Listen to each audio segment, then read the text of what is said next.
everybody. I'm Larry Ridley, and this is Madden 17 on EA Sports. Tonight's matchup features two quarterbacks who will be trying to lead their team to victory. It's the Cardinals going up against the Cowboys. With that, we'll send you out to Arlington, Texas. Here's Brandon Guyton and Charles Davis. We are sandwiched between Fort Worth and Dallas, Texas, in Arlington at the luxurious AT&T Stadium. Today, we've got a good NFC matchup on tap between the Arizona Cardinals and the Dallas Cowboys. That's fielded in the end zone. And in the end, the decision to bring it out costs him a few yards as he's out of bounds just past the 20.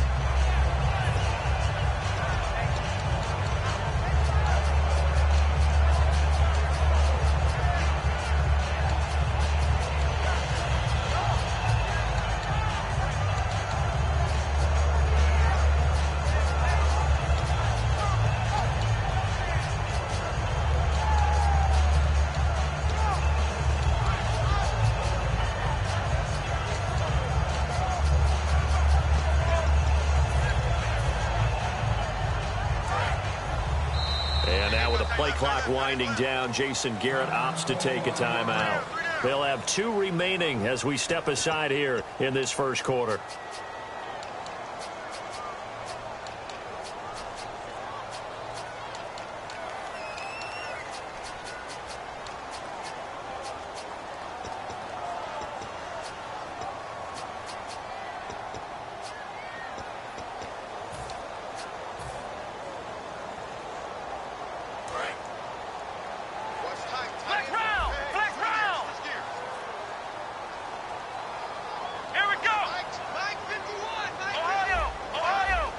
They come out here in the eye.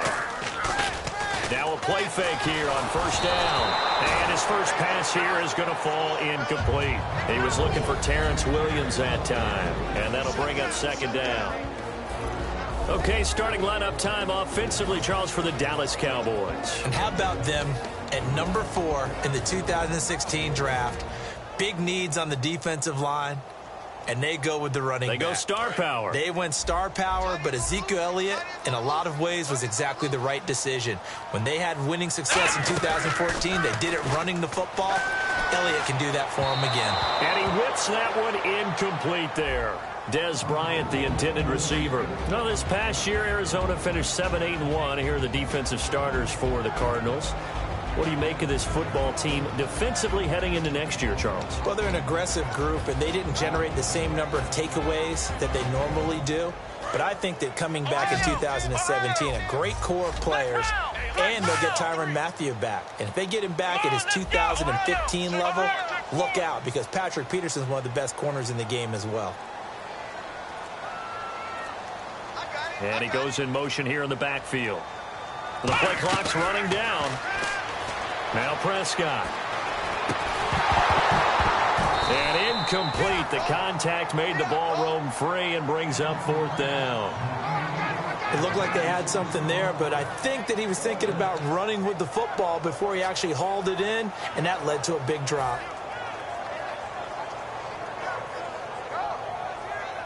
So the Cowboys will punt it on fourth down. As on is the veteran Chris Jones to kick it away. Back deep is Jeremy Ross.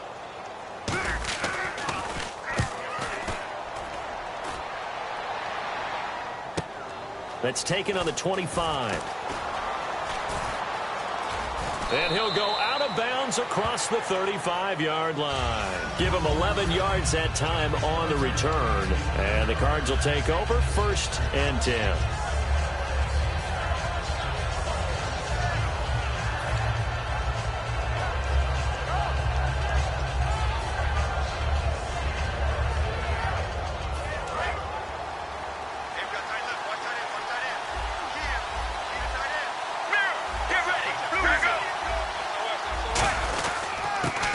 Carry now. This is Johnson. And very little room to maneuver. He'll get this down to about the 39. Give him 3 on first down. It'll set up a 2nd and 7. Again, it's Johnson. And he he takes this up right near the 45-yard line. Partner, I know we're supposed to be impartial and not root, but be honest.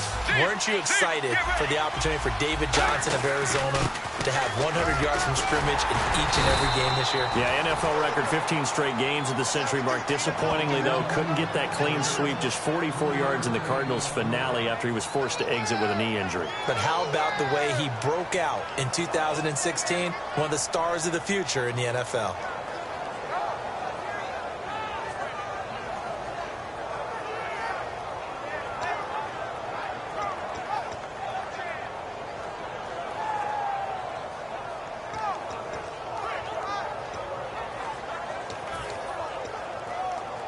And a new set of downs here after picking up the first on the ground. Right now, blue 58,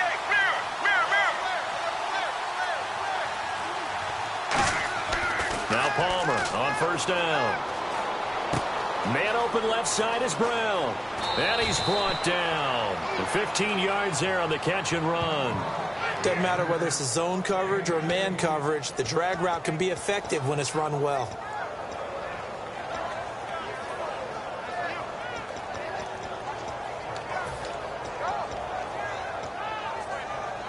So here we go, 1st and 10 now.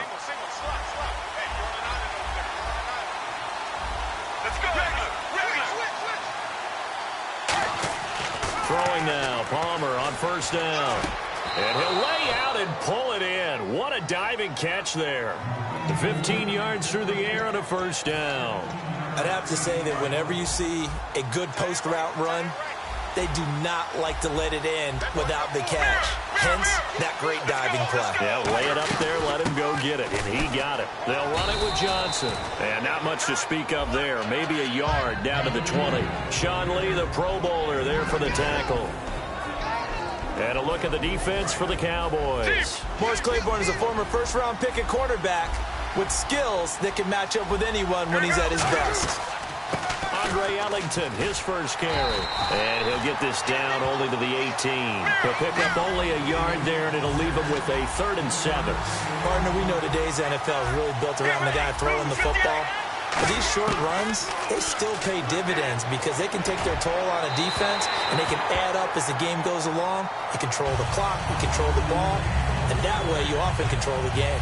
What I loved about meeting with these coaches before the game is we didn't even have to ask any questions. They told us that they were going to be aggressive and push the ball downfield. They weren't successful on that play, but look for them to try it again later.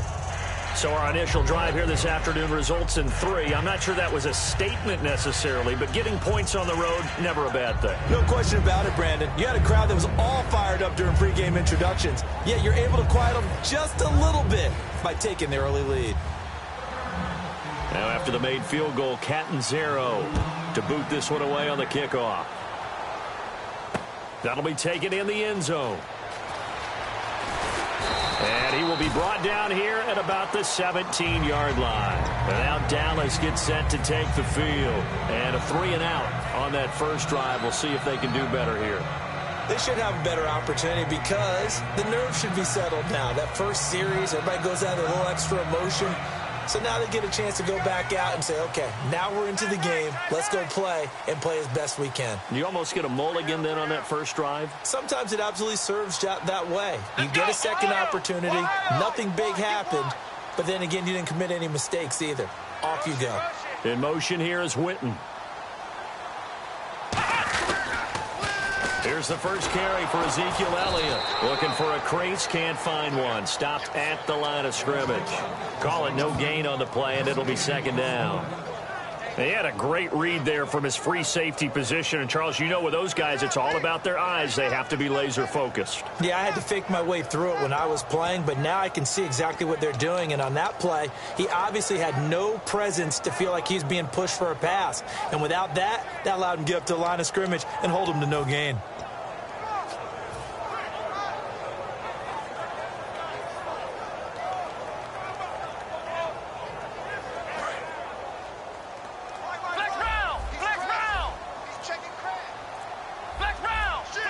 Time running out here on the play clock. And now with the play clock winding down, Jason Garrett opts to take a timeout. And that's their second charge timeout here in this first quarter. They're down to 1 remaining.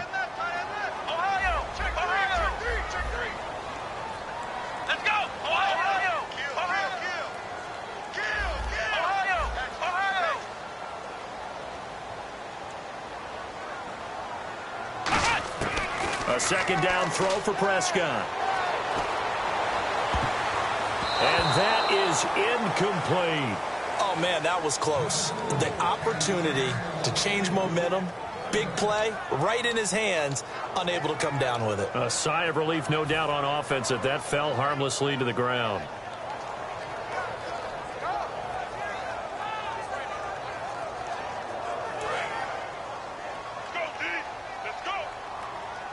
They'll put 2 receivers left, 2 to the right.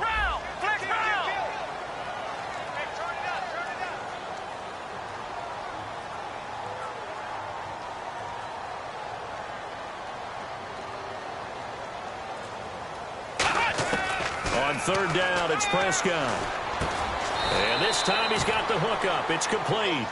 And how about the call here? They need 2 yards in their own territory on fourth down, and they're going to go for it.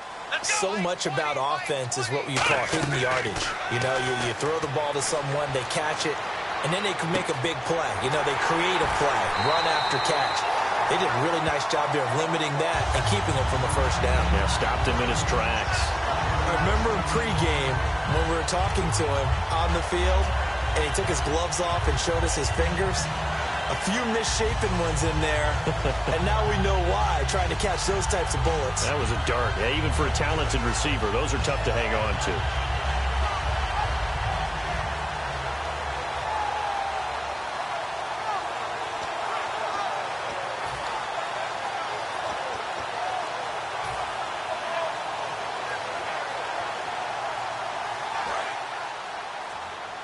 They'll need to get the play off quickly. Now with just 1 second showing on the play clock, we're going to get a timeout. And my goodness, they're now out of timeouts here in this first quarter.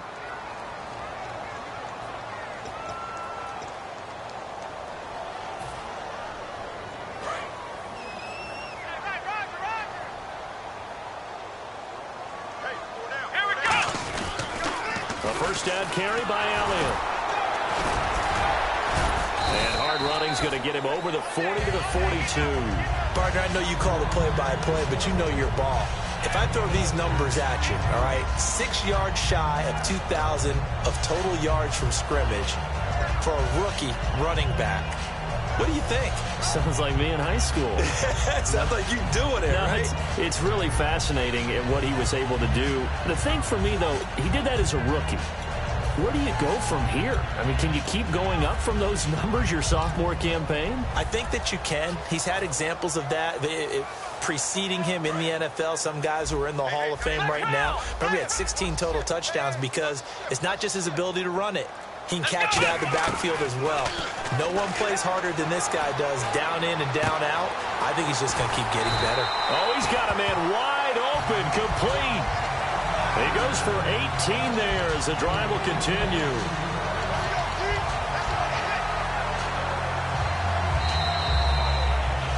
Sitting alongside Charles Davis, I'm Brandon Gaudin as it is Cowboy football to begin quarter number 2. And they're on the move here. They've got it 1st and 10.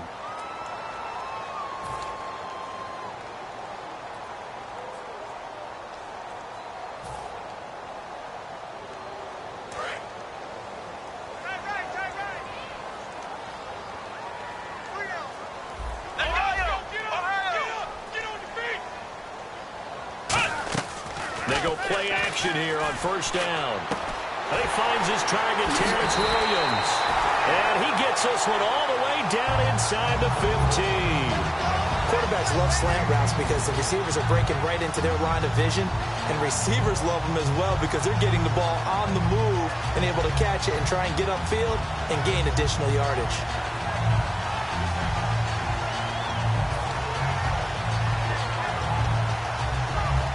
So after that big play, let's see if they can catch their defense maybe on their heels.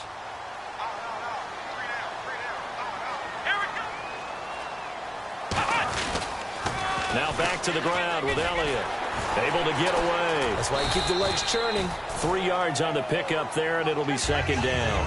But I think we know by now that every run is not going to be broken and get all the way to the end zone. But these short ones still have their value. You can still set up your play action and throw the football. You control the clock because you have the ball and they don't. And often the physicality sets the tempo for the game. Shift together here from the D-line. Prescott now on second down. Trying here for Bryant, and it's intercepted. Picked off by the linebacker, Kevin Minter. And a big turnover there as his guys will get the football back. The Cardinal offense now making their way back out onto the field. And they're not going to play this conservative, I don't think. They had the field goal last time, and they're up, but they're looking to put a drive in the end zone. Oh, I agree with you totally. No one goes out on the field and says, all right, let's just settle for 3, except in certain situations, trying to ice a game, that sort of deal. Most of the time, it's end zone, and that's what you're thinking, and I believe that's exactly what they're thinking as they begin this one. Yeah, no quarterback ever goes out there saying, hey, let's get 3, right? Not one that I've ever met. On the ground, this is Johnson, and he will take this up to about the 8-yard line. 2 yards on the carry there, it'll be second down. That's a good play by the guys on the defensive side of the ball. Held them to a gain of 2, and that changes the playbook a little bit now for the guy calling plays. 2nd and 8. Now he's got to probably think about going to the air instead of maybe staying with the ground game.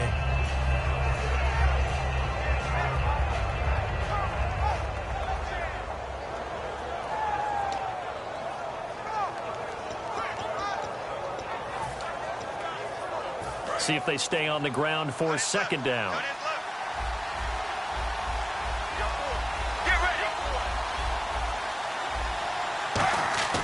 Play action. Now Palmer. And incomplete there. A nice hit. Jars the ball free and brings up third down. Everything about that play tells you about today's NFL offenses and what they're asking out of running backs. You can't just be a guy who can run the football. You have to be able to catch it as well, and he didn't get that done on that play. A nickel back added defensively as they look to stop this 3rd and 8. On third down, Palmer. It's caught. Nelson. And he's going to get the first down as they bring him down at the 23. So he makes the grab and the chains move forward. Nice job by the offensive line giving them time to complete that first down pass.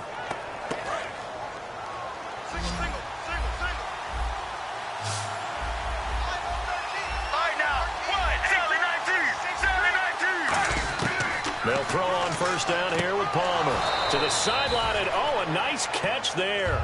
Made sure the feet were inbounds, and they were. Was that a receiver?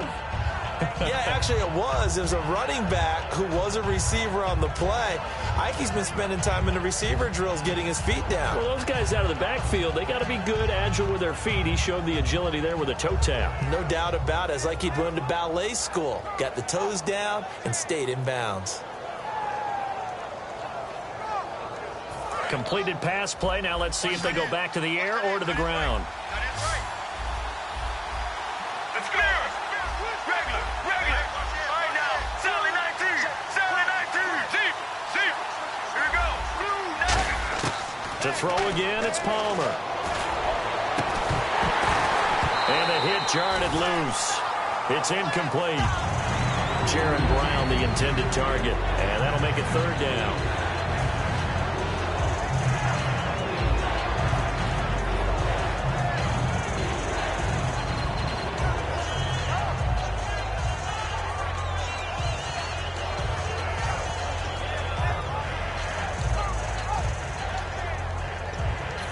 Yards still remaining here on third down. Get ready, Sally 19. Palmer to throw again. Oh, a ball batted in the air, and now it's intercepted. Picked off by Barry Church. And they are going to set up shop at the 40-yard line. And now Dallas gets set to take the field. Looked like they had something going last drive. Then the interception happened. Will they recover? The memory they need to keep with them is that they did have something going. They were moving the ball on offense, had a nice sequence going. Don't worry about the other part. You can't get that back. Let's go back to what you were doing well before. I thought you were going to say they need to have no memory, but remember the good part, forget the bad. I like that even better. It's a loss of 5 there, bringing up second. One of the toughest things for an offensive lineman to learn is the ability to get in space and hit people who are moving targets. And linebackers are not easy ones to hit because they know how to move, juke, and make you miss. And that's exactly what he did on that play. A nice play for the defense. So the defense has put them in a tough spot. It's second and long. Looks like the defense in press coverage here. Second down, Prescott. A hit as he throws there, incomplete. The good signal callers would never go back in the huddle and play the blame game because they need those guys to protect him. But on that last one, his offensive line, they lost their leverage very quickly, and that's why they were able to get to him and hit him as he tried to throw the football and force an incompletion. They'll put 2 receivers left, 2 to the right. Prescott to throw it. A bullet throw, but incomplete.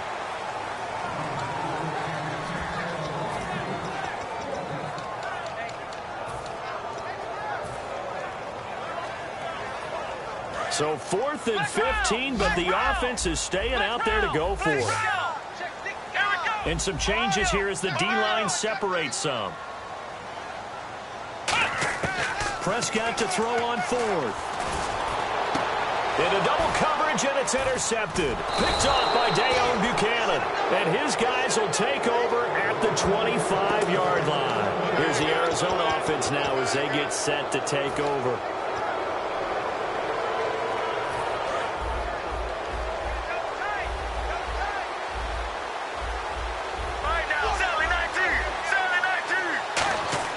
So after the interception, here's Palmer. And Gresham's got it over the middle.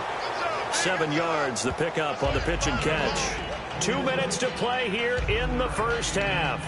We're back to Arlington right after this timeout. Second down now after the pass completion.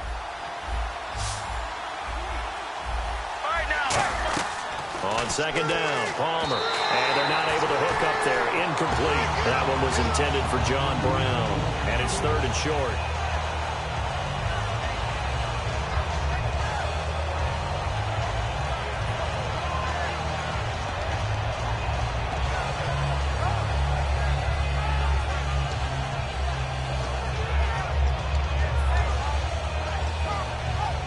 And 3 full yards here for the offense to get on 3rd down.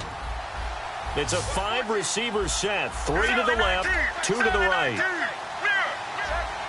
They come up in an empty set. 4 wide receivers, 1 tight end.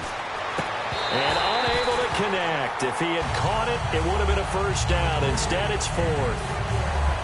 Oh, man, for him to be that wide open and drop it. Sometimes you have just too much time on your hands, right? You end up thinking way too much, and your hands get shaky. And yes, he's a tight end, but that's a catch he should have made. Now, the offense is not leaving the field. They're going to stay out and go for it on 4th and 3. They'll put 2 receivers left, 2 to the right.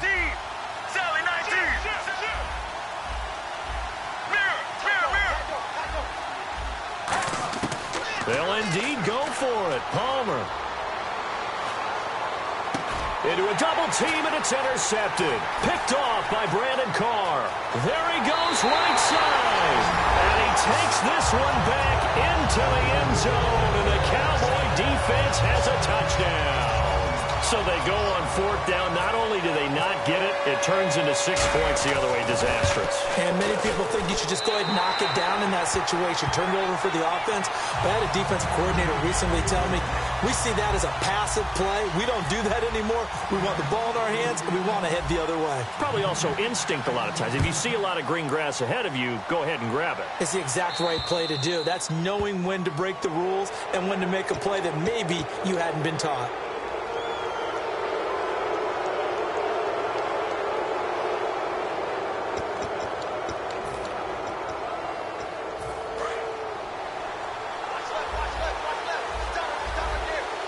And the D-line pinching together must be expecting the run.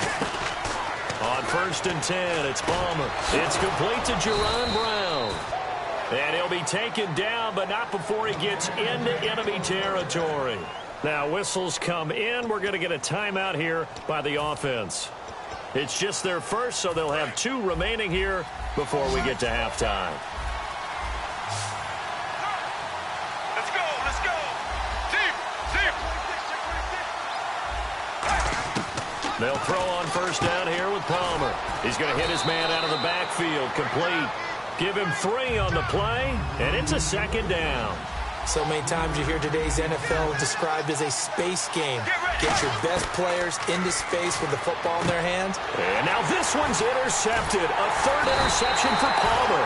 Picked off by Orlando Scandrick.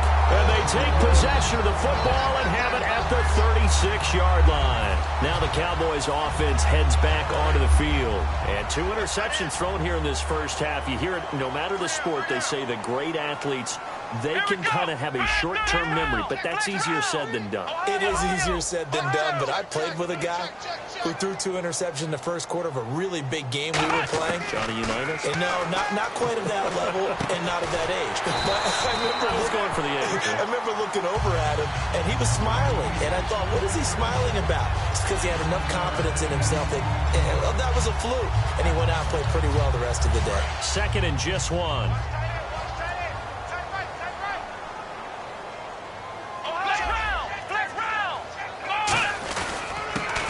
And he'll get it into enemy territory just across midfield at the 49. And 5 yards on the play there as the drive will continue. 2nd and 1 is often an invitation to take the big shot downfield. I bet the offensive lineman said, are you kidding? We just get on our backs and let's go get the first down. They love being physical. Prescott on first down. Left side, Williams. And a nice gain at 21 yards. And now it looks like they're going to be in the hurry-up. A first down throw for Prescott. He couldn't quite hold it. Got hit. Ball pops out, incomplete.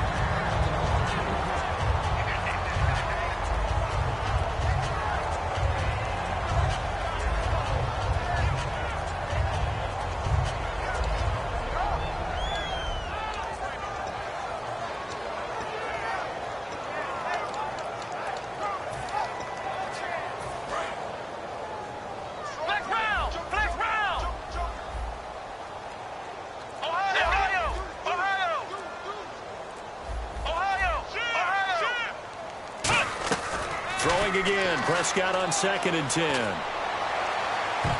Oh, nearly picked. And maybe lucky there. This guy doesn't drop many defensively. 3rd down. He's got to be kicking himself right there. His team's already picked off 2 passes. That would have been the 3rd in the game. And, boy, they've really played well attacking the football. They'll put 2 receivers left, 2 to the right. On 3rd down, it's Prescott going for it all. Oh, it's a touchdown if he holds on. Instead, it's 4th down. In this situation, it's really tough to figure out how to defend because they have plenty of room to still take deep shots at the end zone as they just did there. Yet at the same time, you've got to be ready for the short throw. In this case, when you see the cue that they're going for the end zone, retreat and make sure you have a way to play forward, back towards the receiver, and have a chance to bat the ball away as they did there. So 2 quarters down, 2 remain. Charles and I return after the break. Welcome back. Charles and I settled into the booth, ready for quarter number 3. So both teams have their marching orders, and we'll get going again here in quarter number 3. That'll be taken in the end zone. And in hindsight, probably should have stayed where he was, as he'll only get back to the 16-yard line. So here's the Cardinals offense now as they get set to start this 3rd quarter. They're close game, but they're going to need to do a little bit better probably here in half 2, no? I would agree with that totally. I would guess it in the locker room. They talked about cleaning up some of the errors, but overall, I think they wanted to be positive with them. Guys, we're right there. Just not playing as well as we need to. Let's pick it up, and we still have a chance to win this game. Yeah, they do. We'll see if they can pick it up. And they start the second half with Johnson. And that closed up quickly there as he gets it up only to about the 17. Just a yard on the pickup there, and it'll bring up a 2nd and 9. And now they're in the hurry-up. They go to Johnson again. And he'll be taken down, but not before he gets this football out shy of the 30 to the 29. And that's a good sign right there as we start the third quarter. Because in the first half, not much space to run the football. And as we go into the half, we often think to ourselves, all right, what's the adjustment? What do they have to do? You know what a lot of the adjustments are? No adjustments. You know the game plan, been working on it all week. Maybe a little tweak here or there, a little bit better blocking, and now you're establishing the running game. Throwing now, Palmer on first down. Man open left side is Brown. And able to get this one across the 45 before he's brought down. They're going to hurry back to the line now. Nothing flashy there, the slant to the slot. Oh, and the frustration for the defensive guys, because it's a quick play. And you know it's going to be a bang-bang play in terms of the throw and the catch. And then he's able to absorb the contact and complete it. A loss of a full 3 yards, and now it's 2nd down. Partner, I think the easy thing now would be to just abandon the run and start throwing the football at all costs. But I've been in so many games where it doesn't work running the ball, and then something pops, and now you get something going. I'm not so sure to just abandon your game plan this early in the second half. Well, they haven't had a whole lot of success in the passing game here. Now, in the second half, he's thinking, I guess maybe just take a shot deep. I think you're right. Almost looking for a bailout, isn't he? Can my receiver go up and make a big play for me? Can I create a penalty downfield, maybe pick up an interference call or get that yardage downfield? Anything trying to get going again, but you're right. He definitely took a shot. That's a good-looking play to me. The big tight end on a crossing route coming underneath. Sometimes he can gain some serious momentum going forward, can he? Yeah, he can indeed, and pretty well executed there. Here's Palmer. And he's got his man out of the backfield. That's complete. He got 18 yards out of that one, and it gets him a new set of downs. In recent years, the slot receivers really gained stature in the NFL because they can do so many things. Yes, they can line up wide like your normal wide receiver, but to have that kind of courage and toughness to run routes in the middle of the field and become dependable targets for their quarterbacks and move the sticks, those guys are worth their weight in gold. A first down carry here for Johnson. And down inside the 15 he goes. Give him 11 yards that time and a new set of downs. Well, so much for him being bottled up throughout the day. Finally finds a way to break through and get a really nice gain. The defense had felt great about what they had going. Now they've got to turn their attention to getting it back in that direction. Can they bottle him up again? Because I'd say after that run, confidence is pretty high for him. Now it's Palmer. And Gresham's got it over the middle. And stopped a few yards shy of the goal line at the 3. They gave up the completion there, but this is what zone defenses count on. Catching the ball and not much run after the catch.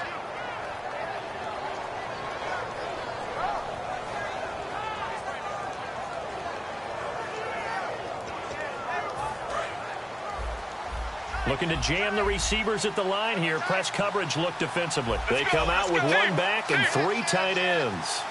First down and goal, the offense. And he will get into the end zone. Touchdown, Arizona.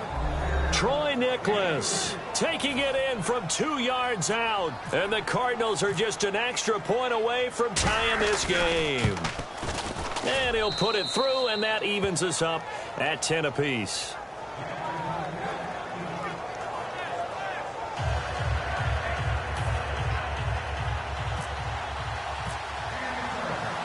So we're right back where we started, all even as the kick's away. That's fielded in the end zone.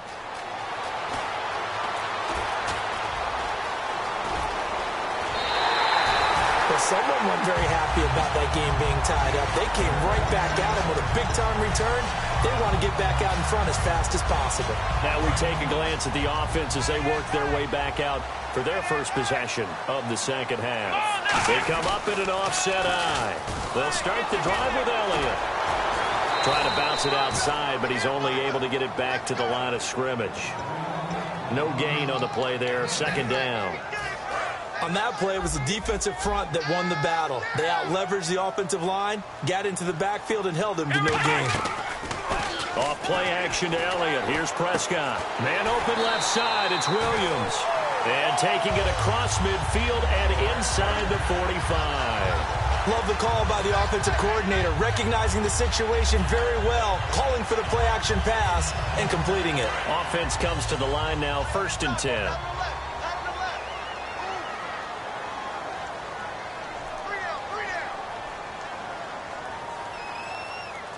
They come out here in the eye. On the counter, Elliott muscles him off. And he'll be brought down at about the 42. Just a yard on the first down carry, so it's 2nd and 9. In order to play really good run defense when you're playing a 3-4, those 3 guys up front, the nose tackle and the guys they call the defensive ends, they're usually big, big people because they're going to have to eat up a lot of blockers because it's usually 5-on-3. And when they do their job well, guys who play on the inside, those inside linebackers, they're able to just roam and hit. And he will find his big tight end over the middle. A good pick up there, 20 yards. And he's the epitome of what we call the move tight end, a guy that you can line up anywhere, in the slot, out wide, in tight, doesn't really matter because he has such great skills. You want to utilize him in all aspects of your passing offense. And there he was in the slot for the catch. Back now in Arlington, knotted up here at 10. That's our score as we begin quarter number 4.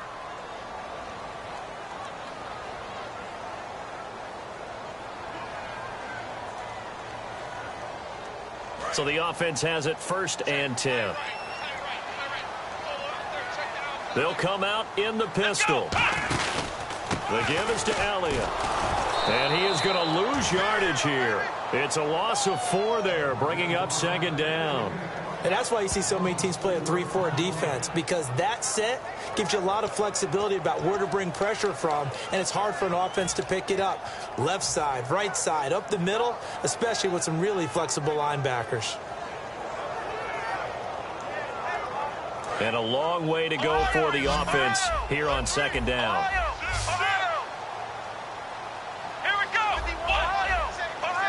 Halfback sent in motion. 2nd down, Prescott. Finding time. This will be caught at the 2. And they do stop him, but he takes it all the way to the 2. Well, we know he's got the speed there. He needed the speed and the hands. A great catch. And because of that speed, you have to respect it as a defender. So you have to either play off or make sure you're somehow in contact with him. And he's able to do exactly what you said. Use the speed to his advantage and go up and get the football. That's a big-time play right there. That's going to go as a loss of 2, and it'll be 2nd down. Well, in that play, the expression, don't blink, you might miss something, certainly applied. That was fast. Defense diagnosed the play, and it was over in a heartbeat.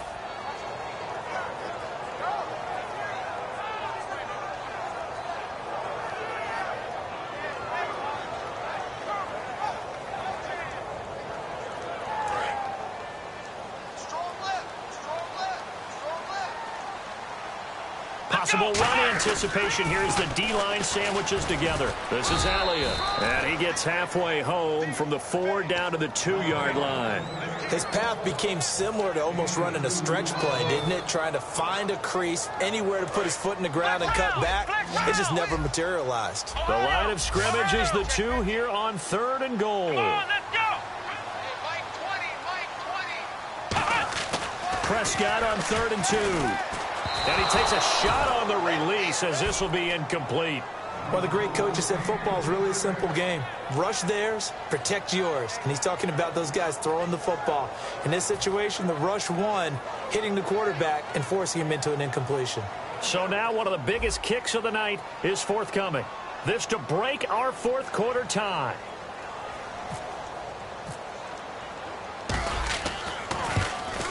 And Bailey able to knock it through. And they will take the lead at 13-10. So the drive here ends with a field goal, and that does give them the lead, but this one is still a long ways from over. And you love to be able to look up at the scoreboard and see that you're out in front. But then you take one look across the field and see that offense is raring to come back out, and you think, I don't know that field goals are going to be enough to get us home. This fielded at the 2.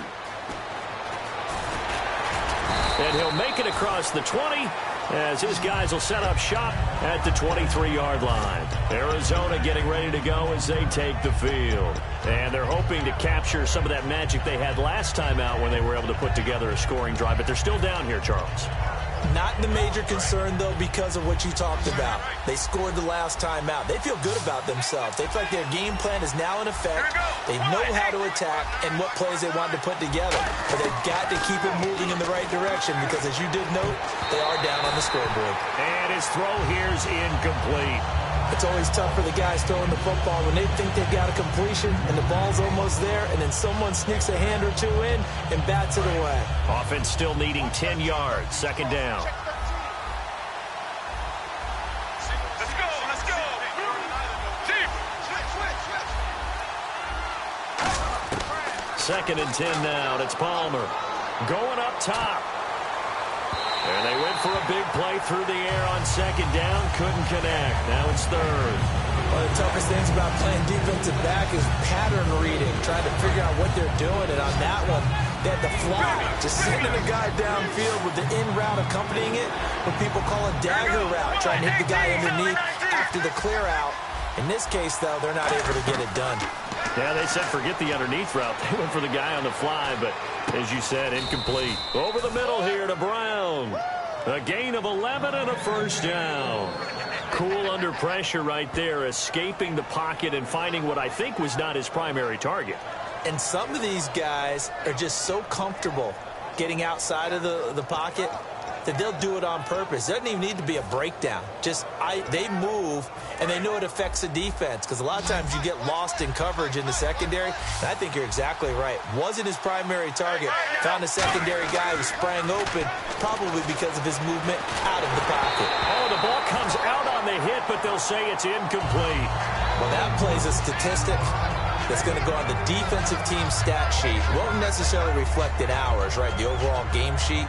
But you and I know that they keep count on pressures, hits on quarterbacks, all those things, hoping to increase that throughout the game. And here we are in the fourth quarter, and they got a big one. And such a close game, a very big one.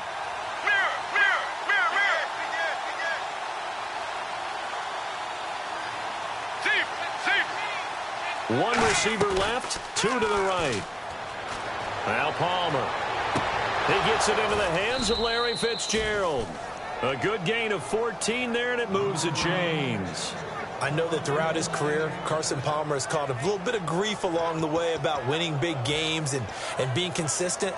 But I noticed that when he doesn't connect with Larry Fitzgerald until the second half, their team's behind. Absolutely, not a good recipe. And we were wondering, we said at halftime, they've got to get on the same page. He is very important to his team. I would say vital. Carson Palmer finding Larry Fitzgerald, that's the winning edge for them.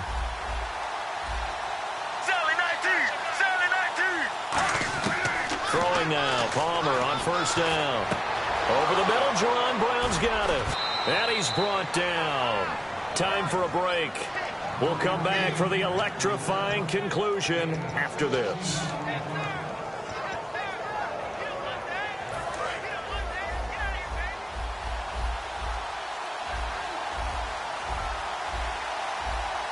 Let's go, let's go. 95.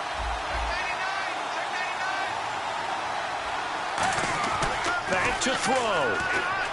Fitzgerald bringing it in over the middle. A gain of 6 there on first. So they complete the pass, and now they face a second down. Looking to speed things up here, going with some tempo. In motion left is John Brown. Now a 10th carry for Johnson. And nothing doing. He's immediately taken down at the line of scrimmage. Just a gain of a yard there, and now it'll be third down. Get ready.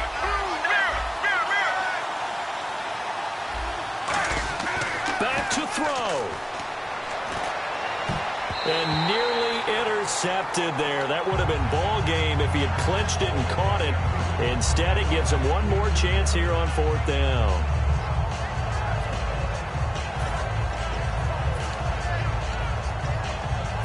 One score down. Here we go. They're going to go for it here on fourth down. Right now. 95.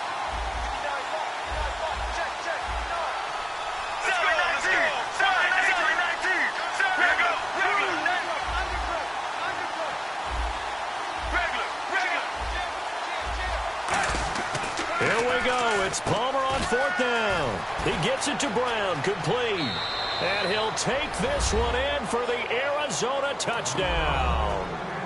John Brown, 28 yards. And the Cardinals have taken the lead here in the 4th. Catanzaro now for the extra point.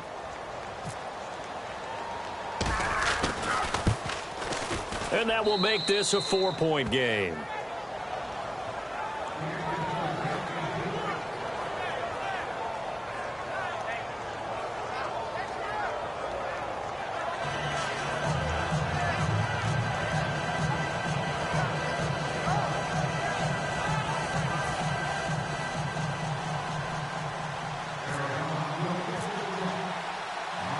Now Catanzaro after the touchdown to kick it away. That's fielded in the end zone. And he'll bring it a few past the 20 to the 23-yard line. And now Dallas gets set to take the field. They're down here in a one-score game. But the time, it's a factor, but it's not a huge factor right now, is it? It's really not, because this amount of time gives them a chance to run their offense, to go through play sequences. And this is what they work on every week in practice, usually on a Friday. They go over this type of a situation, late game situation. What are we going to do when we have the opportunity? They've called these plays a bunch of times. Now's their chance to execute them. Yeah, they have the opportunity now. Here's the execution. Going right side here, and that's complete. And he's brought down after a good gain. And they're going to speed things up here. He'll look to throw. Man open left side. It's Williams. And he's brought down. 20 yards on the pickup there. And the Cowboys are going to get a first down. And a nice pitch and catch to pick up the reception against.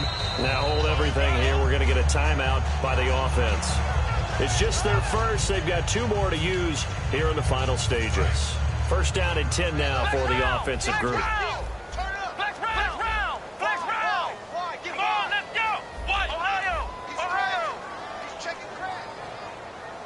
And the back goes into motion. They'll look to throw. And Bryant's got it over the middle. And he gets this one all the way down inside the 15. It's a game of matchups, and that's why you take your receivers and move them around a bunch, especially your best guy. Now whistles come in. We're going to get a timeout here by the offense. That'll leave them with just 1 remaining in this 4th quarter of play. And the offense lining up 1st and 10.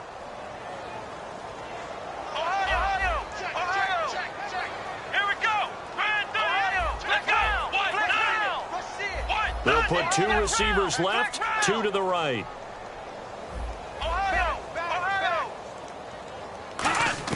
He's back to throw. And, a crusher there as it's intercepted. It's the Honey Badger, Tyrann Mathieu. And a big turnover there as his guys will get the football back.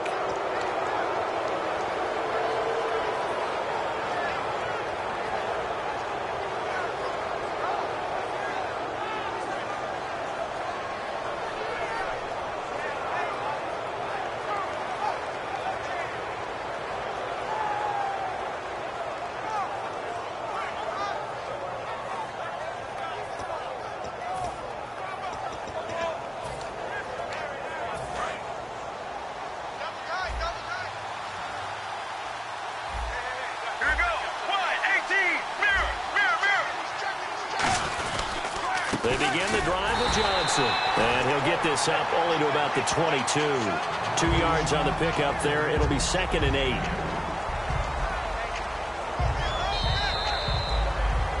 A road win in the National Football League. Charles, you never take that for granted no matter who you're playing, no matter where you're playing. You take it and you run with it. And you know you primed the pump all week in your own home facility. No one thinks we can do this. Only people who believe are right here in this room. And then you go on the road, band together, and get it done.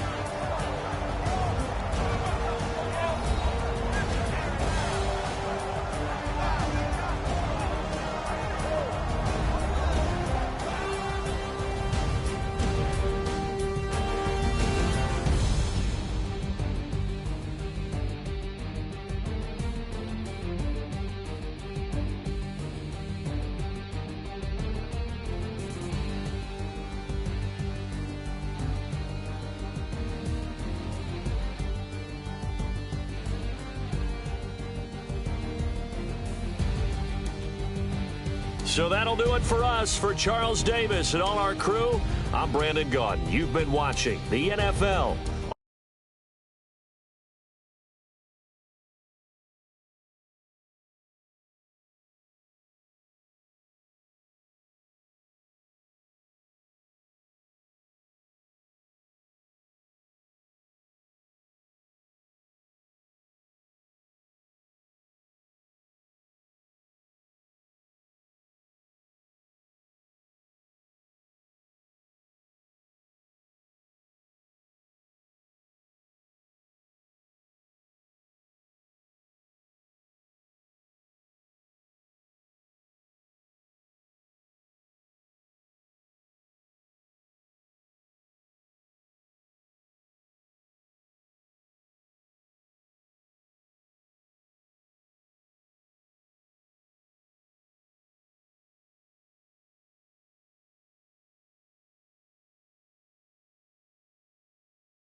With that, we say so long from Big D.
everyone. I'm Larry Ridley. You're tuned into the NFL on EA Sports. It's a fresh start throughout the league here in Week 1 as these two teams have high hopes for the season ahead. It's the Rams going up against the Falcons. The opening kick of the new season is straight ahead as we turn it over to our broadcast duo of Brandon Godden and Charles Davis. Thank you very much, Larry. You are looking live at the Georgia Dome here in downtown Atlanta. Tonight, it's the Sunday night opener for the new NFL season between the Los Angeles Rams and the Atlanta Falcons. This will be taken to the back of the end zone. And he's up past the 20 to the 22-yard line.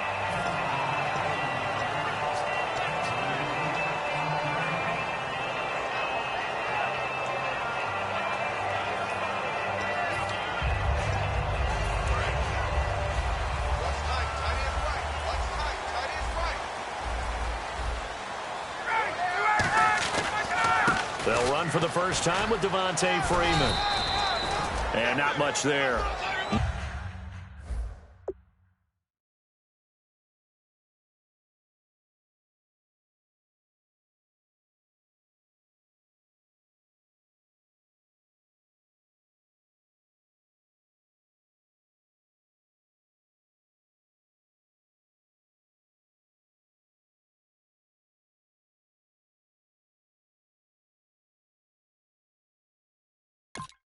Maybe a yard up to the 24.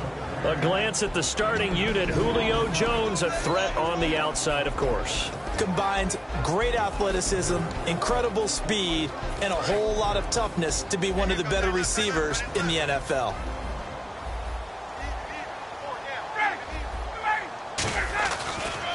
The former Indiana Hoosier here, Tevin Coleman. And he'll be brought down here at the 28. Call it a gain of 5 that time, and they'll be left with a third and about 4. The starters on defense here for Los Angeles. Mark Barron entered the league as a safety, but really plays much more like a linebacker. One thing we always notice at the end of every game, his stat sheet is full.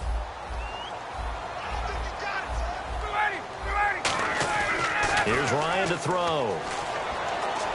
And yes, he found Toilolo. And a gain there of 11 yards.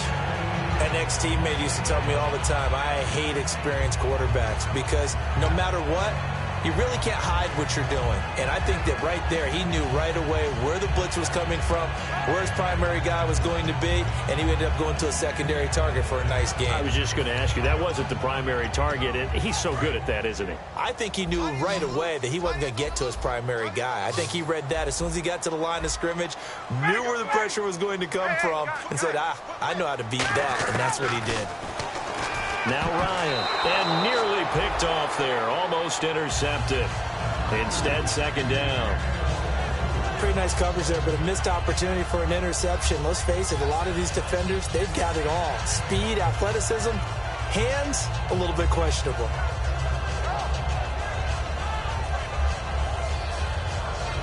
Unable to connect on the first down pass play.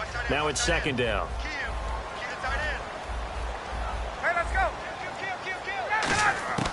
Again on 2nd and 10, it's Ryan. Oh, the rookie nearly had the pick. Probably should have had it. Third down now.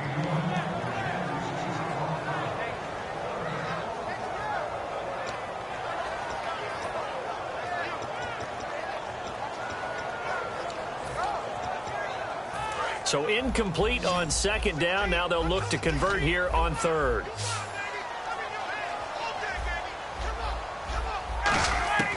On 3rd down, Ryan. And it's complete. Hooper.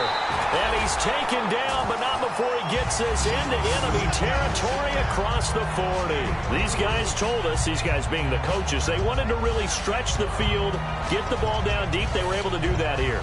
And you know when you stretch the field, you often leave guys in one-on-one situations, and that allows your better athletes to go up and get the football. I love the preparation that they put into this. They made it a priority, and they got what they expected. Call it a gain of 4 on 1st, and that'll make it 2nd down. On any running play that's called, they're always hoping that it's going to break big and go the distance. But when you get a nice gain like that, you're able to do so many things anyway. You can come back and run essentially the same play again, continue to move the ball on the ground, or you can decide to throw the ball now because usually you have the defense back on its heels. And a nice gain of 21 yards. That looked like a two-deep coverage, which we call cover two. And what that really means is you have corners, what we call rolled up in about a 5-yard area on the outside receivers. Then your safeties are back closer to the hash marks near the middle of the field, somewhere around 10 to 12 yards back. So if you can break through the first level, you've got a chance to run before you encounter any type of resistance from the safeties. We saw the example of it right there. Call it a gain of 5, and that'll make this a second down. And they're getting him involved early. You feel like they saw something on tape, or they just have a sense with him because he's had a good week of practice or something in that area that they want him involved. Just as you said, they want him to touch it either in the running game or the passing game, but they must like the matchups they're getting. Here's Coleman on the toss, and he is going to lose yardage here. He went backwards there 8 yards, and it brings up third down. Well, anytime it's a toss or a pitch play, it's a battle for the edges. Who's going to control the edge of the line of scrimmage? In other words, can the defensive guys hold their leverage? What we were always taught was keep your outside arm or outside shoulder free if you were playing on the play side, meaning the ball coming towards you. And anyone coming from the backside, they're pinching down and sliding down towards it to try and keep people kind of locked into one spot. And now the Rams are going to halt things as they want a timeout. They'll have 2 remaining as we step aside here in this first quarter. They'll try to capitalize on play number 11 of this opening drive. 3rd and goal. 3rd and long. It's Ryan. He rifles one that's intercepted. Picked off by Tremaine Johnson. And a big turnover there as his guys will get the football back. They told us repeatedly earlier in the week in our meetings, we need some plays from our defense here on the road early. They got one. And don't think they were above all week long pointing out to their defense that the other defense is rated higher than them.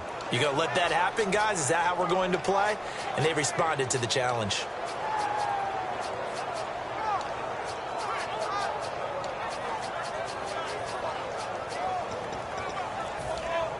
And tough starting field position here. Play clock winding down.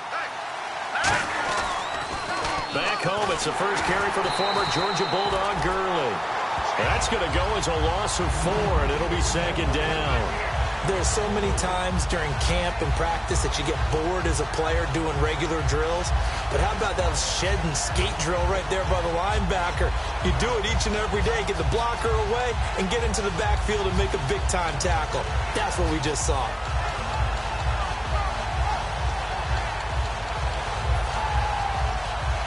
Clock running under a minute to go in a scoreless first quarter.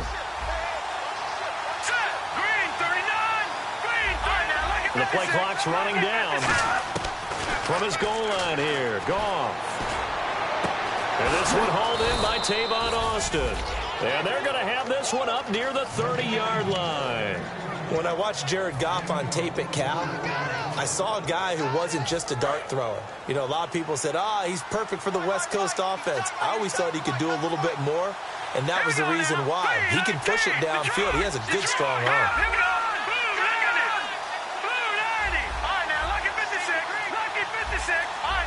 Time running out here on the play clock. Goff on first down.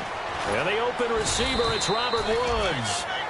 Back live now to begin the second quarter with Charles Davis, Brandon Gaudin. It's the Rams with a football to get us going. They've got it 2nd and 4 to start things out.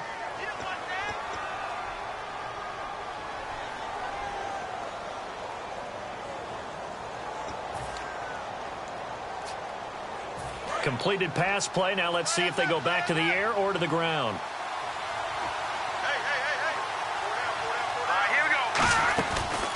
Now on 2nd down, this is Gurley. And Gurley here fumbled it. Gurley fumbles the football. It's loose.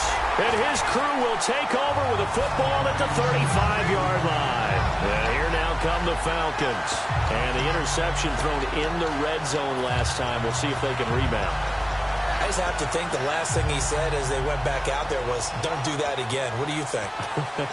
What do you think? Yeah, I think that. I think that not only did he say that, but he also told them, let's put it in the end zone that it's supposed to be in, all right? The end zone we're trying to score. I know we're being a little bit facetious here, but the bottom line is take care of the football, and everything else should flow from there. Quick lesson, never ask the play-by-play guy a question.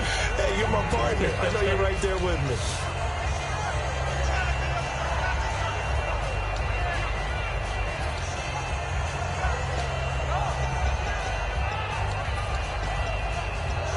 Second down following the run. Hey, pull down, pull down. Ready, 26, Mike, 26, Mike. That's not On second down, here's Ryan. No, he almost had it. Already with one interception, just missing his second there. A pretty rocky start in this game for the guy throwing the ball. Already has thrown one interception. Almost threw a second one right there. All he's doing right now is giving the defense a whole lot of confidence. They come up in an offset eye.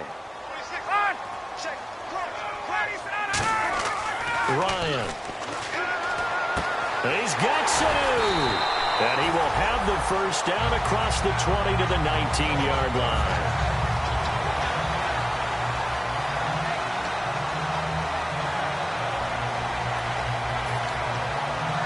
Fresh set of downs here. Shipped together here from the D-line.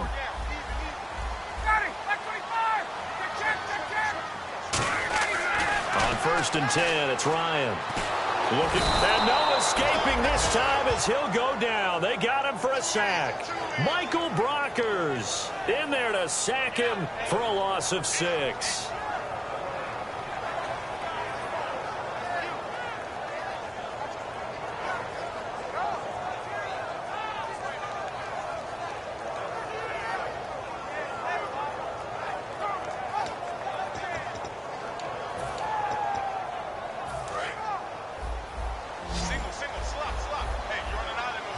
They come out 5 wide, 3 of them to the right side.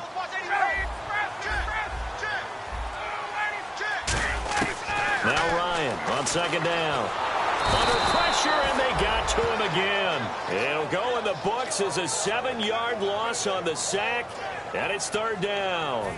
And when you go 5 wide like they just did there, you can't really max protect, can you? No, you cannot. What you're hoping is that by going 5 wide, you're forcing the defense into coverage. And if you do that, you get a chance to find some people downfield. But if they audible themselves and go into a blitz, then it's got to happen right now. Or very lights quickly, out. Or exactly right.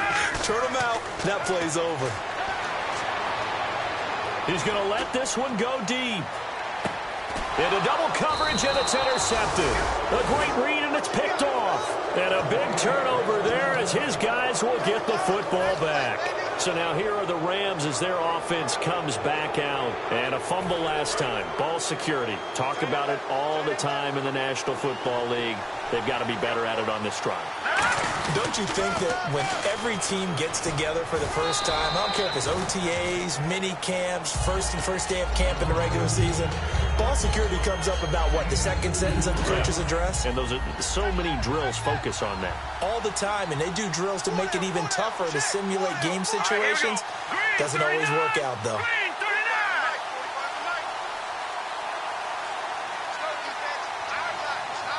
They'll need to get the play off quickly. Back to throw. Goff. On the right side, this is Austin with a catch. They call it a gain of 19, and it moves the chains. And it looks like this will likely be the last play before we hit the 2-minute warning. Let's see if they can sneak one more good play in before the 2-minute signal. So here we go, 1st and 10 now. So the D-line's going to spread out. And no press coverage here. They are backing off in the secondary.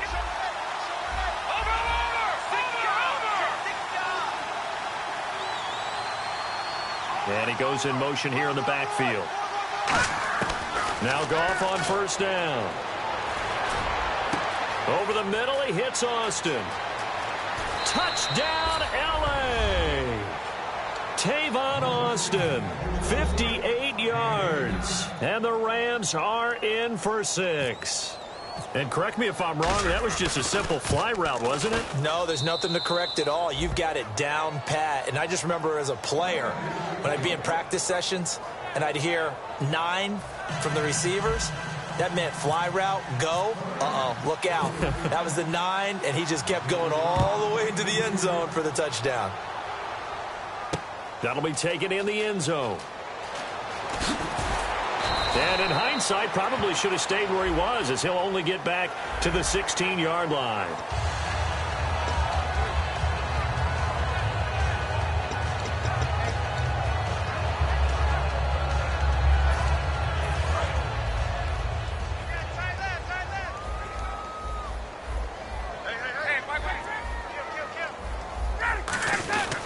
Coleman now. And he'll be tackled just past the 35 at the 36. 5 yards is the tally on first down. That brings up 2nd and 5. And they're going to hurry back to the line now. They stay on the ground. Again, it's Coleman. And this time he's not going anywhere. They'll get him down right at the line of scrimmage. They'll say no gain on the play there, and now it'll be 3rd down. Well, usually you don't think of the cornerback coming in for a no-gain play, but that's what we had there. Nice tackle. And for a 3rd time tonight, he's intercepted. Picked off by Tremaine Johnson. And this one will be returned to right around the 38-yard line. Now the Rams offense, they worked their way back on the field. And they were able to punch it in the end zone last time. They'll be looking to do that again here for the defense. Obviously, they'll be looking to stop them from punching it back in the end zone. It always is punch-counter-punch, isn't it? And which team has the advantage? Well, let's just go back. Last time on offense, they rolled downfield, got into a good rhythm. You can see a little more bounce in and out of the huddle. You can see the sideline really get into the game. So defensively, you're thinking to yourself, how do we take that away from them? How do we get the advantage back? Let's see what they come up with. I think pressure is always the first way to go. You love pressure. I love it. We'll see if they dial it up this drive. Green 39! Green 39! Back 99 Philly, here we go! They go play action with Gurley. Now Goff. And this is going to be caught. He won the fight for the football. A really nice gain of 25 yards. Completed pass, but the price you pay at the quarterback position, sometimes you have to take a lick. Yeah, he took it on that one, and he paid the price, and happily, because he was able to complete it downfield. Excellent toughness in the pocket. Only a yard on the pickup there. 2nd and goal. Now hold everything here. We're going to get a timeout by the offense. So that means they're down to 1 remaining here as we head toward halftime. And on the outside, they're playing press coverage. The throw on 2nd down is gone. Completes it to Austin. It's a gain of 7, and that'll make it 3rd and goal. Now whistles come in. We're going to get a timeout here by the offense. And with halftime on the horizon, they'll be out of timeouts from here forward. They come out here in the I. 3rd and goal now. Maybe and he takes it across for a Rams touchdown. Lance Dunbar as the first half is winding down. And the Rams add on to their lead. And that'll give them a 2-score lead here, but I'm looking ahead. They just want to hold it for the final moments here in the 2nd quarter. They don't want to give up anything on the other side. No, not at all, because if they don't, it almost had the feel of an imposing their will score. And right now, they want to make sure they keep that and carry it into the 2nd half. And this will be a touchback as that sails over the inline. Atlanta now coming out on the field. And with time quickly fading here in the 2nd quarter, not sure how aggressively, offensively they want to play this. I think we'll find out just how much they trust their guys in this situation if they decide to take a shot. Let's go! Under 10! Under 10! They go back to the air here after the INT on the last drive. And for the 4th time tonight, it's an interception. Picked off by Mark Barron. And a potential turning point as they'll get the football in very good field position late in this first half. Really nice starting field position here for the offensive unit. Hurry up, here we go! Hurry now, Barney! Barney!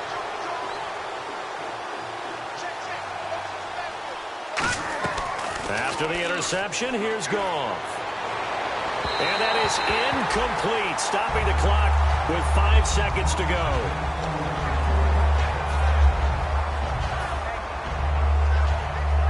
So on second down, the field goal unit is on here as they try to get 3 before half. From the left hash, this from 53 yards out. That's running out of steam, and it won't get there. He left it just short, no good, and this score will stay right where it is. And that's the risk of the long field goal miss here at this stage of the second quarter. You give up great field position. And that gives them one more opportunity to make something happen and something big. And we've seen crazy stuff happen at the end of halves.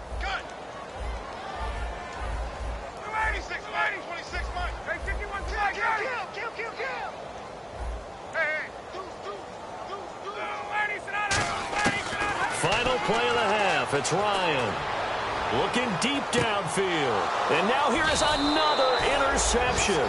A great read, and it's picked off. And he will be brought down as time has now run out on this first half of action.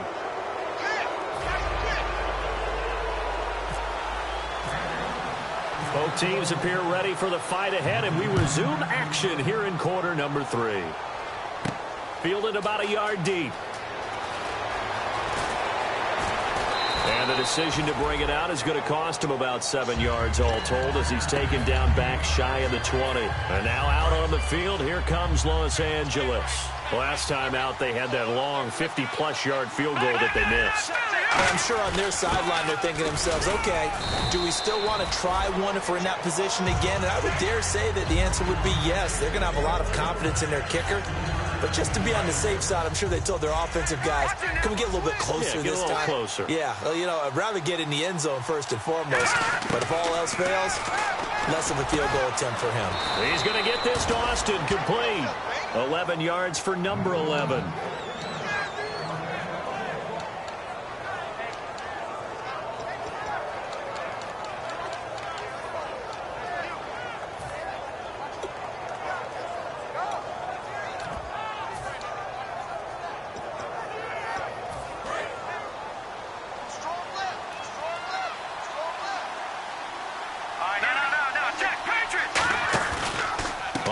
Down, it's Gurley.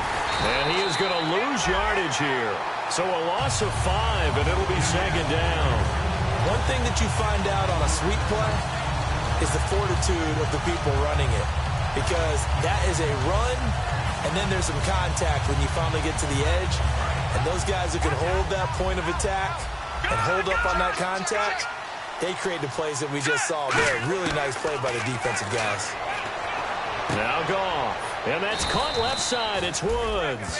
A good pickup there of 20 yards. And now a first down following that long gain.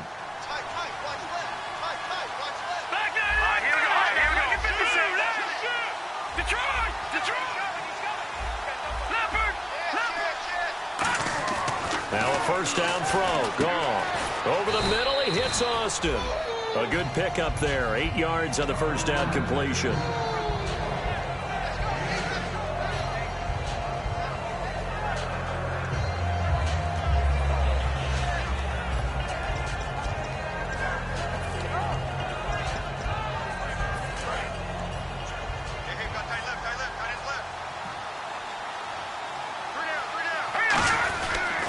Back to the ground game here. Gurley. And he's going to be met at the line of scrimmage and taken down. Only a yard on the pickup, so a good situation on 2nd and 2. It's now 3rd and 1. So second down was a run play. Now let's see what they do on 3rd. Here we go. Green, 39. Green. They'll try and pick up the first with Gurley. And he's going to get to the 31, enough for the first down. A solid gain of 15 yards, and the sticks move. Well, that's the desired outcome coming out here in the second half of being able to run the football and establish a little bit of pace and maybe even a bit of dominance at the line of scrimmage. And they want that to continue. Way too early to think about this being ball control time. But the way they're running it, you got to think they may want to continue that and see if they can go ahead and grind their opponents into submission.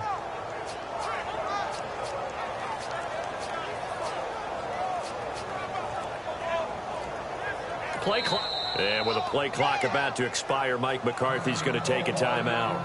It's just their first, so 2 remaining as they burn one here in this third quarter. Offense comes to the line now, 1st and 10. Looks like the defense in press coverage here. Now Goff will hand this one to Gurley. He'll get about 6 there as he takes this one down to the 24-yard line. This drive is turning into an extended one, and the guy carrying the ball, he's becoming more like a body blows guy. Every carry is putting some damage on the defense. So after a while, I'm not too sure how many guys are going to want to run up and tackle him. And after the play on the ground, that brings up 2nd down here. They come out here in the eye. Now they'll pitch it back to Gurley. And he's able to get it to the edge of the red zone at the 20-yard line. A gain of 4 that time as the drive continues. So many teams want to throw the ball in this situation nowadays, but I love watching a team that has enough confidence to go.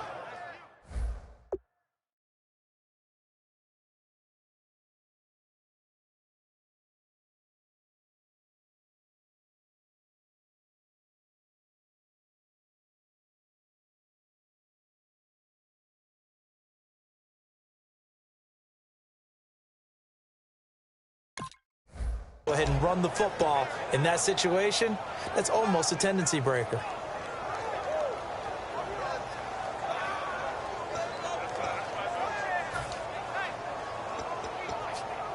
Final minute now of the third quarter. Here we go. Boom, landed. Here comes carry number 10 for Gurley. It's a loss of 2 there, bringing up 2nd down. And frankly, Brandon, we're talking about things I'm not sure we ever thought we'd talk about in the NFL. And a lot of that is the speed at the linebacker position. A lot of these guys in college, they were safeties. They moved them up to outside linebacker to combat the spread offenses. And now we're seeing it in the NFL. Those same guys using their speed to make plays in the backfield, similar to that one. And he doesn't quite make it. They do stop him, but he gets it all the way down to the 1. Back now here on EA Sports. It's the Rams out in front here. They've got control of the football as well as we get set for the 4th quarter.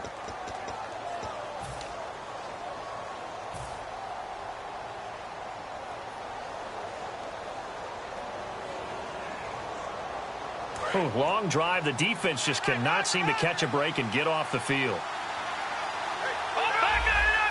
They come out here in the eye. On the run, Dunbar. No gain on the play, and it's going to be 2nd and goal.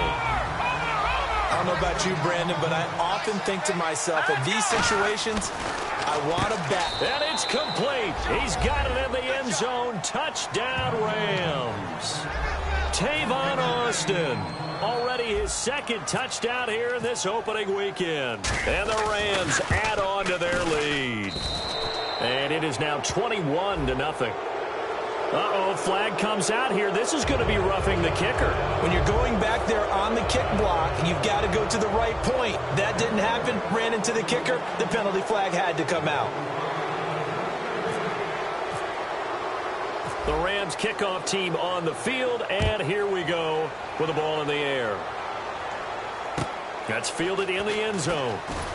And not a great return here. He'll make it back only to the 10-yard line. And the Falcons now making their way back out onto the field. And following the interception, we'll see what they can put together on this drive. I can hear my old college coach right now. He always used to tell us before every game, the team making the fewest mistakes will win. What they're hoping is that last mistake is their only one of the game. Coaches, that's all they talk about, turnovers, right? Minimizing those and maximizing opportunities. He's going to get this one out to his fullback. And he'll get it up to the 12-yard line here. He'll get a couple yards on that one, and it'll bring up a 2nd down. And quickly, they get to the line. Here's Coleman. And he's going to be taken down right at about the 15-yard line. Give him 3 on the run there. Now they're looking at a 3rd and about 5. But you know that old expression, it's not my night? It hasn't been his so far. I don't know if the legs are a little bit heavy. Sometimes having to hang out all day and play doesn't exactly play to your advantage, but it's been a tough go for him. Every time he looks up, somebody's there defensively. That was the same case on that play.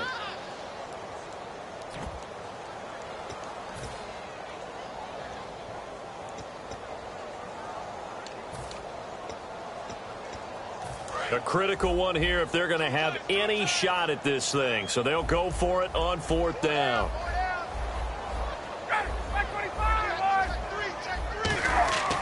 Here we go. It's Ryan on 4th down. It's caught. Jones. It's a 4-yard pickup, and they're able to pick up the conversion here on 4th down. And until that point, we haven't seen Julio Jones. That's hard to believe here this late in the game.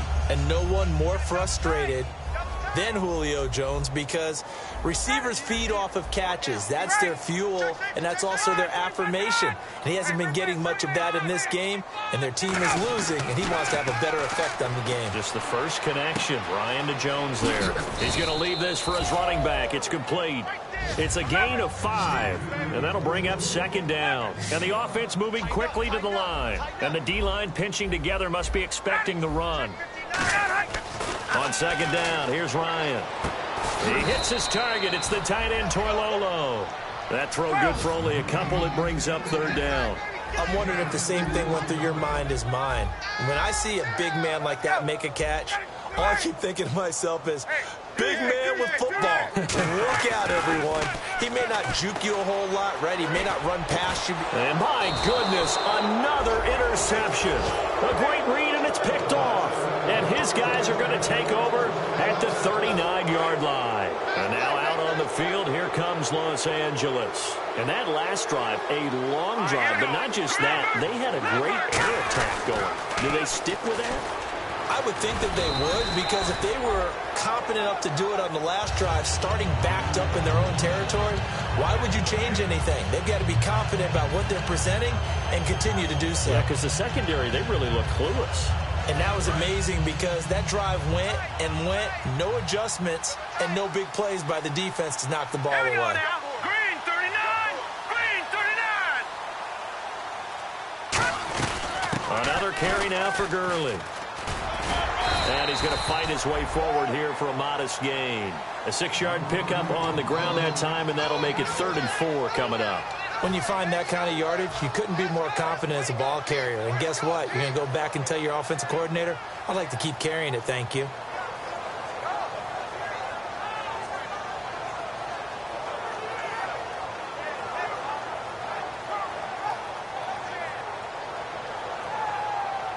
So the offense needing 4 yards. It's 3rd down. The lone receiver right is Cooper. Detroit! Let's go! From the gun on 3rd down. Goff. And he finds Barnage. He's got it. And he picks up the 1st down yardage as he takes this one down to the 15. And defensively, they just don't seem to have much of an answer for this passing game. Not at all. Look at the confidence that's exhibited here. With that type of a lead, clock on their side, instead of running it, they're still throwing it, trying to pick up 1st downs and keeping the football.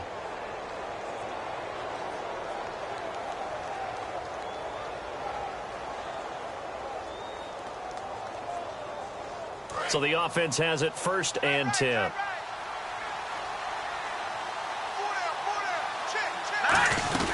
They'll run it now out of the gun. Shreds the tackle. They stopped after only a yard, taking it down to the 14. Tackle made there by Robert Alford.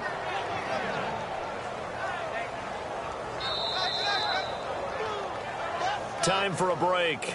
Back to finish it off on EA Sports after this.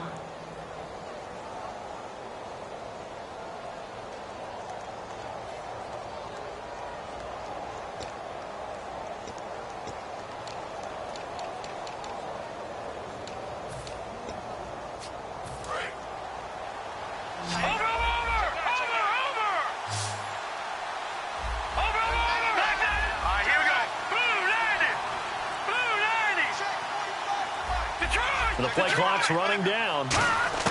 On 2nd down, here's Goff. This will be caught at about the 5. And he'll be brought down this time at the 5-yard line. 9 yards on the play there, and it sets him up 1st and goal.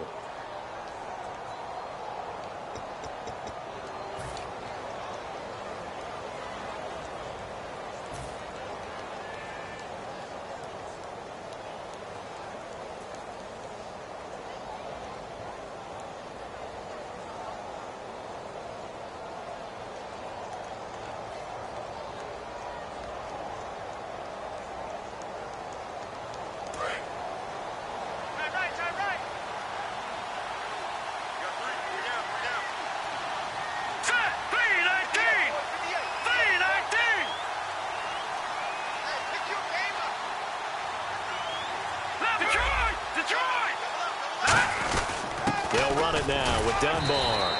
And he is into the end zone. Touchdown, Los Angeles. Lance Dunbar, already his second touchdown.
everybody. I'm Larry Ridley, and this is the NFL on EA Sports.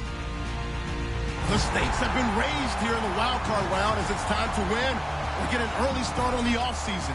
It's the Egyptians going up against the Riverhogs. With that, let's get out to the Pacific Northwest in Portland. Here are Brandon Godden and Charles Davis. All right, Larry, thank you very much. We are pleased, as always, to be bringing you coverage of the National Football League presented by EA Sports. Tonight, it's the NFC's turn to take center stage as we've got a wild card matchup on tap between the Memphis Egyptians and the Portland Riverhogs.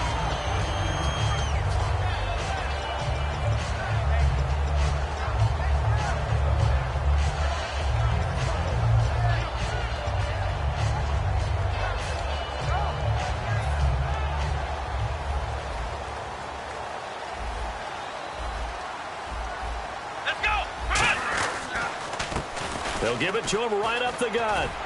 And he'll find some space up to about the 25. 5 yards on the carry. Good pickup on first down. And the big boys up front in the trenches, what do you think of the O-line, Charles? I love them because this is a group that's so cohesive. They know what the man next to them is going to do at all times, and they operate as a terrific unit. See if they stay on the ground for second down. Here we go. They'll give it to him right up the gut. And they're able to get this one across the 35. Give him 12 yards on that one. It earns him a fresh set of downs. But we just saw him run the football really effectively there with 3 tight ends in the game. And any defensive coordinator, when they see that set, if they can get more bodies out onto the field, not more than 11, of course, but bigger bodies to combat what they're going to do, because that's a run-heavy formation. Those guys are out there to block 9 times out of 10, and in this case, they did it really successfully. Ohio, here we go. Now a play fake here on first down. And it pops free. The collision there jarred the ball loose and brings up second down. And let's look defensively at the starters. Marcus Peters is a former first-round pick who has great anticipation and tremendous ball skills.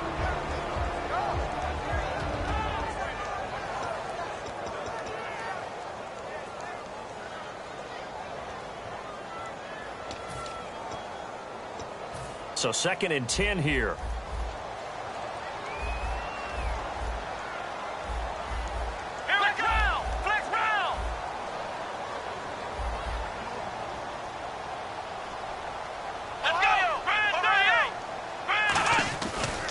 And they'll try the ground game here with the running back. And he gets this one to midfield before he's brought down. They give him 13 yards there on the play and a fresh set of downs. It's so important to establish the running game early in a contest because when you do that, that just opens your playbook so big for your offensive coordinator. And to be frank about it, they like calling pass plays better than they like calling running plays. And with the way that they're running it right now, that's going to open things up to do whatever they want through the air as this game goes on. Possible run anticipation here as the D-line sandwiches together. And he's going to be stopped up at about the 47-yard line. A gain of 3, second down.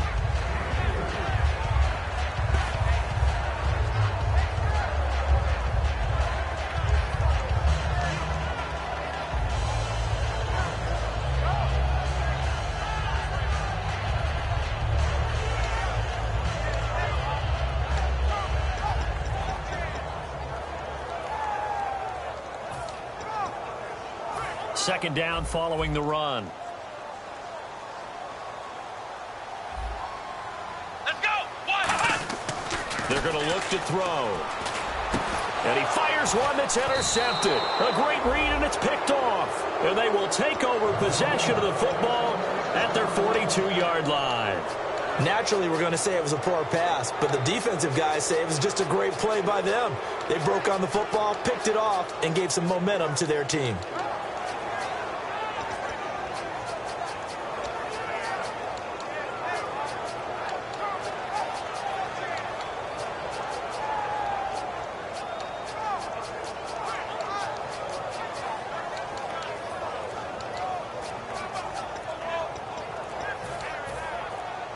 Time running out here.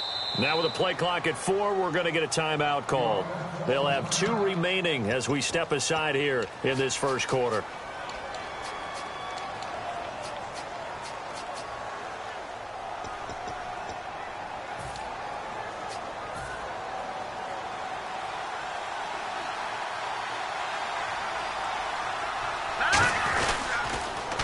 Now they'll run it on the toss. And they get him down right near the midfield stripe. Just what you want on a first down run. Call it 8 yards, and it's 2nd and 2. Now that's the way you want to start a drive. Talk about a tone setter as well as a playbook opener. Now if you want to take a big shot over the top, you're all positioned to do so. Just 2 yards to go here on second down for the offense.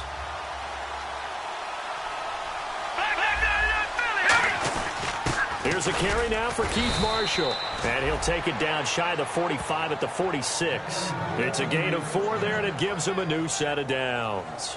Not too many more ideal situations in 2nd and 2 in order to try and pick up a first down. They ran it and picked it up. Counting down toward the midway point in quarter 1. The defensive line disperses a little bit here, maybe expecting a pass. Now they'll run it on the toss. And he's going to be met at about the 43. Give him 3 on first down. It'll set up a 2nd and 7. And this O-line, it is the lifeblood of the offense. They establish the tone. Mean, nasty, physical. They can't wait to get after people. That allows the rest of the offense to feel confident.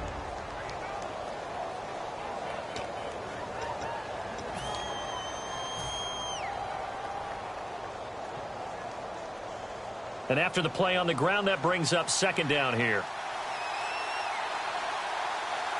Hurry up, here we go. No, John, here we go. Now they'll look to throw it with Lynch.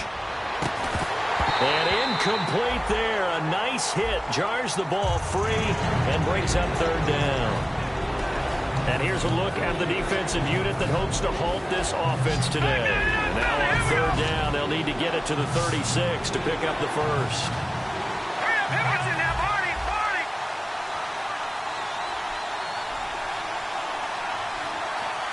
All right, here we go. What's in there, Barney? On 3rd down, Lynch. Open man, the tight end Rodgers. They convert on 3rd with a gain of 22. And Richard Rodgers makes the grab, and let's face it, it's going to follow him the rest of his career. The Hail Mary he caught to beat the Lions in 2015 in Detroit, pretty memorable play. Those Lions fans, they just don't like you right now if they heard that. I didn't mean to bring it up to, pull the Band-Aid off the wound there. I was just trying to praise Richard Rodgers. Yeah, they're going to be mad at me. So the defense has put them in a tough spot. It's 2nd and long. Looking to jam the receivers at the line here. Press coverage look defensively. Green, all right, man, lucky 56. Lucky 56. Halfback sent in motion. Lynch looking to throw on 2nd.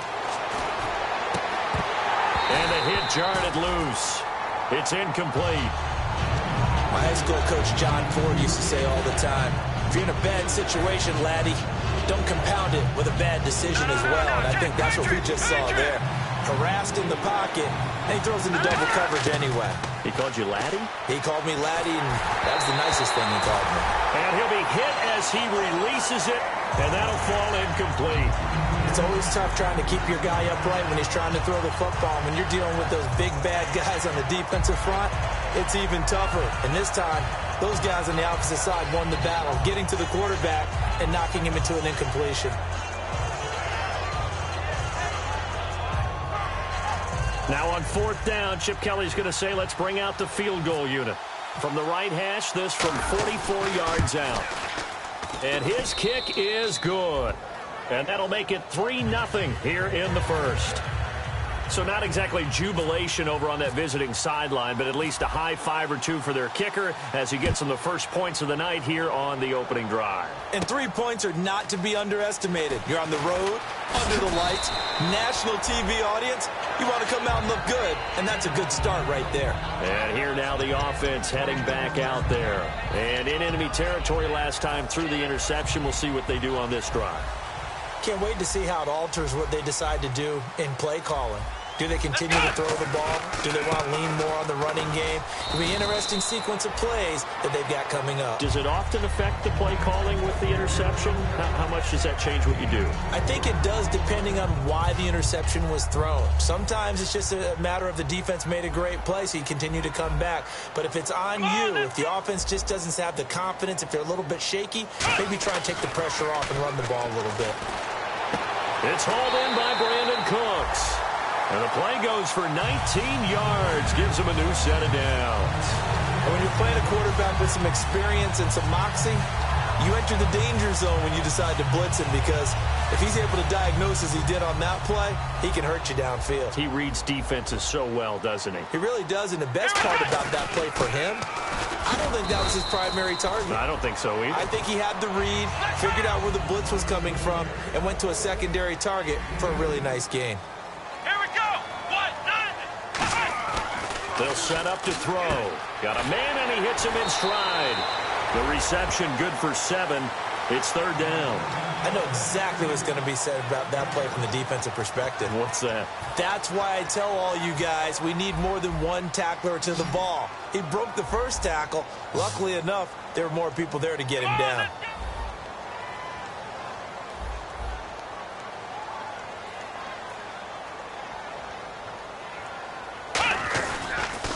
And they'll go ground game here with a tailback. And he is going to lose yardage here. Back with Charles Davis, I'm Brandon Gaudin. Portland in control of football here to begin quarter number 2. They are, however, facing a 4th down situation.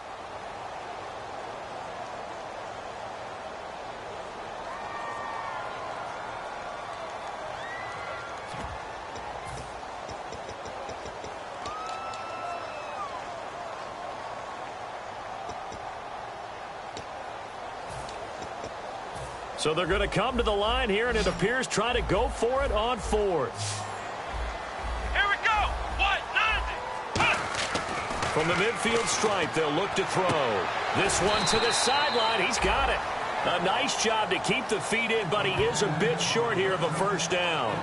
Now this offense ready to take over again. And they split the uprights last time for 3. They've got the lead. They're not going to play this conservative. They're not hoping for another field goal. They're hoping for a touchdown. I'm with you on that one. I like where your head is. I like the way you're thinking, because you're exactly right. Trying to sit on a lead and play that way, that doesn't work too well for most teams. Run your offense. Yep. Run what you do best. Exactly. Put it all the way down and try to increase your lead in a big way. And the best way to do it, touchdowns.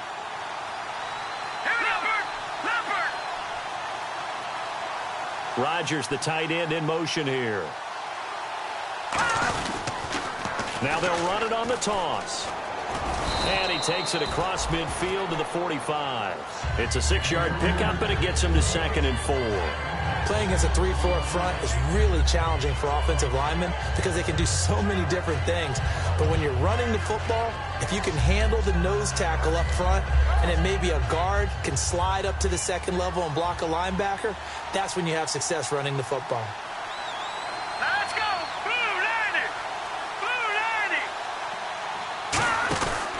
Now a handoff here to his running back.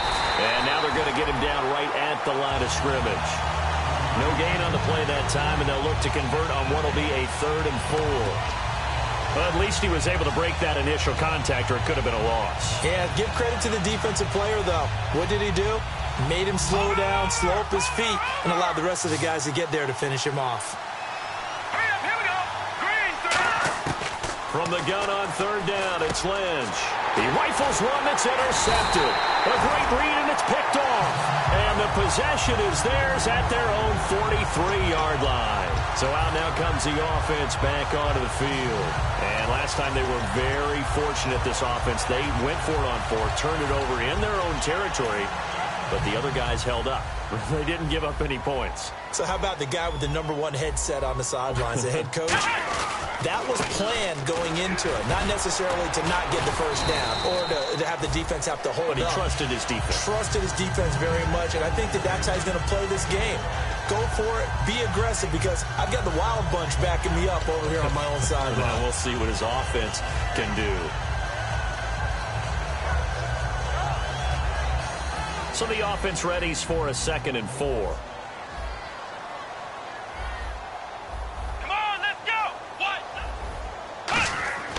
They'll set up a throw. And he's got his man on the out route. And this time he's able to take it down to the 42. They get 9 out of that one, and as a result, the drive continues. A little football 101 there. You just see the receiver try to run down the defender, meaning he goes right at it, and really trying to move him a little bit towards the center of the field so he can put his foot in the ground and break to the out, to the sideline, and make a catch. They'll give it to him right up the gut. And he'll bring this one inside the 35. 8 yards on the pickup, and now they'll have some options on second and short. That was a good run, probably right on the edge of breaking into something really big. So the defensive guys right now are talking about, okay, what can we do to slow him down before he truly gets started? See if they stay on the ground for second down. Shift together here from the D-line. Let's go. They'll look to throw. Looking middle, and it's incomplete. And that one was knocked away, and I think the defender's going to be a little upset with themselves. They made the play on the football, but that one felt like a forced pass by the quarterback. Thought he had someone open. He really wasn't. Maybe an example of having too much confidence in his receiver that no matter what, I'm going to throw it to him. And that was a play made by the defense, and it could have been a bigger one. Let's go. Flex round. Flex round. Let's go. What? Nothing. They'll go to the air here on 3rd and 2. Looking left side, and it's complete. And touchdown. Their dangerous wide receiver, 33 yards. And his guys have taken the lead. And this is up and good to make it 7-3.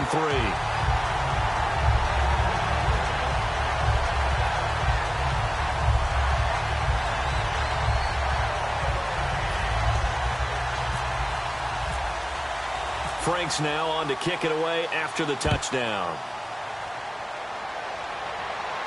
That's fielded in the end zone. And with the new rule, that decision to bring it out will cost him about 5 yards as he only gets to the 20. Out comes this offensive unit as they get set to take over here. And following the interception, just any interception, are you a little bit more cautious when you start that next drive, or no, you just throw that out the window? I think you are. I don't think that there's any way you can run back out there and go, totally didn't affect me. Let's just go ahead and be loose with the football again. You're going to take care of it, but you have to be careful about being too cautious because now you can't run any offense at all. Still want to attack. We'll see how they attack them here. Here we go with 2nd and 7. Over.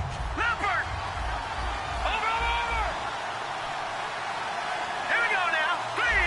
Gun. And the back goes into motion. On 2nd down, here's Lynch. He's got time in the pocket. He's got him in, complete. And he takes this one just shy of midfield all the way to the 49. He had time, was able to survey the field and find a soft spot in that zone coverage. And that's where it gets difficult for a defender, Brandon. You go to your spots on the field that you have to cover, and when the offense finds an area that you're not in, that's where they throw the football. Give him a couple on the carry there, 2nd and 8. 2nd down following the run.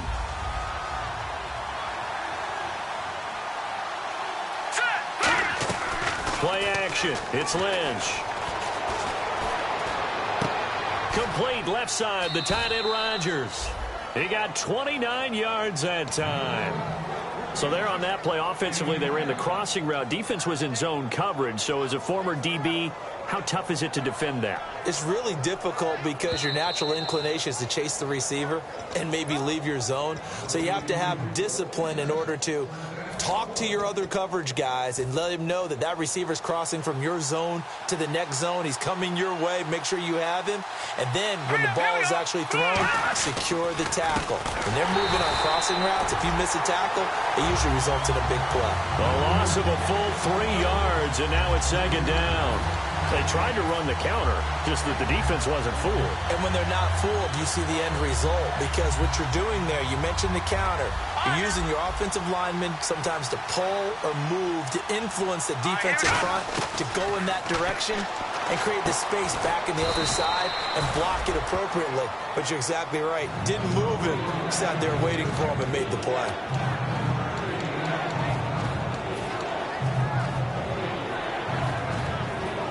And now it's a 3rd and 4 situation for the offense. No. Check. Set. Green. Detroit. They'll put 2 receivers left, 2 to the right. Watch it now, Barney. All right, now, look at 56. Look at 56. Over. Leopard.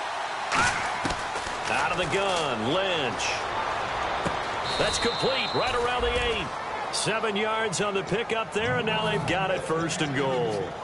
And they're on 3rd and short. They just tried to spread the field. It worked. And I think that the spreading of the field, the extra receivers, has really become the next in the evolutionary chain in the NFL. Go all the way back in that situation, you're handed to the fullback, right? As we evolve, maybe you pitched it to your tailback.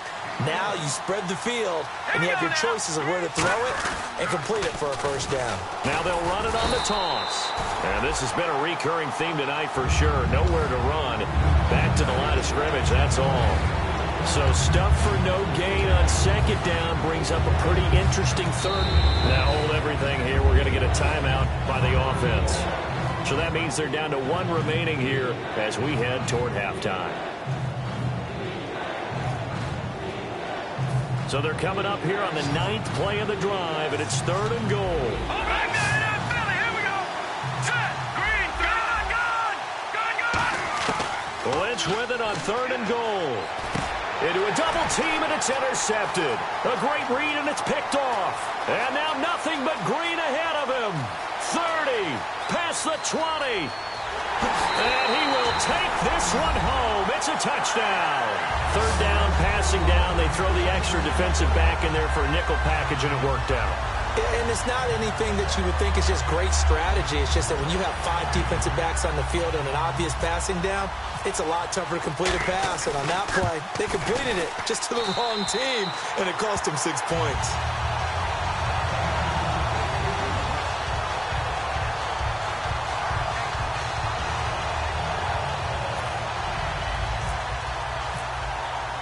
So they throw the pick 6. They'll get another shot at it now as this one's in the air.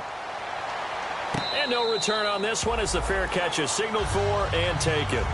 Now this offense ready to head back out there. And from this spot in the field with the clock where it's at, you think we're just going to see a knee and that's it? And I think in this situation, that's the proper play. But we do know there's some risk takers out there that may want to take one more shot before the clock runs out. To throw is Lynch. He sets to fire deep. And for the 3rd time here in this half, it's intercepted. A great read, and it's picked off. And he will be brought down as time is now run out on this 1st half of action. So we come upon halftime here in this NFC wildcard matchup as we send you cross-country to our EA Sports Studios in Orlando with our halftime report. Here's Larry Ridley. So both teams have their marching orders, and we'll get going again here in quarter number 3. That'll be taken in the end zone. And he'll take it back to about the 19-yard line. So here they come, the road team now getting the football first to start this 3rd quarter. And they just had that pick 6. I guess the only positive maybe of them returning that for a touchdown. This offense right back out onto the field to try to make up for it. I like that because now it doesn't give him a chance to go to the bench and really settle. You know, to sit there and kind of seethe over the idea that they turn. And got his man complete. And he's brought down after a good gain. That one goes for 24 yards. A lot of time there, partner, in the protected pocket, and he was able to deliver. The guys protecting the passer have allowed him plenty of time to go through his progressions and find open receivers. And he motions the wide receiver. Throwing here, Lynch on 1st down. Firing quickly here, and that's complete. Give him 9 there on the 1st down completion. Seeing that play and understanding just how tough it is to cover tight ends, especially the ones running around the NFL nowadays, makes me glad I didn't make it in that league. I would have had a really difficult time. But now you get to sit up here with me. Yeah, and that's fun, isn't it? And what a really nice game right there on 1st down for them. Brings up a nice 2nd down for them. They'll run with Marshall. And he is swallowed up right at the line of scrimmage. No gain on the play, and now they're faced with a 3rd and 1. That was an example of excellent defense there. They stuffed them. So now it brings up a 3rd down situation. If I'm calling plays here, I make sure I put in the hands of my quarterback and get it to a receiver real fast. I'm not running the ball here. And a quick throw here. That's complete. Give him 3 yards and a fresh set of downs. Did you see that route the way that I did? I thought he was trying to get deep. Yeah, that wasn't the first option. No, not it came off of that guy, the deep guy. Under pressure, he's going to go down. Look at this, way back around the 43. Now, we talk about players blitzing all the time. I often laugh and sometimes call just straight-ahead pursuit. What a running start right back to the backfield for him. Yeah, it really didn't give anybody a chance to get up there and stop it. No, I mean, that's really, really difficult. You're asking a whole lot anyway, but when he gets that kind of a start and comes through clean, oftentimes the advantage definitely goes to the defensive player. And here comes play number 6 on this drive. Now a play fake here on first down. Going to throw right side here, complete. And they do get him down, but he's inside the 5 all the way to the 3.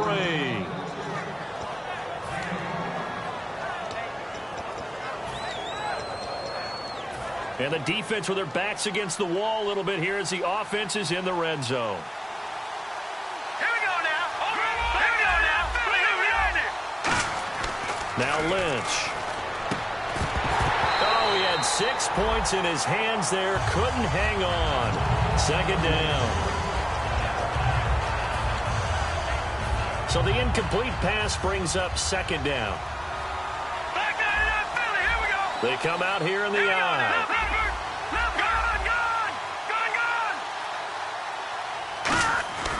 Lynch to throw again.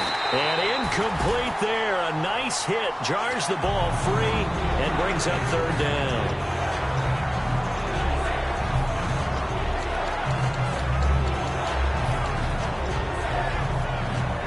This defense has held on so far. Now from the 3, this is 3rd and goal. Once again, it's Lynch. And now another one thrown incomplete. And that was a nice play. He knocked it away, but obviously you want the interception in this situation. You want to take away any chance that they have any decision to make on 4th down. But things happen so quickly in the end zone in this compressed area of the field that you're just happy to knock it away and not allow a touchdown. And this one is right through. And a second field goal here cuts their deficit to 14-6 now. And that field goal caps an 11-play drive. That's a lot of offense to run to only get 3 points, but they'll take them. Anytime you can put anything on the board, you run to your sideline somewhat happy. And he'll get across the 20 before he's brought down at about the 23-yard line. Now we take a glance at the offense as they work their way back out for their first possession of the second half. And they'll just simply be looking to build off the confidence of the last time out where they scored a touchdown. Then confidence is powerful, isn't it? When you've scored once, you feel like you can go back out there and get it done again. Doesn't matter what the defense throws at them. They feel like they're in a groove right now, and they want to get out there and show it. Yeah, hoping to stay in that groove here this go-around. And they're going to get this one all the way out across the 45. A really nice gain of 25 yards. Dance class, anyone? Did you see the steps between the quarterback and the running back? That's what you need for a good counter. You have to have it because you're setting up your blocking. There's a timing element as well, but they have to marry up their steps. Otherwise, that timing gets thrown out the window. Timing was great there and a big run. They come out with 1 back and 3 tight ends. And on the ground they go with a running back. And he might have got this across midfield, not by much. They'll mark it down at the 49. It's a pickup of 4, and it'll bring up second down. Well, if you're a football guy, that's a pretty run because everyone is in sync right there. Obviously, the guy carrying the ball, but how about the people up front? Leverage, athleticism, they created some nice space for him. They're going to look to throw. He's going to sling this deep downfield, and he's unable to grab it. Thought he might have had position, couldn't hold on, third down. And you just know when that play call came in, their eyes lit up because anytime you get a chance to take a big shot downfield, that's a lot of fun, and they missed an opportunity.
Third down here for the offense after the incomplete pass.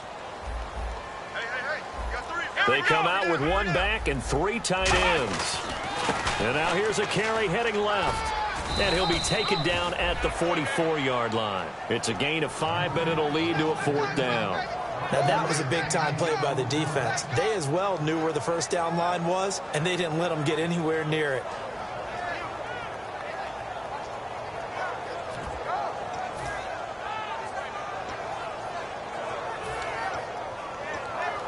The offense staying out. They're going to go on 4th and 2. Back to throw here. This is caught. It's Cooks. Give him 6 on the play. And on 4th down, they're able to convert and move the sticks. As a defender, I always found the slant route extremely difficult to cover unless you're able to jump on top of it early, because once he gets his hands on the ball, he's at full speed going away from you. It all happens in the blink of an eye, doesn't it? It really does. The timing is so important. That ball's got to be out of the hands of the quarterback and to the receiver like that. And if it is, you often get a very successful play. A good run there on 1st down, and it'll leave them with a 2nd and 2. And after that type of a run, there's some talking going on down on the field, but it's not trash talking. The guy who just carried the ball, he's going back and telling his offensive line, great job, keep it up, and we'll break that one soon. Going to give this time to the tailback, and he'll be brought down at the 27-yard line. Just 4 yards on the pickup, but that's good enough to extend the drive. But we always talk about good down and distance, allowing offenses to expand their playbook. Well, 2nd and 2, that means your playbook's wide open. You can run just about anything. But a lot of times, the play caller, he just looks down at his sheet, sees the short yardage runs, and goes to one of those.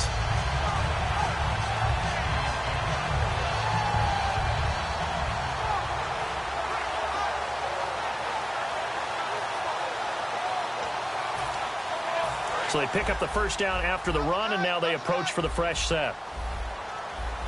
They come up in an offset eye. And he'll give it here to his running back. And running room scarce here. He's going to be stopped in his tracks at the line of scrimmage. No gain on the play. It'll be 2nd down. So nothing there. I don't know that that's all in the back, though. You got to look at blocking there, don't you? I would agree with that totally. At some point, they have to win at the point of attack. Instead, it was the defense getting it done again and holding them to no gain. And on the outside, they're playing press coverage. Let's go! Now they'll switch it up here. Under a heavy rush, and down he goes. A well-designed corner blitz that gets him for a loss of 8 yards. Partner, I know the ball security's preached like crazy, but every now and then you've got to know when to get rid of the football and save a little bit of yardage if you're a quarterback. Because now if you're the offensive coordinator, what does it do if it was 3rd and 10 versus 3rd and much longer as it is now? Yeah, it changes everything in terms of play calling and the pressure you might expect to face on the very next down. Had to throw the ball away and save the yardage. He didn't get it done.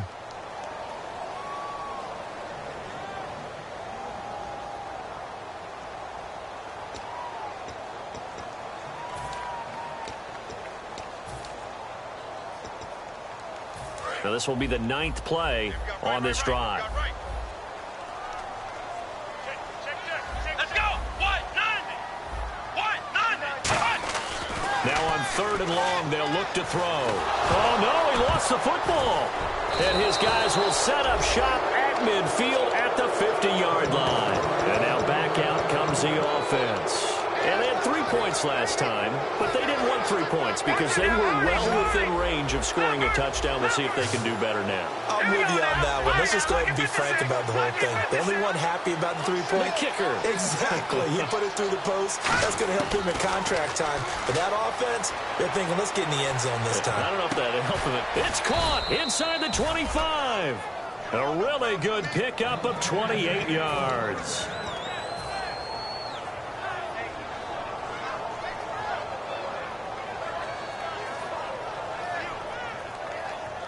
First down and 10 now for the offensive group. No. Check. Patriot. They come up in an offset eye. Now they'll run it on the toss. And he'll take this inside the 20 and down to the 18. And give him 4 yards there. It'll be 2nd and 6. And after the play on the ground, that brings up 2nd down here. play action. It's Lynch. And the hit jarred it loose. It's incomplete. Slants are so tough to cover because everything happens so fast. But sometimes it happens too fast for the guy catching the ball because all of his movements have to be quick off the line of scrimmage, and then all of a sudden the ball's right on top of you. And maybe he got a little bit ahead of himself there. And a lot of times coming in with good pace, and he dropped it. Defense sinking pass. They've got the nickel set out on 3rd and 6. They'll put 2 receivers left, 2 to the right.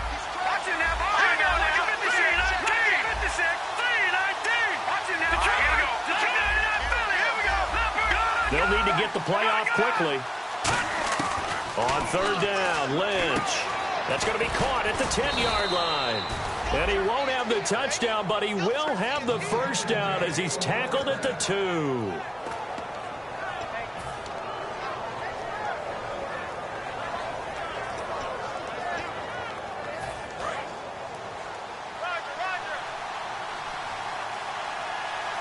They come out here in the eye.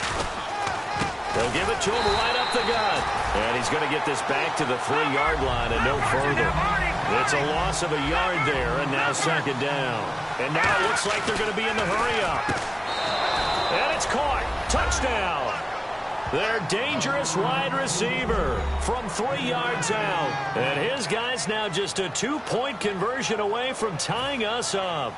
I wonder if he changed anything on his play sheet or they just executed better. Because they had 2 previous drives that ended in field goals.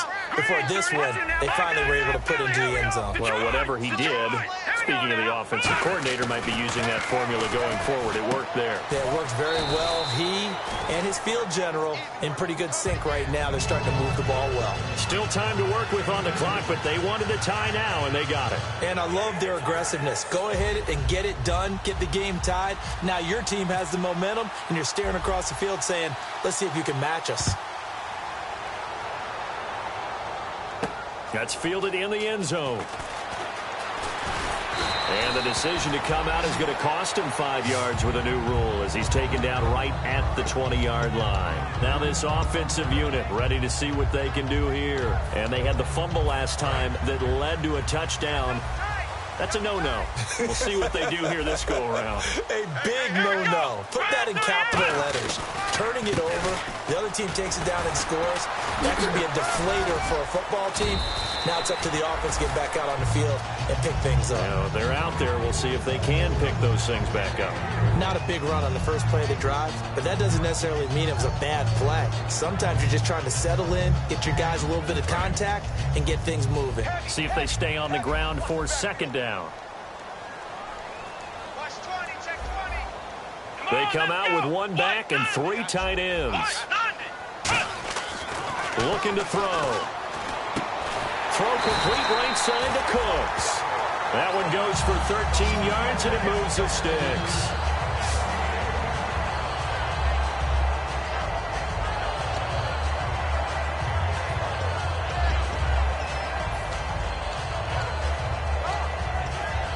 Now the offense lining up 1st and 10. And some changes here as the D-line separates some.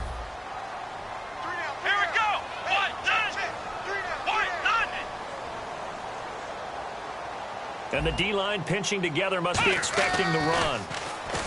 They'll drop to throw. And it's a short one here, complete to his tight end. Give him a couple on the catch. It's 2nd and 8. Well, the strategy was evident there. Get it to your tight end and make it a one-on-one play with a cornerback. Who's usually going to win that one? The tight end, but not there. Not in this situation. How about the corner defeating that logic and making a really nice tackle? Now a handoff here to his running back. He'll get about 3 as he's brought down right around the 42. We always like to talk about defense in terms of levels. 1st level defensive line, 2nd level linebackers, 3rd level defensive backs. On that run, that was what we call a 1st level run, and it was stopped by a 2nd level player.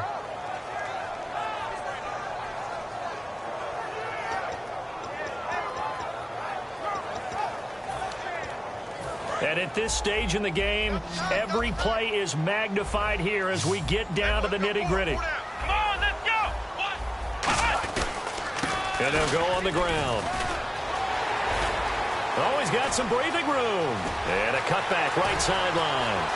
And he will take this one in for a touchdown. A big play there. 57 yards. And his guys are going to take the lead. Well, they were just hoping that run would pick up the first. They got the whole enchilada. And I'm so used to teams on third down, doesn't matter how far they need for a first down, throwing the ball. Instead, they run it, and as you said, pick up the first down, and then some, and then some. In fact, everything, all the way for a touchdown. Terrific play.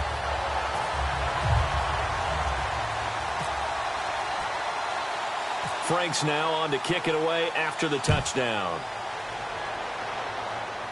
It's a short kick, taken at the 15. And they're going to start this drive in pretty good shape as they get it up past the 30. And here now the offense heading back out there. And they're going to need another score. Got one last time, but still down here. When you're playing catch-up, every possession becomes crucial, doesn't it? It's vital. Get back out on the field, punch it in the end zone again. They know it's not easy, but what they do have going for them, they did score the last time. They think they've got a good formula working. And what about the defense? Well, now you're just saying to yourself, okay, we gave up a score last time. What adjustments do we need to make to slow them down now and get the ball back for our own offense? Is it more pressure? Is it more zone? What do they have to do? They're trying to figure that out themselves. We'll see if they can figure that out right here. And he'll work this one up to about the 38. It's a 7-yard carry to set them up with a 2nd and 3. What a way to start a drive. An excellent run, a tone setter, and now, if you want to take a shot on 2nd down and go play action and make it look like the same exact play and throw it over the top, you can do so because you've established the run in a big way. Quick hitter here, it's complete. Time for a break. We'll come back, see what transpires after this. Detroit! Detroit!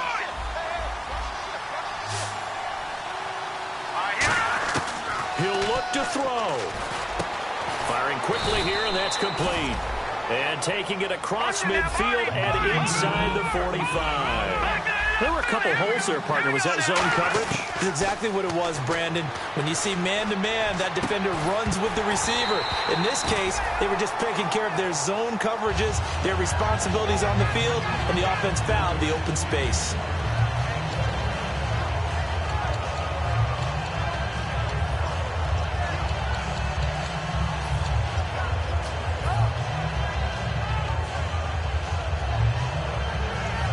Offense looking to avoid a 3rd and long. It's 2nd and 10. Detroit!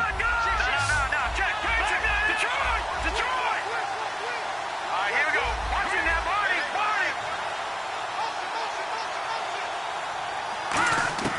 He's back to throw. Now a desperation throw deep. This is caught inside the 15. A very nice pickup of 33 yards. They like going to him in the slot. He catches another one. I think this comes under the heading of, until they stop him, why not go back to him? He has something going really well. Great working relationship with the guy throwing the ball, and they keep making the connection. Looks like the defense in press coverage here. Back to throw. And incomplete. He dropped it in the end zone.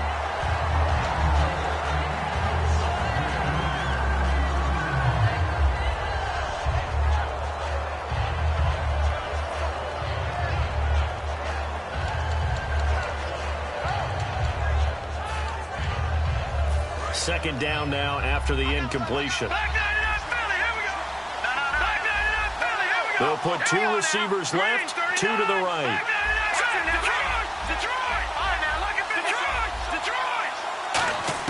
They'll look to throw. This will be caught at about the 5. That catch good for 5. It's 3rd down. What terrifies defenses when they see slant routes thrown is that the receiver is on the move, and oftentimes he catches it and gets up. Now whistles come in. We're going to get a timeout here by the offense. It's just their first. They've got 2 more to use here in the final stages.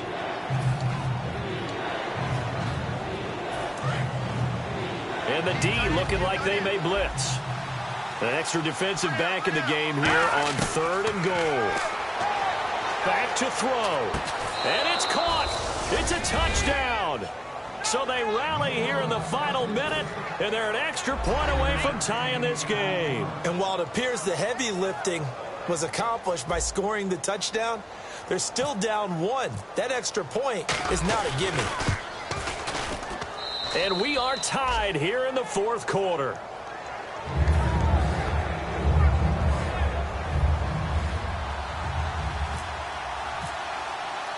So here comes the kickoff now, all even here in this fourth quarter. That'll be taken in the end zone. And he'll take it back to about the 19-yard line. Now this offense ready to take over again. They've got work to do, but they do still have a bit of time here.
They've got to feel comfortable with that, but they have all their play sequences called.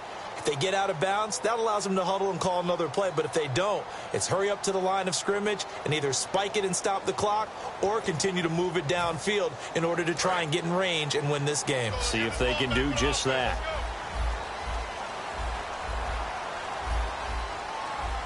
Here we go. Man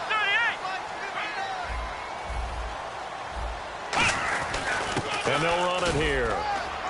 And he'll work his way forward up to the 22. 3 yards on the pickup there, and it'll be second down. Another good run for him.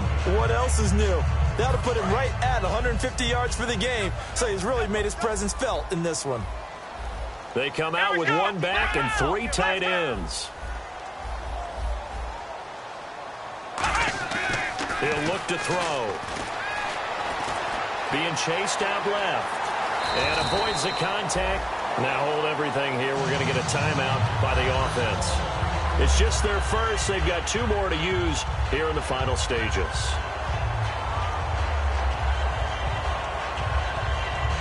Fresh set of downs here. Looking to jam the receivers at the line here. Press coverage look defensively. Come on, let's get round. Flex round. Come on, let's get. Going to give this time to the tailback. And some room to roam now. They call it a gain of 19, and it moves the chains.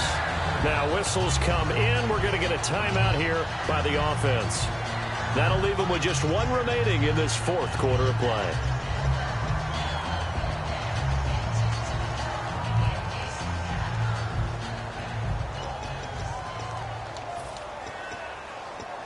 So the run moves the chains, and here we go on first down. Now a play fake here on first down. He's going to flip that out to the flat. It's complete. And he is out of bounds inside the 30. And give him 17 yards that time as that'll move the chains.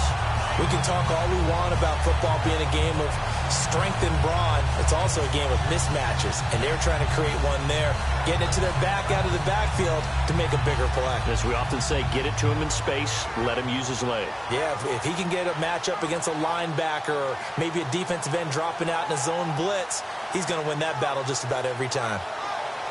So here we go, 1st and 10 now. Possible run anticipation. Here's the D-line sandwiches together. Here we go. And they'll go with the ground attack here. And inside the 20 before he's brought down. Now hold everything here. We're going to get a timeout by the offense. That'll be their 3rd and final stoppage here as we step aside. So now this game hinges on... And before this play happens, we're going to get a timeout here. And as the two teams talk it over on their respective sidelines, we take a break.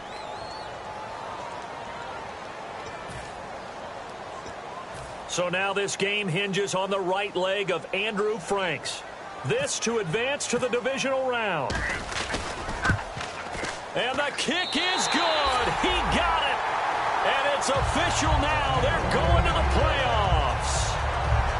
And Charles, I think when the schedule comes out, all teams, no matter where they're predicted to finish, talk about protecting your home turf. They were able to do that here in this one. Similar to a tennis match, right? Not letting them break your serve. That way you hold on to it. They got it done, and they feel very good about that victory.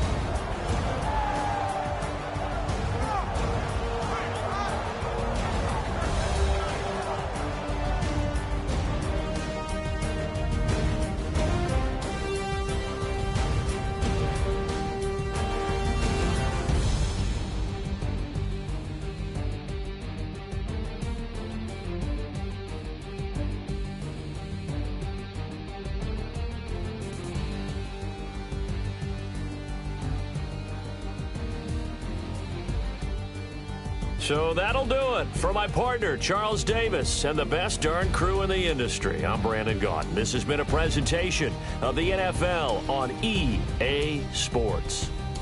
With that, we say good night, everybody.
everybody. I'm Larry Ridley, and this is the NFL on EA Sports.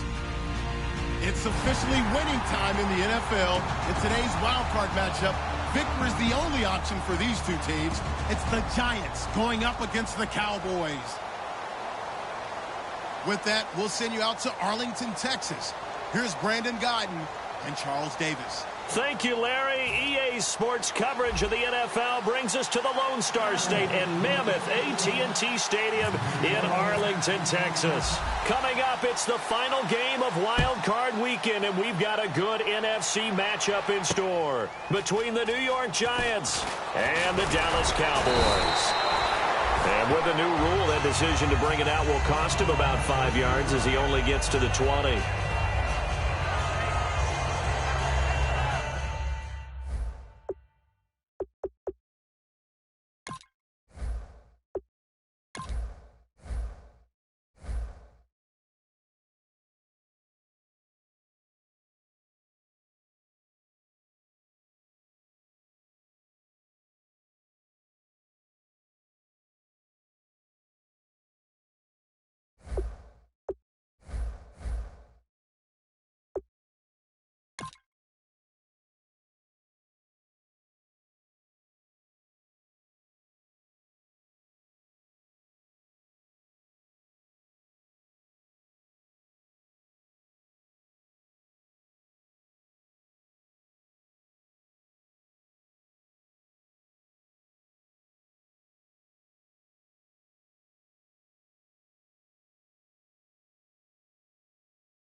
Everyone, I'm Larry Ridley, and this is the NFL on EA Sports.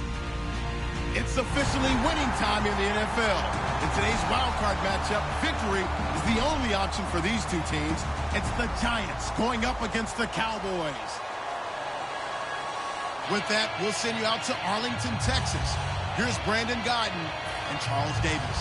Larry, we find ourselves right in the center of the Dallas-Fort Worth Metroplex in Arlington and AT&T Stadium. Coming up, it's the final game of Wild Card Weekend, and we've got a good NFC matchup in store between the New York Giants and the Dallas Cowboys.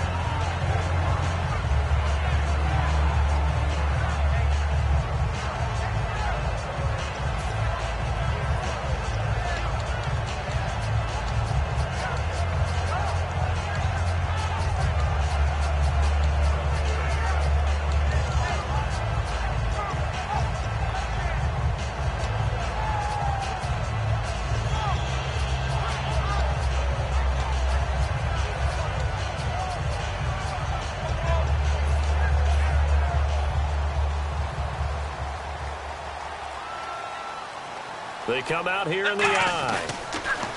Now the first carry for Ezekiel Elliott. And able to get this across the 20 before going out of bounds. A solid run on first down. Gain of 7 leaves him with a 2nd and 3. Now that's a run that warms a play caller's heart because you're actually set up to do whatever you want on offense. You can come right back and run essentially the same play because you have momentum. Or you can fake that running play and throw something deep over the top. Or you now feel like you have an extra down to play with. Because if you go ahead and just throw it and you don't get it, come back and try and pick it up on 3rd down. 2nd down following the run. Play clock winding down. And they'll try the ground game here with the running back. And they'll bring him down at the 27-yard line. A gain of 4 that time as the drive continues. It's nice every now and then in this game not to see people overthink it. Just hand it to the old reliable guy. Let him pick up the 1st down. Come on, let's go! A 1st down carry by Elliott. He finds some open field here. And down he goes, but he takes it up to the 40. They give him 13 yards there on the play and a fresh set of downs. How many times do we say in this game that speed kills, and it does it in so many different ways? In this case, you got a back who's quick and shifty, can make moves, make people miss, but also gets to and through a hole before it can close down. That's some of the benefits of that speed, not just outrunning people in the secondary. That led to a really nice game. And early on, they're picking up right where they left off last week. And I know a lot of coaches say each game is its own. You don't really have carryover. This feels like carryover. So much confidence from the previous game that they're using to their advantage now. And down inside the 40 to about the 38. Give him 9 on the carry that time, and they're set up with a 2nd and 1. And that looked like some pretty easy yardage there right up the gut. And he's a guy that has some height to him. So when you don't have to drop a shoulder or create or get through contact or trash, makes it a lot easier to stay upright, see the field, and make a run as we just saw there. 2nd down and just 1. Flex round! And he'll give it here to his running back. Trying to run inside, but nothing there. He can muster only a yard there, and they'll be left with a 3rd and very short. And here's the offense today that hopes to get off to a strong start.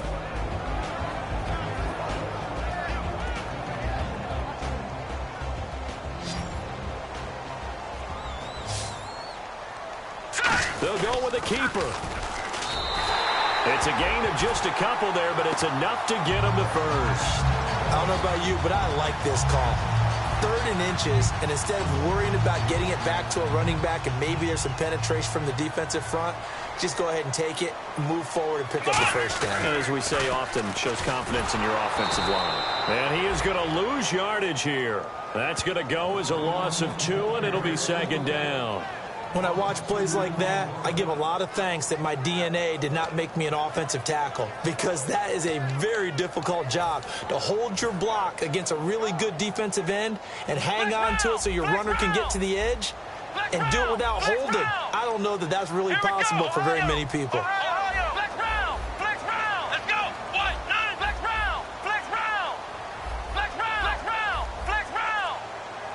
And he goes in motion here in the backfield. And the play clock's running down. Throwing. Prescott. In the middle of the field, he's got Nelson.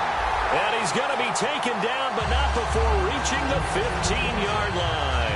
And on this first drive, looks like they want to get that vertical passing game going early. And they did, and what a warning shot they just fired. If you're not going to back up and play coverage deep, we're going to attack you all game long. And once you adjust to that and you start to back off, then that opens things up underneath. A really nice start for them. Great way to get the game going. It's a nice pickup of 12 yards, and it gives him a 1st and goal. That's been a pretty darn good drive to start things off here in this game. Move the ball downfield well, and after that run, they're set up at 1st and goal. Let's go. 1st and goal at the 3-yard line now. They'll give it to him right up the gut. And he is going to lose yardage here. A loss of a full 3 yards, and now it's 2nd down. And there it was right in front of us. Today's NFL, these guys nowadays, they don't just eat up space. They try and get upfield and make plays in the backfield. A 2nd down throw, and that is caught. Touchdown, Cowboys. J.J. Nelson, a 5-yard touchdown. And the Cowboys take it all the way down the field and score on the opening drive. And this is up and good to make it 7-0 Cowboys.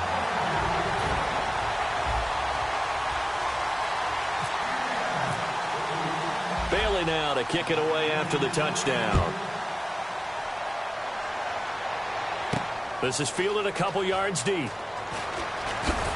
And the decision to come out is going to cost him 5 yards with a new rule as he's taken down right at the 20-yard line.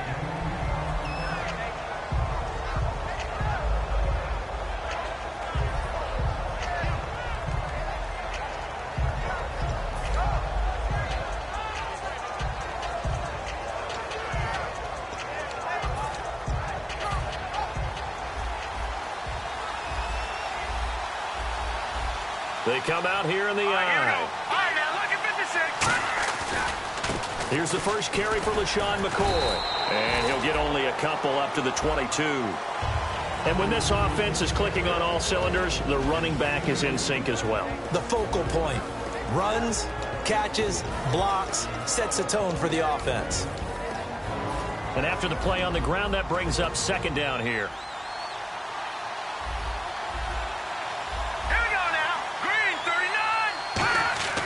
On 2nd down, here's Kessler. And it's a sack. Down goes Kessler. David Irving in there to get him for sack number 9 now on the year.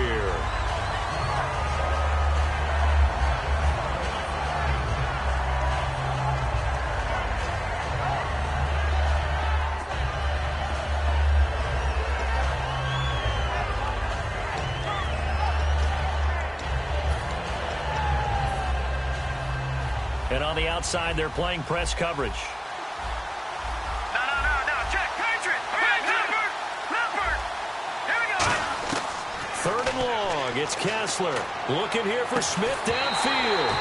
It's incomplete. Took a shot. Couldn't connect. Alongside Charles Davis, I'm Brandon Gaudin, and it's the Giants with a football here as we begin quarter number 2. They are, however, facing a 4th down situation. On now is Brad Wing to kick it away for the Giants.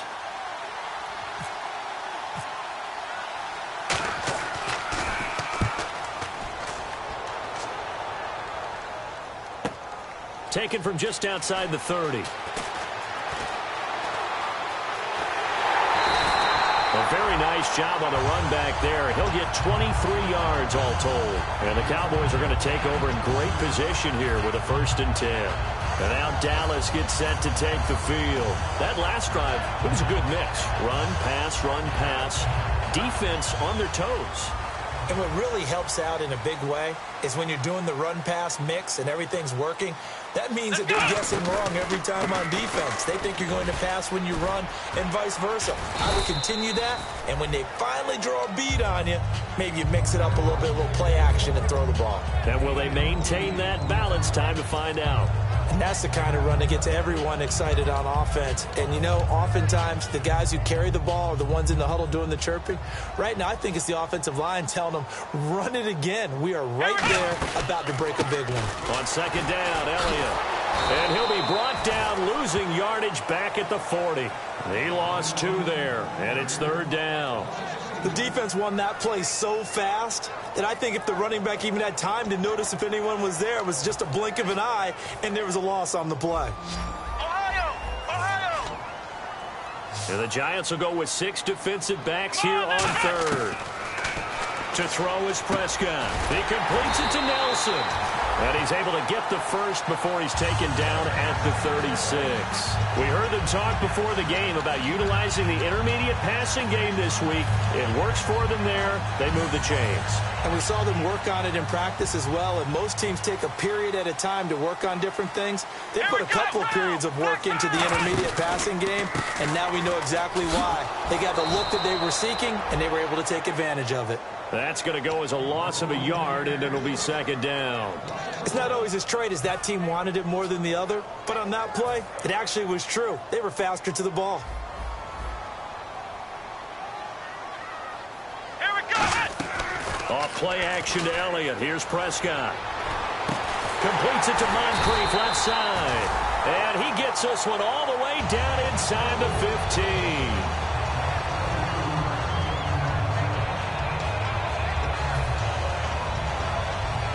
In the red zone this time.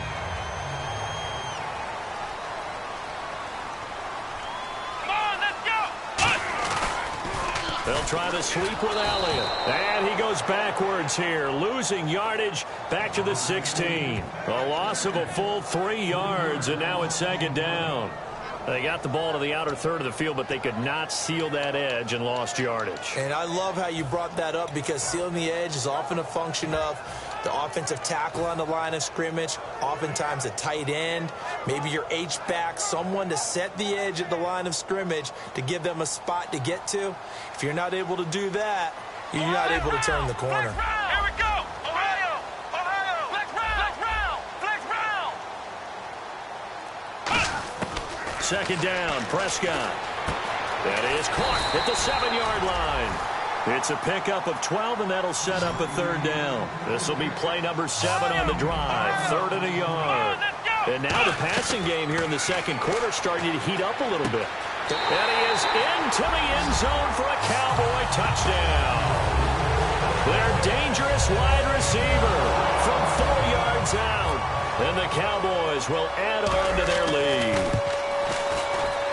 And it's good to make it 14-0. Bailey now to kick it away after the touchdown.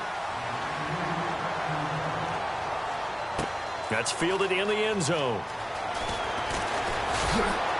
And the decision to bring it out is going to cost him about 7 yards all told, as he's taken down back shy of the 20. The Giants offense now, they get ready to head back on the field. And the last drive, their first drive, 3 and out. What changes here, if anything? I think it's making sure the guys that you trust the most with the ball, the biggest playmakers you have, that they touch it on this possession to try and get things moving. So get it to the horses. Without a doubt. They're the ones that typically end up in the end zone.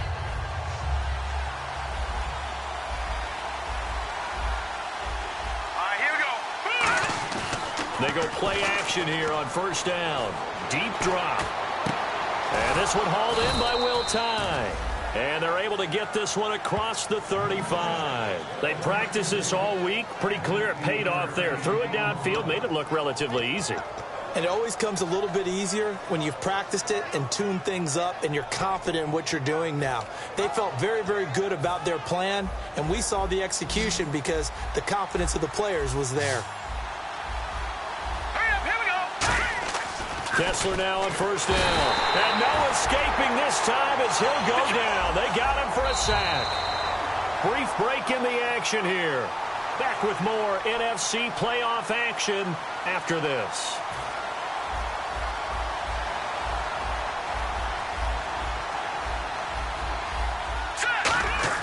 Kessler looks to throw on second down. Steps away. No, he doesn't have it. Maybe some alligator arms there going over the middle. Third down. And the offense looks to pick up the first here on third after that incompletion. Let's go. Gone. Hurry up, here we go. On third and long, it's Kessler. He's got time. Rush sack, and it's going to lead him to 4th down. Man, he got in there so quickly, Charles. What could the offense have done to adjust and account for that? But what you're hoping is that you figure out and you see and get a clue that maybe there's going to be some pressure coming at you, and you change the blocking schemes. Maybe you go to max protection. The biggest ones, maybe you bring your running back in to try and keep you clean. But in that case, that didn't happen. Zero accountability, and a sack resulted. A great return there of 22 yards. And the Cowboys will take over the football with a 1st and 10. Here's the Dallas offense now heading back out onto the field. And that recipe on their last drive that resulted in a touchdown looked pretty good, so they'll be hoping to do that once more. And it takes me back to when we sat with the offensive coordinator and the head coach. They felt pretty good about their game plan and thought there were some holes in the defense. It's caught inside the 25. A gain of 35 that time. And it'll be 1st down Cowboys.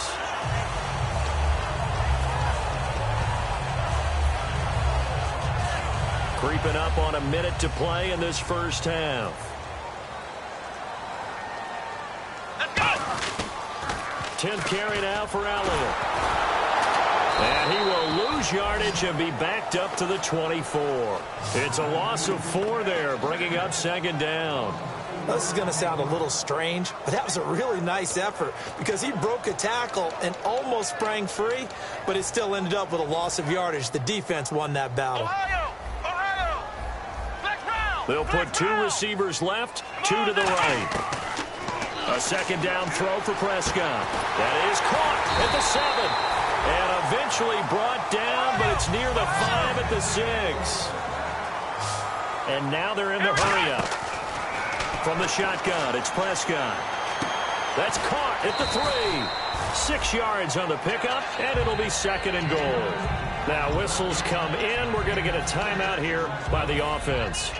It's just their first, so they'll have 2 remaining here before we get to halftime.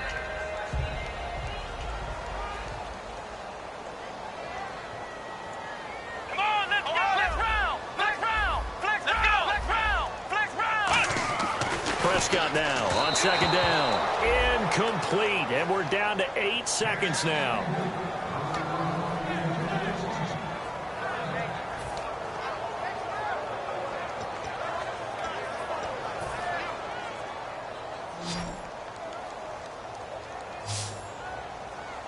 Here we go! Ohio! They'll try to run it in with Elliott. And he will take it in for a Cowboy score. Ezekiel Elliott in the final seconds of the first half. And the Cowboys will extend their lead. And that's a lead that excites a team as they head into the half. Good way to finish things off. Yeah, able to extend that lead, and you always say it, that can totally change the complexion of half number 2. Yeah, it changes your morale, changes your outlook. But even before that, let's see if they decide to kind of squib kick or what they're going to do on the kickoff, because you don't want to give up a big play right before the half ends. Good point.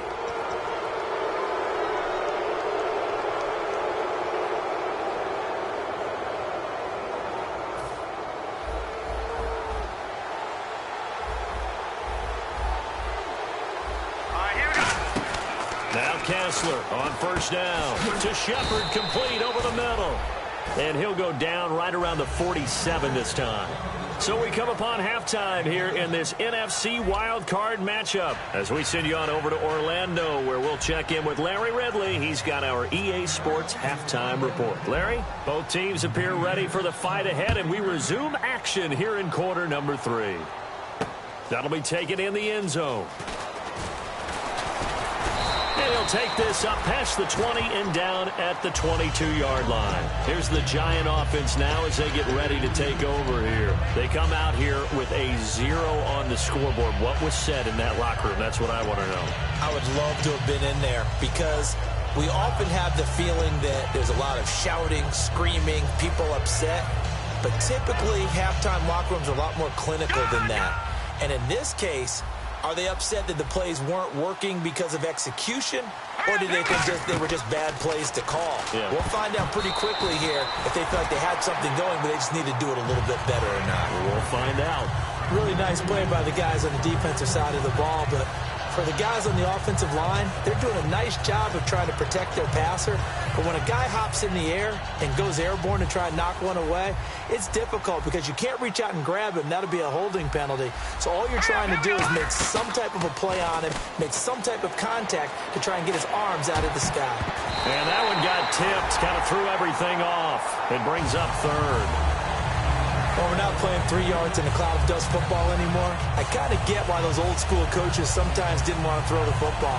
Because if it's popped up in the air, it almost turns into slow motion. And both sides trying to get to the football, and you're holding your breath wondering whether it's going to go good or bad for your team. On third down, Kessler. And he can't quite pick it. No interceptions so far. That probably should have been their first, but at least it's fourth down. Here's Brad Wing now as he's on to punt for New York.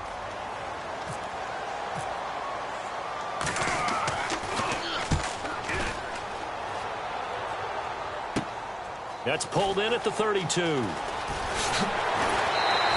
Nice job bringing that one back. 14 on the return. And the offense will take over with a new set of downs.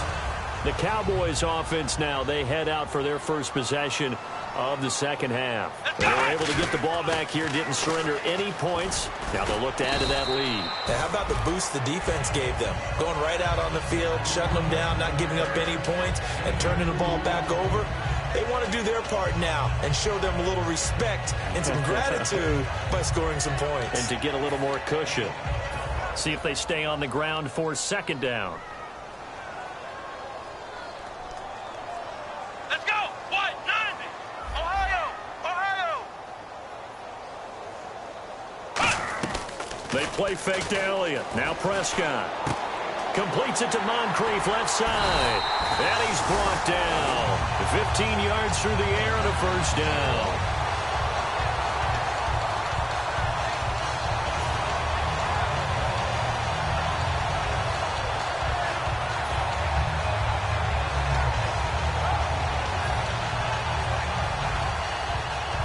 Offense comes to the line now, 1st and 10. They'll come out in the pistol. Here we go. Now a handoff here to his running back. And tough sledding. He'll get maybe a yard. Stop short of the 35. You know how we get focused at end of the half and end of the game situations about how much time's on the board and, you know, what you need to do? Sometimes you don't even have to worry about that. That's just smart football. You know, that kind of a lead, staying in bounds, it burns clock, even in a situation that we're not really focused on. Second down, Prescott. And that'll be incomplete. J.J. Nelson, the intended target, and it's third down. Now, the numbers have been good in the passing game, and certainly a big reason why they have the lead. But now here, third quarter, maybe go to the run game a little more? Yeah, perhaps. I mean, after that incompletion, a little credit to the defense for shutting them down on that play. Maybe you try and run the football a little bit more in this spot, but they have to feel good about how they've been throwing it overall. On third down, it's Prescott finding time. And he couldn't hang on to it through the contact. Incomplete. That was a classic example of trying to run with the ball without securing the catch. He was thinking about those rack yards instead of making the catch first and then taking off. And his kick is absolutely perfect. And that stretches this lead even further. It's now 24-0. So put another 3 on the board, and all things considered, a good opening drive here to begin the third quarter. It sure was. I think as a head coach, you're happy to come out and put a little drive together, take the 3 points, and build on your lead. And he'll take it up past the 25 to the 26-yard line. Here's the Giant offense now making their way back out onto the field. And still no points on the scoreboard. You're coming off of the 3 and out. They're just looking for anything to grab onto right now, aren't they? I'm wondering if someone's going to take charge in the huddle. You know, we always look to the quarterback, but sometimes it's another player on the team, a star, a veteran, someone with some excitement and energy. It's like, all right, guys, let's shake things up and let's go, because they still have an opportunity to make things happen. Shake it off. They'll start on the ground with McCoy. 2 yards on the carry there. It'll be second down. Yeah, that wasn't a big run, just a short one there. But guess what? Sometimes you treat it like boxing. You throw that jab out there, and you throw it again, then you come with a big punch later. Maybe they're just trying to set them up. On second down, here's Kessler. Wide open receiver complete. And a nice gain of 21 yards. And after that completion, you can understand why so many teams in the league are emphasizing speed on defense at every position. The tight ends have created so many tough matchups now. If you can't run with a tight end as a linebacker, this is going to be the result every time. It's hauled in by Shepard. And he'll get it down here to the 43. Give him 9 there on the first down completion. And this time they go underneath for a simple pitch and catch. And not only do you get the pitch and catch, Brandon, but you're able to keep the receiver moving when you hit him with the drag route. All right, here we go. Watch it now, Barney. On second down, it's McCoy. And he gets this inside the 35-yard line. A nice pickup there of 11 yards, and it'll move the sticks. I thought guys that were over 30 weren't supposed to run the football this well in the National Football League. How about that veteran leadership, a big-time run, combined with some nice blocking by his offensive line, showing that the ins and outs of being a veteran still has his place in this league. His odometer is not totally turned over yet. And that play went nowhere. Losing yardage, it'll be back at the 36. That's going to go as a loss of 4, and it'll be second down.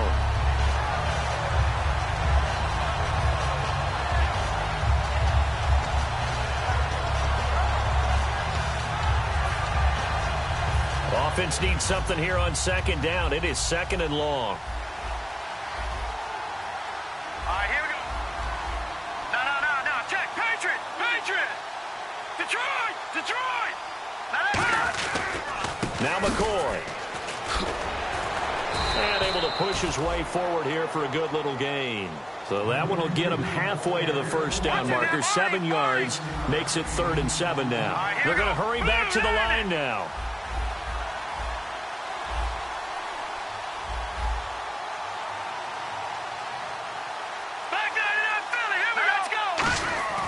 Throwing is Kessler on 3rd down. And he's got Will Tye complete. And give him 12 yards and a first down. So on that play, defense was in the zone. They ran a crossing route offensively, but the defense there, you got to be good with communication, don't you? You certainly do, and it's not something that is really evident when you watch it on the screen. But everyone's talking, communicating, pointing, and it keeps you from chasing receivers because you have a specific zone you have to cover. When a receiver's in your zone and he crosses to another one, you got to let your guy know. They got a completion there, but I like the discipline they showed to stay in their proper areas and then make the tackle. They come out here in the eye. Back now here on EA Sports. A lot of happy faces in the crowd at this point as their guys have a big lead here to start quarter number 4. And the 8th play on this drive coming up. Looks like the defense in press coverage here. Again, it's McCoy. And this play goes nowhere. Losing yardage back to the 15. It's a loss of 2, now 3rd down. Looking to speed things up here, going with some tempo. Here's Kessler. And he's going to go down. He's sacked back at the 24.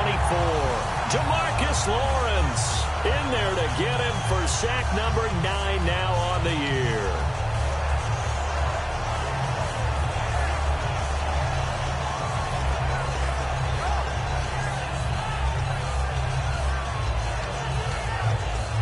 Their already slim hopes are going to ride on this one. They'll go on 4th down. Here we go. Kessler on 4th down. Into double coverage, and it's intercepted. Picked off by the linebacker, Sean Lee. And a big turnover there as his guys will get the football back. And now Dallas gets set to take the field. And fortunate to get points on the board last time. They had to hit a really long field goal to do so. The kickers in today's game are so good and so skilled and hit from distances that we almost start to take them for granted, and we can't do that. That's a long field goal that they got 3 points out of. They've got to feel good about that, and they better make sure they love him up because he's helped them out. Yeah, now we'll see if that offense can put 6 on the board here. We'll see.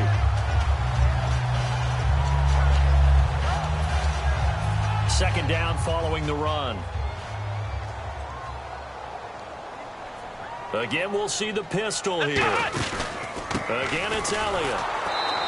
Only a gain of a yard there, but it indeed gets him a new set of downs. Now, that's the way to do it. Hand it to someone with vision and good footwork, and add in a little bit of power, and you find a way to pick up first downs. So it'll be first down here after the run. Here we go. Flex round. Flex go. Flex round. Flex round.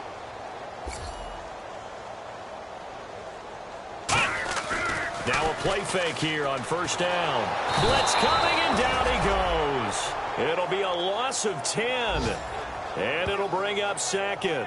And their inaugural sack of the game coming from an unlikely source. You mean it wasn't a linebacker? It wasn't a defensive end? It was somebody like you. Oh, my goodness. Yeah, that's a surprise for the offense. That's not what they normally get when they think about pressure. Ohio. Come on, let's go.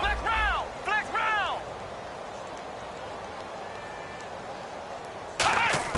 A second down throw for Prescott. Flush to his right. He's going to let this go deep. Oh, this is taken in. It's complete. And they're going to get this one all the way out across the 45. Well, go ahead and throw the ball, man. You got the big lead. You got the clock on your side. Obviously, they don't care much about the feelings of the other team, do they? Well, I was going to say, you better run to the locker room pretty quick after this one. Well, right now, maybe. They're just looking at it from the fantasy perspective. More points for everyone if they win big. They'll run with Elliott. And he'll cut it out, and he'll take it into the end zone for a Cowboy touchdown. Ezekiel Elliott, his second touchdown of the afternoon. And the Cowboys continue to pour it on. And they're able to up the lead by one more.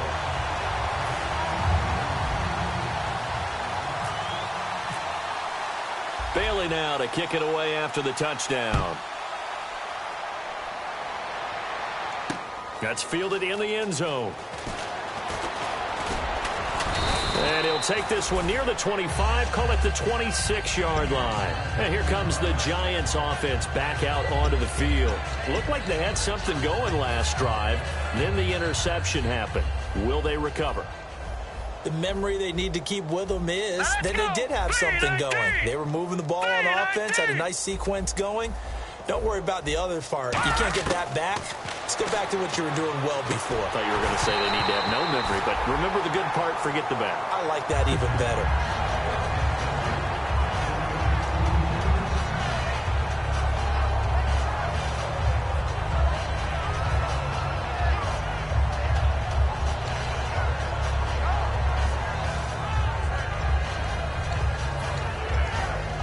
Ten yards still left on second down.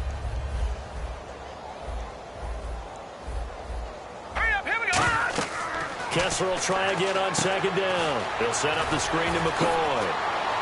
Oh, he breaks a tackle, and he's got an alley. Give him 9 yards on the second down screen play. For a second there, I thought that might break big.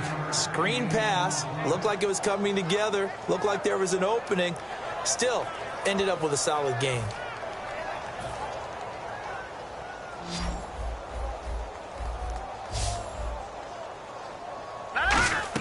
On 3rd and 1, Kessler. Hit as he throws there, incomplete. They were trying to get it there to Sterling Shepard. And 4th down coming up. Well, the pressure, the hits, the sacks have been coming at him all game long. I'm frankly surprised that they haven't found a solution yet to create more time for him to throw it or maybe change what they do on offense. And that's one of the biggest differences in this game and why they're losing right now. All right, they're going to try and keep hope alive here on 4th down. They're going for it. They'll come out in the pistol. Got to try it here. He's back to throw. And it is incomplete. Boy, it looked like he had it and dropped it. And Dallas, they'll take over in terrific field position. And now Dallas gets set to take the field. And that last drive, it was all about the ground game, ground and pound. And I don't care how we're playing the game these days, offensive linemen still want to fire out and smack the guy opposite them and move the football on the ground. They feel better about that That's what they want to do. That's how they want to play, and that's how they got it done. Yeah, they got it for a touchdown last drive. Let's see what happens here. So the offense has it 1st and 10. Time for a break. We'll come back and wrap up garbage time after this.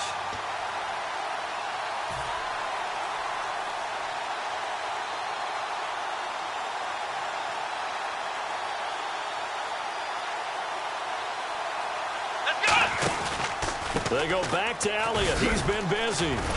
And he'll get this one down to about the 10-yard line. A gain of 3, 2nd down. Partner, you know I love to point out when teams break tendency and do something a little bit different from the norm. But when you run the ball in the first play of the drive, that's not a tendency breaker at all. That's just trying to establish yourself as you move forward. Throwing here, Prescott. Looks for Nelson, and it's intercepted. Picked off by Janoris Jenkins. And this one will be brought back to the 22. The Giants offense now gets ready to head back onto the field. They are just obviously getting shellacked here in this one, Charles. What's the message if you're a coach for this final drive in a lopsided game like this? For a lot of coaches, be honest. Don't forget today. Don't forget what has happened out here. Use that as ammo going forward. Take a great look at that scoreboard. Realize how poorly everything went for us today. Coaching, playing, the whole deal. And never forget it, because you're not going to want that feeling again. No, you don't want that feeling again. And who knows? You may meet up with this team again. Sure, that pass was incomplete as they made an attempt to get a big one downfield. But that's okay, because the second part of that is if you don't get the completion, at least you've told the defense you're trying to stretch them out a little bit, and they may have to change accordingly. And incomplete there. A nice hit. Jars the ball free and brings up 3rd down. So much of this game is focus and concentration. And whenever I see guys running the in route, I know that in the back of their mind, they're always wondering who's lurking inside that might put a big hit on them as they try and catch the ball. All right, here we go. Throwing is Kessler on 3rd down. Now they go screen. It's complete. And he'll wind up losing yardage here back at the 21-yard line. Now let's see. Yeah, the offense still out there. They elect to go on 4th and 11. Kessler throwing now, buying time to his left. He's going to let it fly.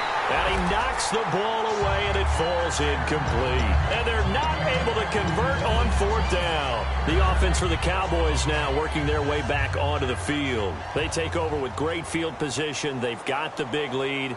Most would say they should kneel it, but the key word there is should. You never know here. You never know. That's the exact play that should happen. But some people like stats. You know, some people like to put more things up on the board, but kneel down is usually the right play here. We'll see what they do in this situation.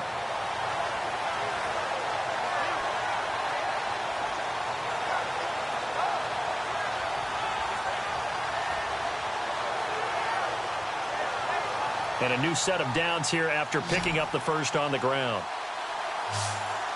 They come out here in the I. In motion, the tight end. Now Elliott. And he goes backwards on this one, losing yardage to the 7. It's a loss of 2 there, bringing up 2nd down. Now hold everything here. We're going to get a timeout by the offense. It's just their first. They've got 2 more to use here in the final stages.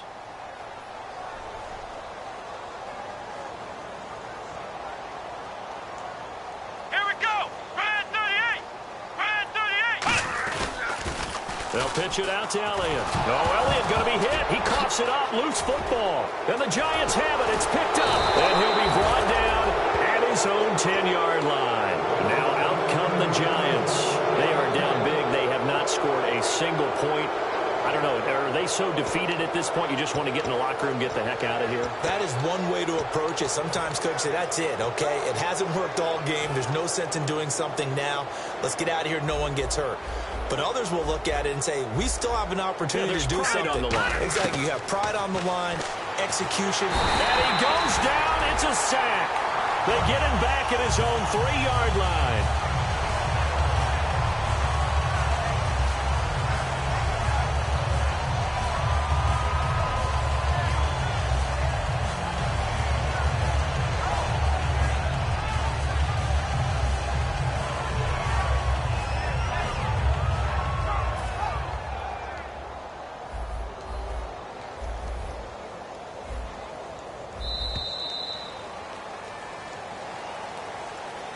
So, Charles, are able to complete what so often seems to be elusive, a shutout in the NFL.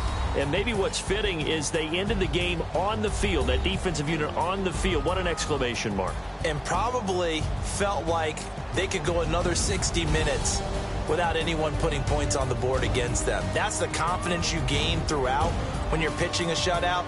And they're going to leave the stadium feeling like they're all 10 feet tall.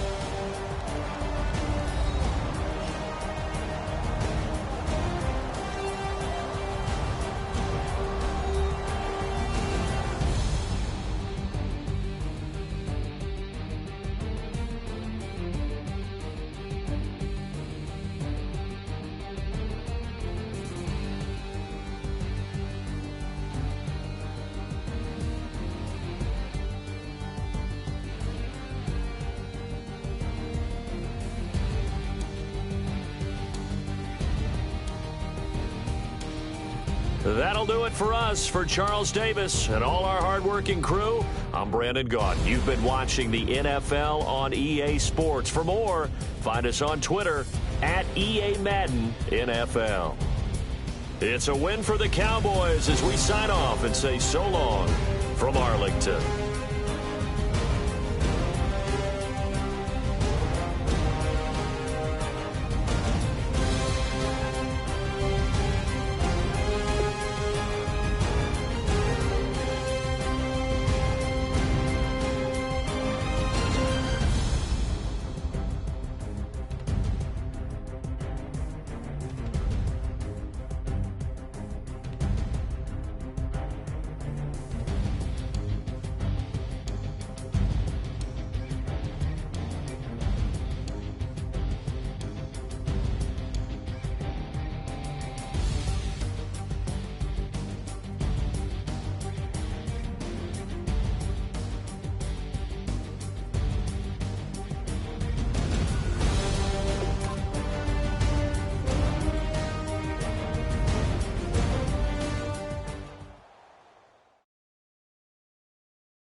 everyone. I'm Larry Ridley, and this is the NFL on EA Sports.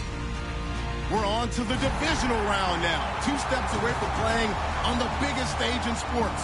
It's the Cowboys going up against the Packers. For the call, let's send you out to the broadcast booth, where we'll join our commentators, Brandon Guyton and Charles Davis. We are at the oldest continually operating stadium in the NFL as you get a look inside Lambeau Field in Green Bay, Wisconsin. Coming up, an important divisional round matchup in the NFC. And he's able to get it across the 20 to the 25-yard line between the Dallas Cowboys and the Green Bay Packers.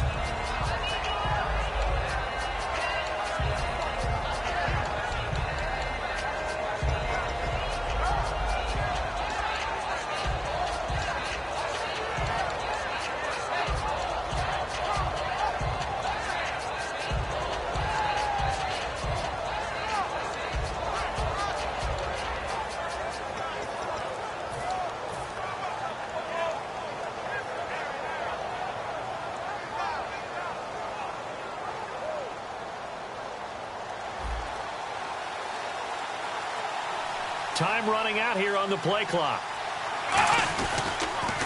Here's the first carry for Ezekiel Elliott. And this one goes nowhere. Losing yardage back at the 22. The loss of a full 3 yards, and now it's second down. I saw Von Miller in college at Texas A&M, and all I kept hearing about was his speed off the edge to the quarterback. But what impressed me, his balance and his ability to take on blocks and be a force in the run game, as we just saw there.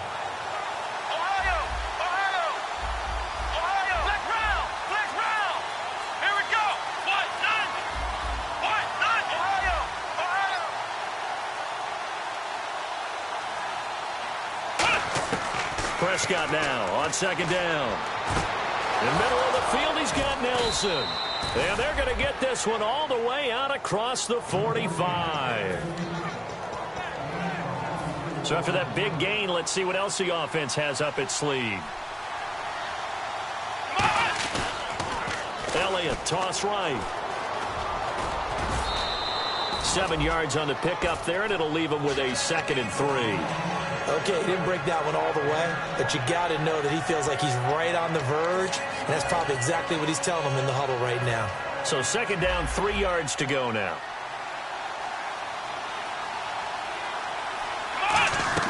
They play fake to Elliott. Now Prescott. And the reception made by Dante Moncrief. It's a 10-yard pickup, and it moves the chains.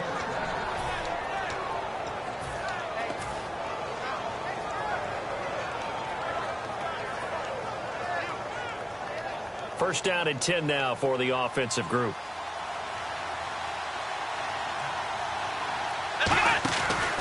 From the pistol, here's Elliott. And he'll lose yardage here. Back at the 41. It's a loss of 5 there, bringing up 2nd. The evaluation process in today's NFL does not take into account as much bulk as it does speed, and that's what we're seeing with the linebacker position. Those guys that can run, they can play at any spot because they can make plays on the opposite side of the line of scrimmage. So the defense has put them in a tough spot. It's 2nd and long. Flex round! Flex round! Come on! Second down, Prescott. He completes it to Nelson. It's a pickup of 16 there, and it'll lead to a new set of downs. Well, we saw the practice film this week. They wanted to focus on these intermediate passing plays, and it paid off there. And they took that focus not just to the practice field, but in the film room to show the guys exactly what they wanted, what types of looks they should expect to get, and how they would beat those coverages each and every time, and it paid off on that play. On the counter, Elliott, and he is going to lose yardage here. The loss of a full 3 yards, and now it's second down. That's a nice play by the defense, but the offense can't let that one play define them. Let it go, move on, and start over again.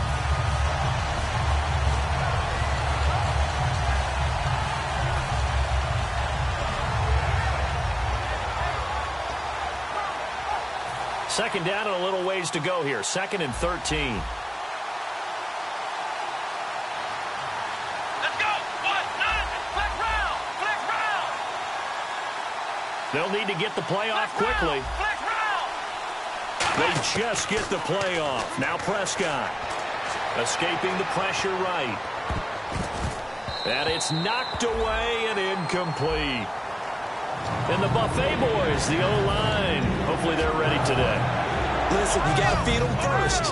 But if you do, you usually get a great product out on the field. And when they play well, the quarterback can't wait to feed them afterwards.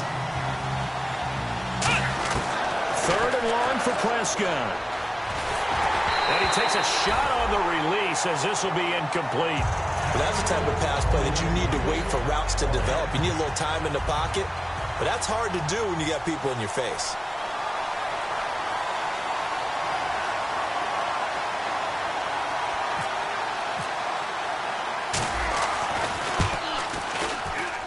And this will split the uprights. It's right down the middle. And the Cowboys are going to jump out to a 3-0 lead. Well, it's a night game, a lot of energy in this building. But the visiting team here, they get the ball in the opening drive, and they find a way to at least produce 3. And things are just getting started, so you can't say that they've taken the momentum totally, but a good start towards seizing it in this game.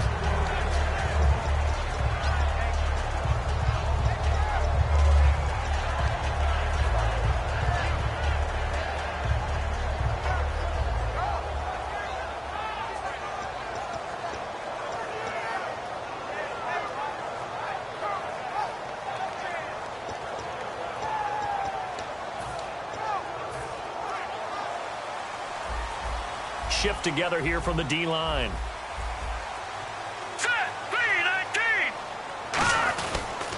The first carry now for Doug Martin. Oh, he shifts past him and able to stay on his feet past the 30 to about the 33-yard line. Ah, yes, this is where the expression staying ahead of the chains comes into play. Good runs like that one set you up well for 3rd down.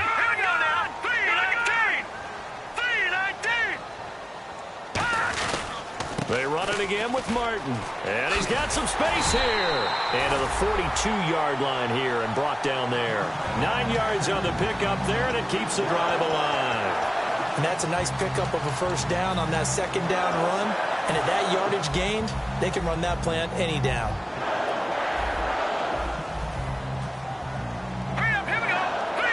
Slot man moves right. Lucky 56. Lucky 56. 1st down. Here's the run with Martin. And the play goes nowhere. Losing yardage back near the 40 at the 39. A loss of a full 3 yards, and now it's 2nd down. Looking to jam the receivers at the line here. Press coverage look defensively.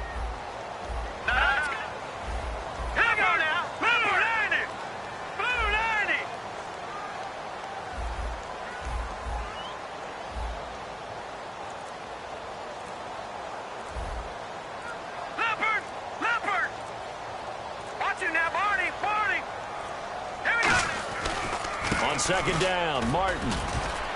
And not much room to operate as he'll get this up only to about the 41. Give him 2 yards that time, and it's going to leave him with a 3rd and 11 situation.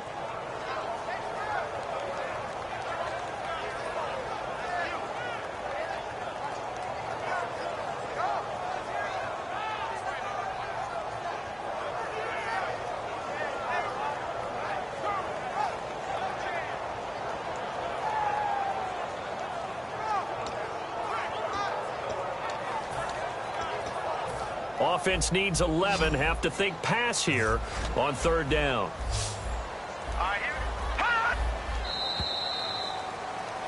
With Charles Davis, I'm Brandon Gaudin. 2nd quarter about to get underway with the Packers in possession of the football. They do, however, have a tough 3rd and long coming up.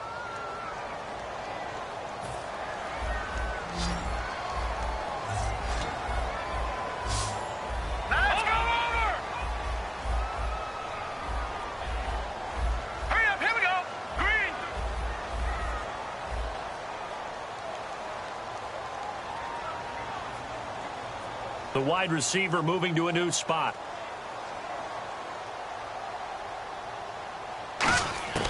Throwing on 3rd down, Simeon. And this is going to be incomplete. Sometimes it looks pretty simple, batting the ball away. But oftentimes there's some pretty good teaching and practice that goes into it. being able to get to the receiver, not interfere, and get his hands through the football and knock it away.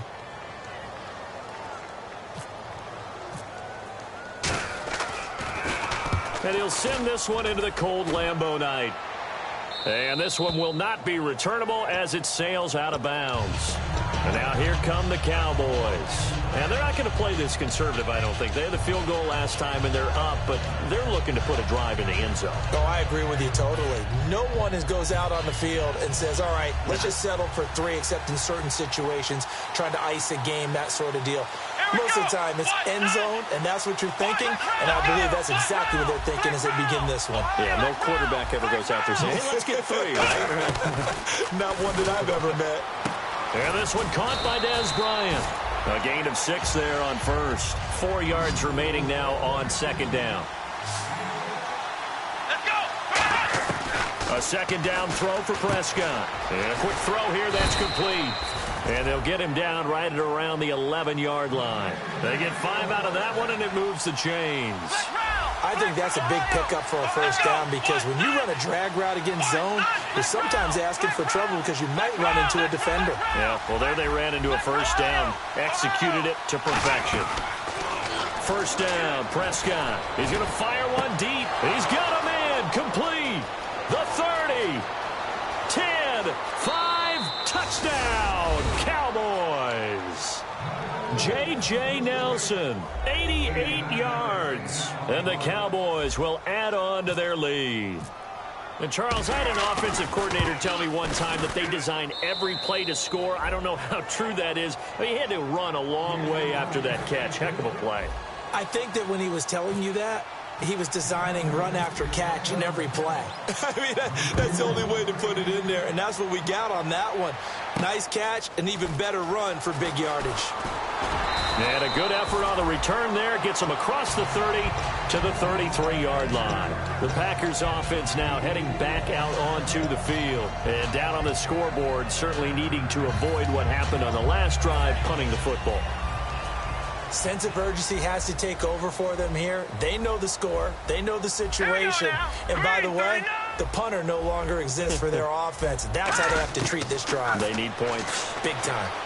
He's got time in the pocket. He's going to loft one deep left side here. And that one falls incomplete. Looked like he might have had position there, but he couldn't hold on at second down. Well, I guess we just discovered that someone is certainly not going to sit back and just take it in this game, huh? No, they were trying to get that touchdown back in one shot. One shot, trying to help out his defense and let the other team know they were coming after him. To throw is Simeon. Throwing over the middle, but it's incomplete.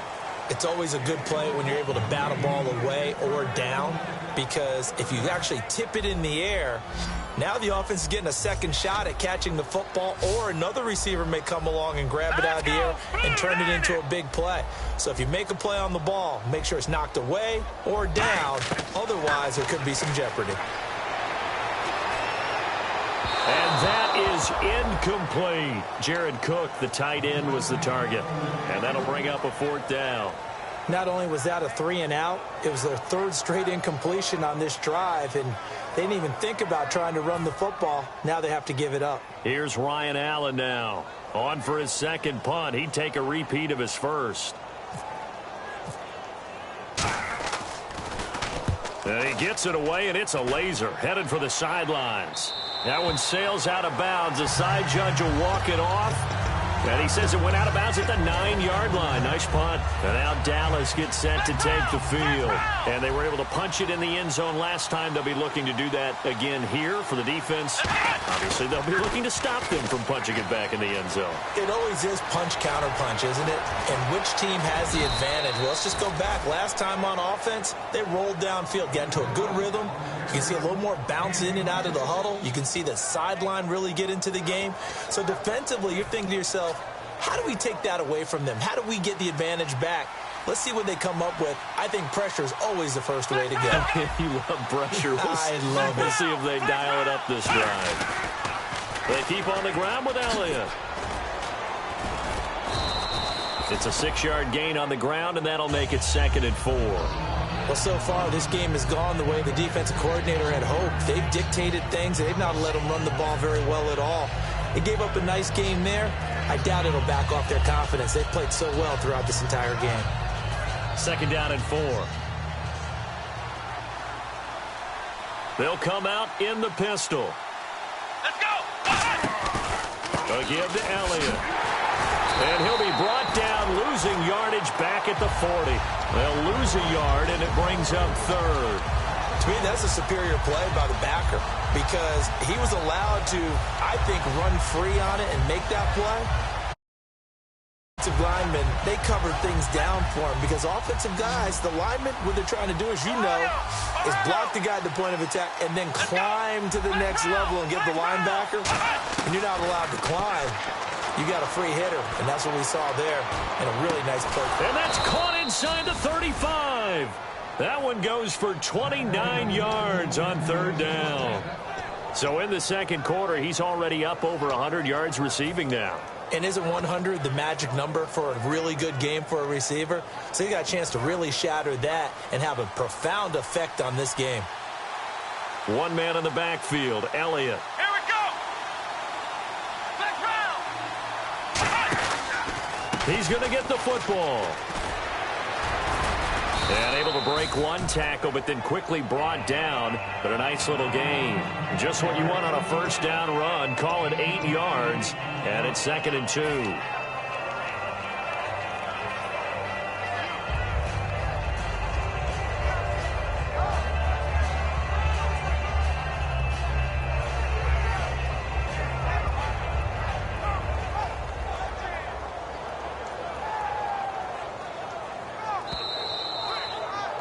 2 minutes remain here in the 1st half.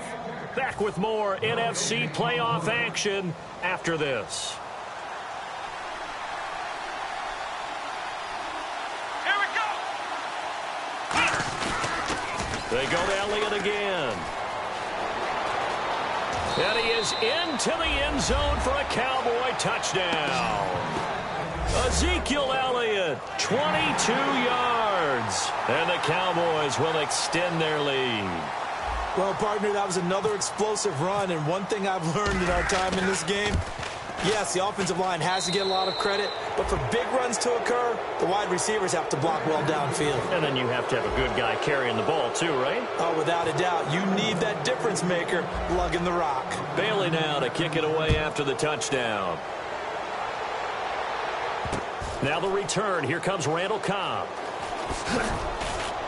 And a nice job there on special teams as he's taken down at the 14-yard line.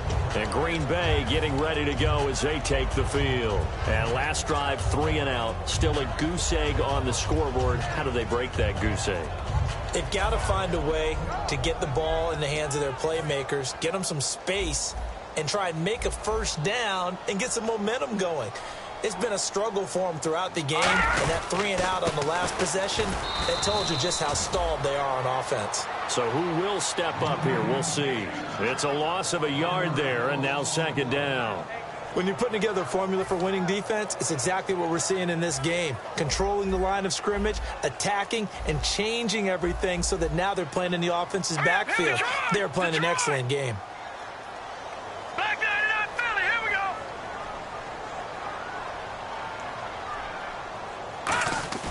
To throw on 2nd is Simeon. Stepping up, he's going to keep it. And they'll bring him down here right around the 17-yard line. 4 yards on the pickup, and that'll bring up a 3rd down. I think we have to give credit to him for buying time and extending the play. But you know there's some really upset defenders on that one. They thought that they had him. Instead, he was coated in Teflon and got away. And on the outside, they're playing press coverage.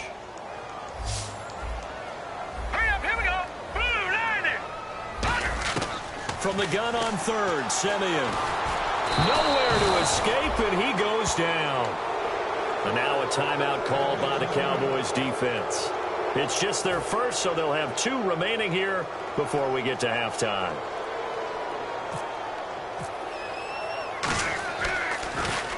And he gets this away, and look at this. This is a good one.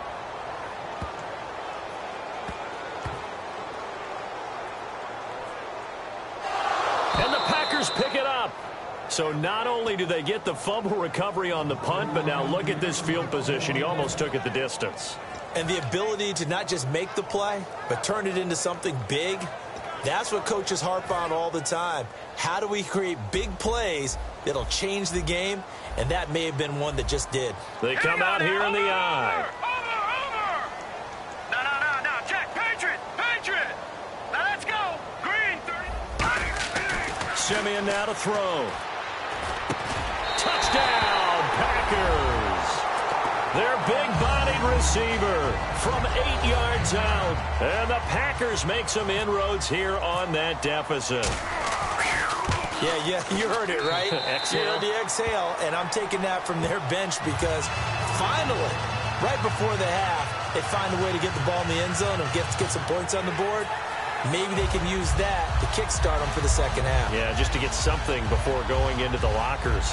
And now in the second half, if they can just tighten. It's what they want to do, tighten down everything they're doing, and it maybe explode at the right time.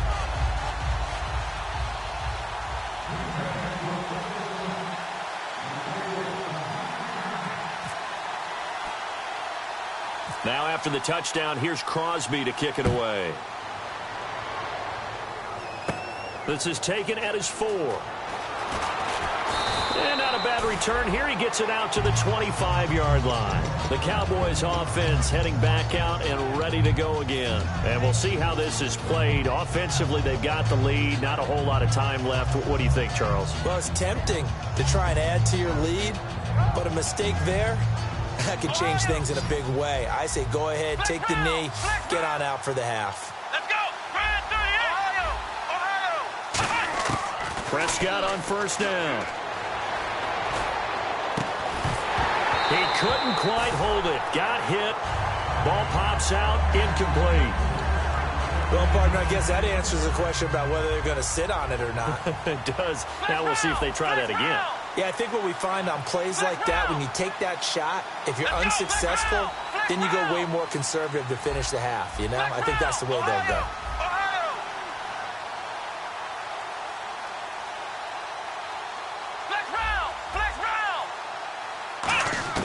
On second down, Prescott again. And the hit jarred it loose. It's incomplete.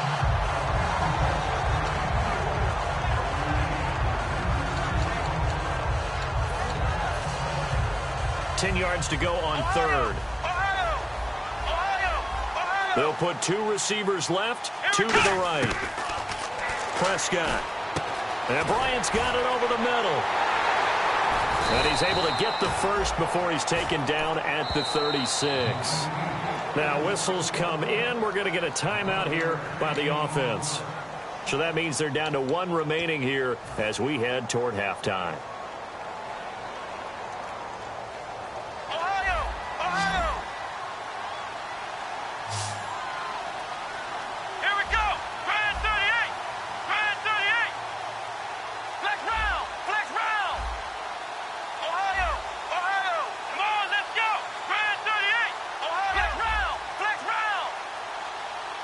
And the wideout in motion.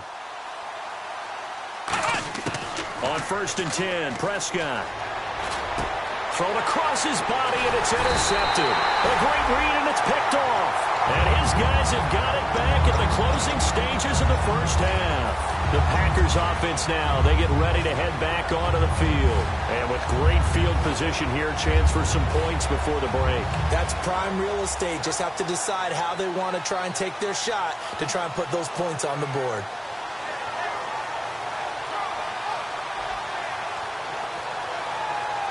And a great spot to start this drive from here.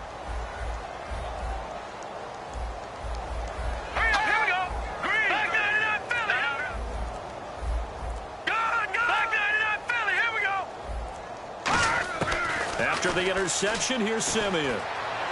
He's going to air one out. And he bats it away, and it falls down incomplete. Fans do love the long ball, don't they? And he already found his guy once. Tried to give him another chance there, didn't he? Yeah, he did. Couldn't connect, but as you alluded to, he does have that touchdown from earlier, trying to keep him in the rhythm.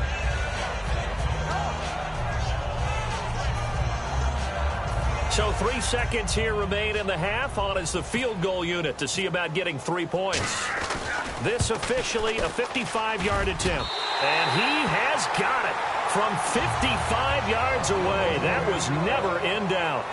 So we've come upon halftime here in this NFC divisional round matchup, as we'll send you down to Orlando, where Larry Ridley has our EA Sports halftime report. Larry? So both teams have their marching orders, and we'll get going again here in quarter number 3. This is taken just shy of the 10 here. And he'll get it up to about the 26-yard line, just across the 25. Now the Packers get set to go. They're close game, but they're going to need to do a little bit better probably here in half 2, no? I would agree with that totally. I would guess it in the locker room. They talked about cleaning up some of the errors, but overall I think they wanted to be positive with them. Guys, we're right there. Just not playing as well as we need to. Let's pick it up, and we still have a chance to win this game. Yeah, they do. We'll see if they can pick it up. Now Simeon. It gets it over the middle to Cobb. And he's able to take this one up to the 35-yard line. Give him 9 there on the first down completion. And a pretty simple completion there underneath, but a successful one for the offense. Partner, it doesn't have to be the big shots downfield all the time. Having that safety net underneath is a great thing for a quarterback. They give to Martin. And he'll get it out near the 40 to the 39. It's a gain of 4 there, and it gives him a new set of downs. 2nd and 1, and people want to run the football. This is where every back in the league is supposed to do exactly what we just saw there. Pick up the first down. Here we go. 3-19. They run again on first down. Martin. And he will be brought down at about the 43 that time. Call it a gain of 4 on first, and that'll make it 2nd down. No, that wasn't an explosive run. That wasn't one that took it all the way to the house. But, boy, for a team that's had trouble running it the entire game, that's the kind of run they need, hopefully, to get themselves kick-started. Martin. And he's going to bull his way forward to the 48. Give him 4 on the carry, and it'll make this a 3rd and about 2. It's been a struggle this entire game trying to move the ball on the ground. But every now and then you find a little chink in the armor, and that type of run right there lets them know that they can't stop every single run for almost no gain. Now a run with Martin. And this one goes nowhere. Losing yardage on the play back at the 46. He lost 2, and it brings up 4th.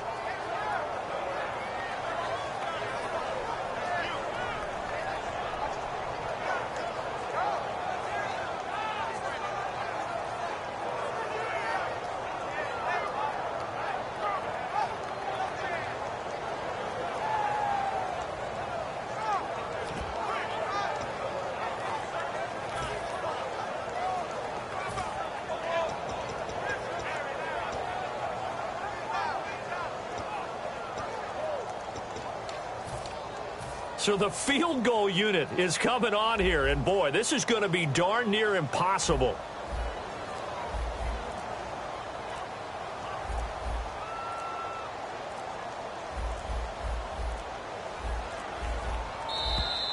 And why the field goal team is still out there is beyond me. Time to reconsider after the delay. Here's Ryan Allen now. He's been terrific so far.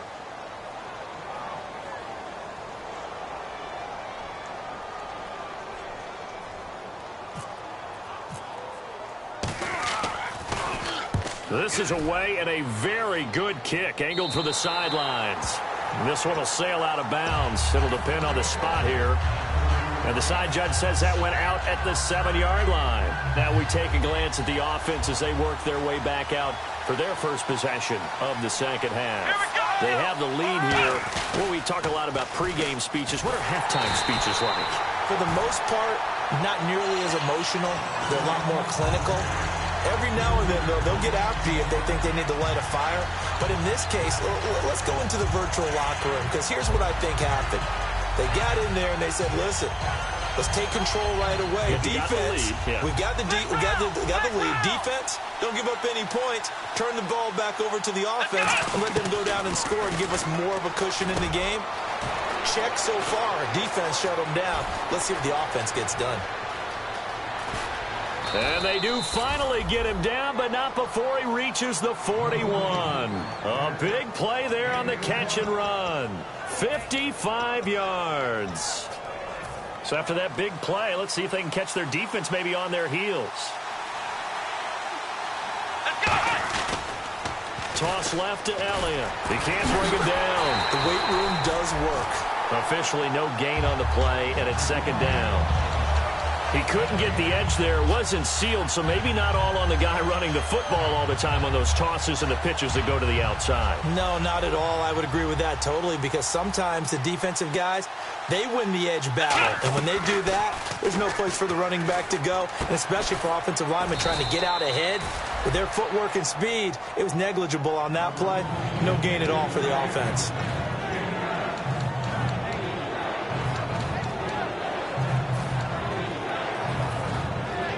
Defense has to stand tall here, 3rd and 1. They'll put 2 receivers left, 2 to the right. Prescott to throw it. Quick hitter here, it's complete. And he will have the first before he's brought down right on the chalk of the 20. They pick up 12 on the play there, and they move the chains. And now the offense operates in the red zone. Again, we'll see the pistol here. Now back to the ground with Elliott. And they've got it inside the 10 at the 8.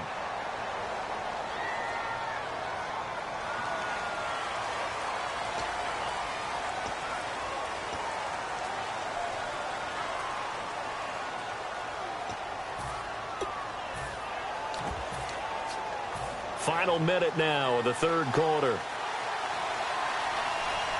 They come out here in the eye.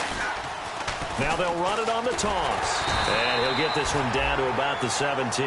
Only a yard on the pickup there, and it'll be second down.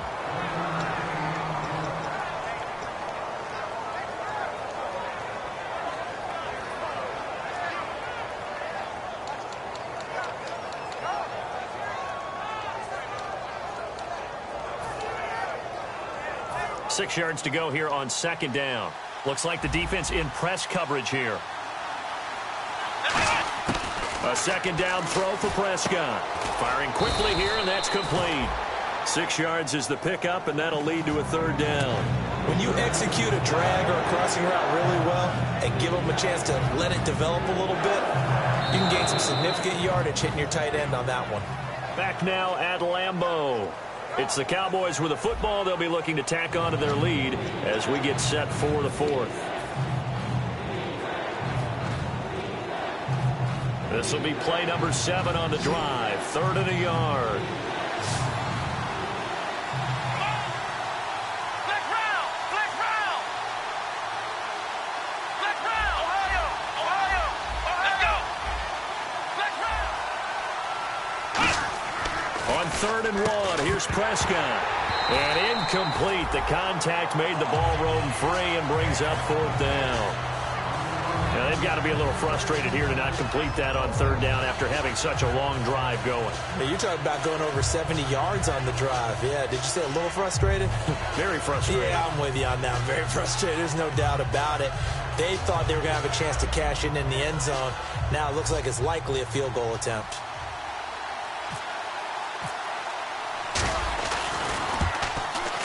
And Bailey able to knock it through.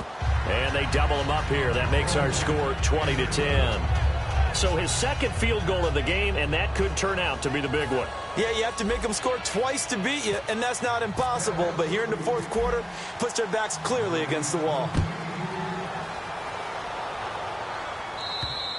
And this will not be returnable. It's out of the back of the end zone for a touchback. And Green Bay getting ready to go as they take the field. And with this deficit, you can't have too many more drives like the last drive where you had to punt it away. You know what I would tell my offense right here? The punter doesn't exist, guys. He doesn't even exist. He's not a team anymore. I just cut him, all right? So you got to go out and create some offense for us here and give us some points. No way does that guy get on the field on his drive. Poor punter. Yeah, it wasn't his fault. But hey, listen, there's got to be casualties at times. We're trying to win a game. And it drops down incomplete. Thought he might have had it. Instead, 2nd down.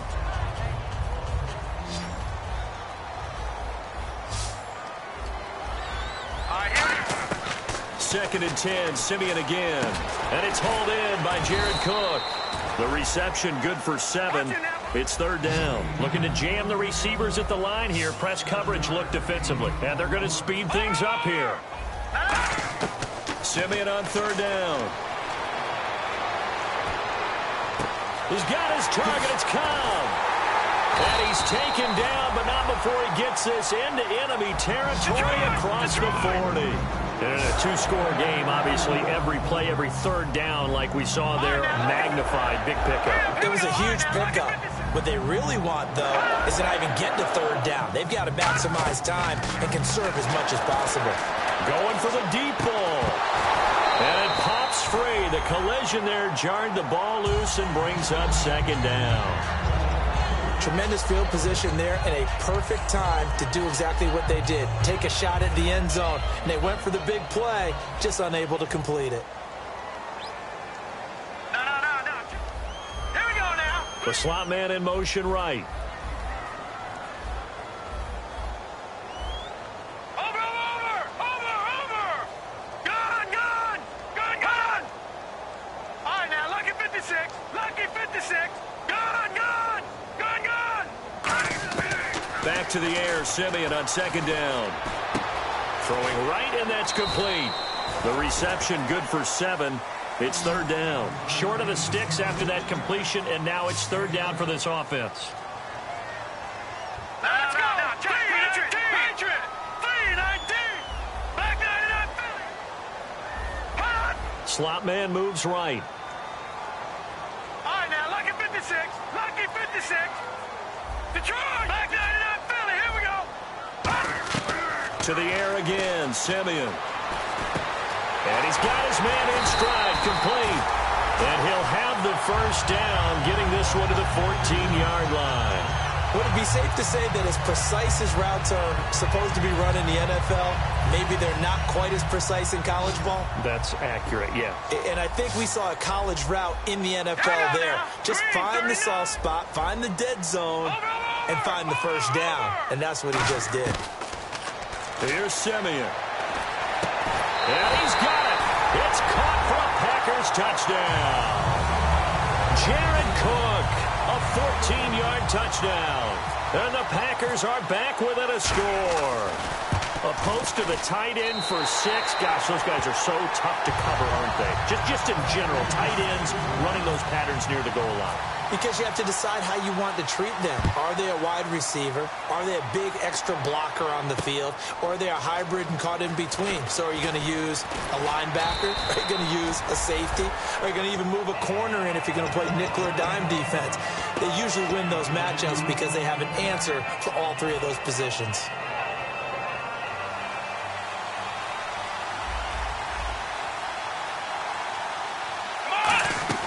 They go play action here on 1st down. And look at this. They get the turnover they needed. It's intercepted. Picked off by the all-pro linebackers, Von Miller. A critical error there in a tight game in the 4th. All you talk about is taking care of the football, and especially with a lead here in the 4th quarter. Turning it over, now the door is open for the opposition. Just in general, when you're passing in the 4th quarter with a lead, no matter what point, you got to be super careful. Got to be careful, and sometimes you can be so careful that you end up running yourself into an error. And able to get him down, but he does reach the 5. It's a 10-yard gain there, and it sets him up now 1st and goal. Whenever we meet with coaches and they always talk about wanting to establish running the football, it's oftentimes with a good tight end who can control the line of scrimmage and the point of attack, and they're becoming harder to find because the colleges are giving us a whole lot of receiving tight ends, former wide receivers who can run, not necessarily block very well. In this case, though, we saw 2 tight ends on the field, both of them with the ability to block, and he ran the ball successfully. Touchdown, Packers! C.J. Uzomah from 4 yards out. And the Packers have moved out in front here in the 4th quarter. Sometimes those tight ends are a mismatch. They found the mismatch there. And that's exactly why you want to draw up those types of plays, because coverage is just going to go to the natural guys, the guys that make the big plays on the outside. But if you work your tight end into it, that's a tough one for a defense to handle. Tough. They couldn't handle it. It worked out for 6. And he'll take it up past the 25 to the 26-yard line.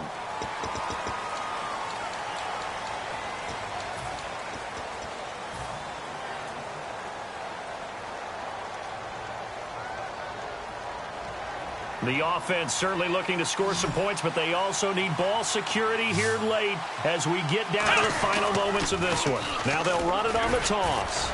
Fighting him off. Just ran right through the trash. And he'll lose yardage here. Back at the 11, he goes down. So a loss of 5, and it'll be second down. You have to love and admire the effort because he almost broke free in the backfield, but you also have to love and admire what the defense did. Swarmed the play and made sure he couldn't get anywhere. A loss of yardage.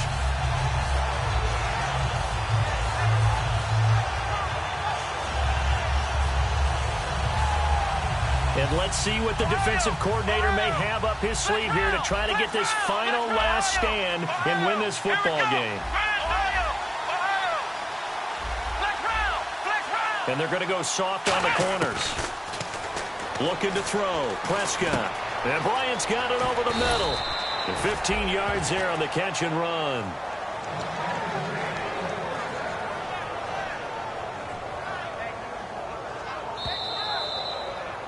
Time for a break. We're back to see what happens after this.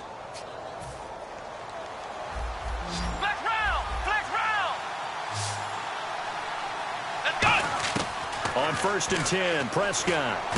In the middle of the field, he's got Nelson. And he gets this one just shy of the 40. They'll mark him down at the 39. So an excellent throw and an excellent catch there. Zone coverage, which means you just have to find the open areas in between defenders. That's exactly what happened on that play. They'll look to throw. And he's got his favorite target yet again. It's complete. That one goes for 34 yards. And the Cowboys are going to get a first down. A nice job there, Charles. They picked up the blitz, were able to complete the pass. That had the total feel of a quarterback in control. Red blitz, got him into the right protection scheme, so he doesn't get hit back there. He's got a chance to step up with supreme confidence and deliver it downfield for a nice completion.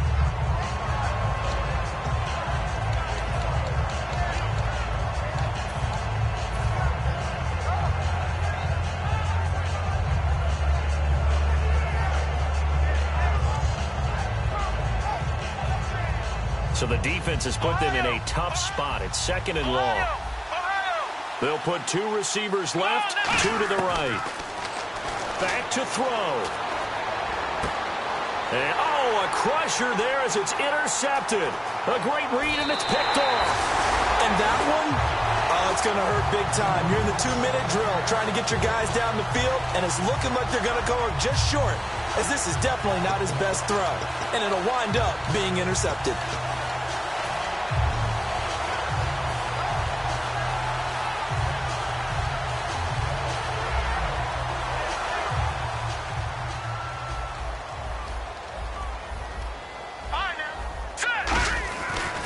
They start the drive with Martin. And he'll get this up to about the 38-yard line. Give him 3 on 1st down. It'll set up a 2nd and 7. Well, they held him to a short gain on that one, and it almost felt like on that first run, they were trying to just throw the jab at him. So how do you stop a jab? Get closer and smother it, just as they did on that last play. And he'll be brought down right at the 45-yard line. And now a timeout called by the Cowboys defense. It's just their first. They've got 2 more to use here in the final stages.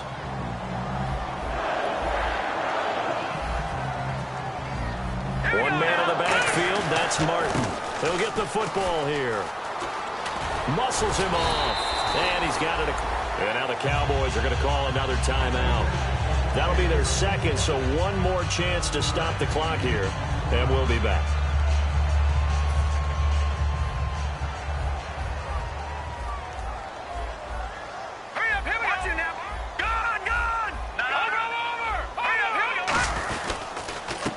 Comes to Martin. And he'll get this down only to about the 46. And play is stopped here. Timeout. It's the defense calling the timeout here. That'll be their third and final stoppage here as we step aside.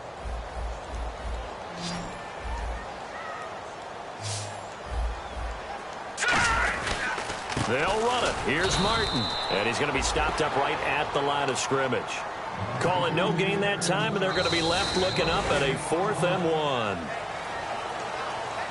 And, Charles, I think when the schedule comes out, all teams, no matter where they're predicted to finish, talk about protecting your home turf. They were able to do that here in this one. Similar to a tennis match, right? Not letting them break your serve. That way you hold on to it. They got it done, and they feel very good about that victory.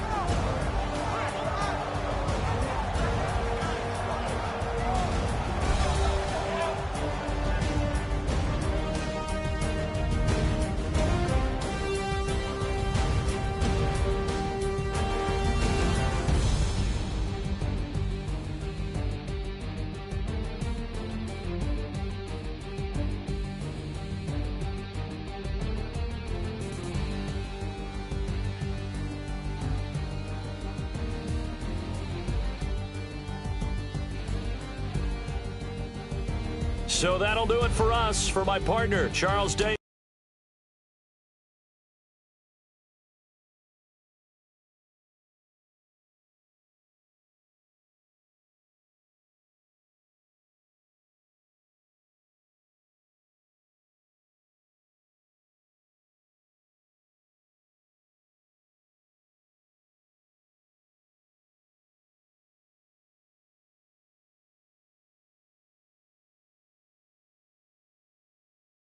Working men and women on our crew. I'm Brandon Gaudin. You've been watching the NFL right here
everybody. I'm Larry Ridley, and this is Madden 17 on EA Sports. As we head towards kickoff, two quarterbacks will be on the field today trying to push their team to victory. It's the Cowboys going up against the Seahawks. The opening kick is straight ahead, so it's time to turn it over to my colleagues, Brandon Guyton and Charles Davis with the call. Gentlemen. All right, Larry, thank you. We are in the Pacific Northwest as we get set for football at CenturyLink Field here in Seattle. Today, we've got a good NFC matchup on tap between the Dallas Cowboys and the Seattle Seahawks. And not a bad return here. He gets it out to the 25-yard line.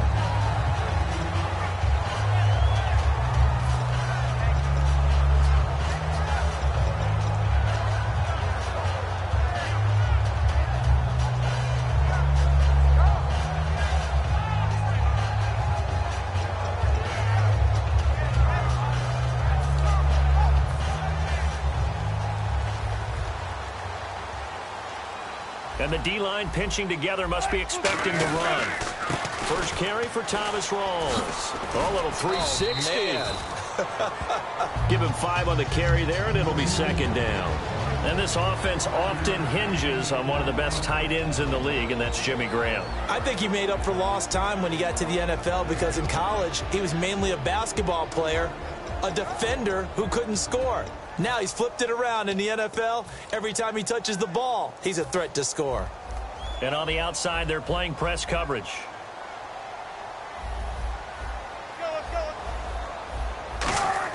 On second down, here's Wilson. And this is caught. It's Jimmy Graham. You know, Charles, for Graham, so much concern early in the season about whether he'd be ready to play this year, what would happen recovering from the tendon. Not only was he ready, he played every game this season for Seattle. And it wasn't just the injury concern with Jimmy Graham. It's how Seattle runs their offense. Remember, when he was in New Orleans, he could expect a ton of passes to come his way. But in Seattle, that number was going to be reduced. Would he be able to maximize what they were going to throw in his direction? And he certainly did this year, 65 catches. 65 catches, just shy of 1,000 yards, 6 touchdowns, too. Now a play fake here on first down. Going to Rawls on the dump off. It'll be a gain of 4, and it'll be second down. And now the defense for Dallas. Sean Lee is a linebacker with an exciting mix of tackling ability and coverage skills.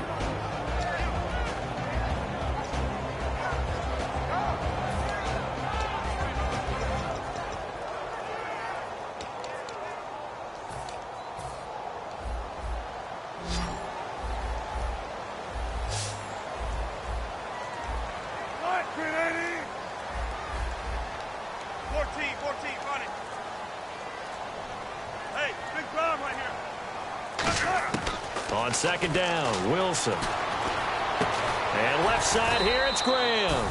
That catch good for only a yard, and it'll be third down.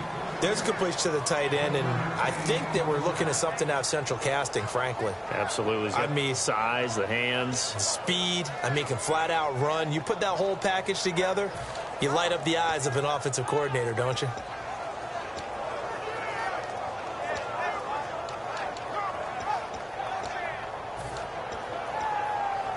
So the offense dealing with a 3rd and 6.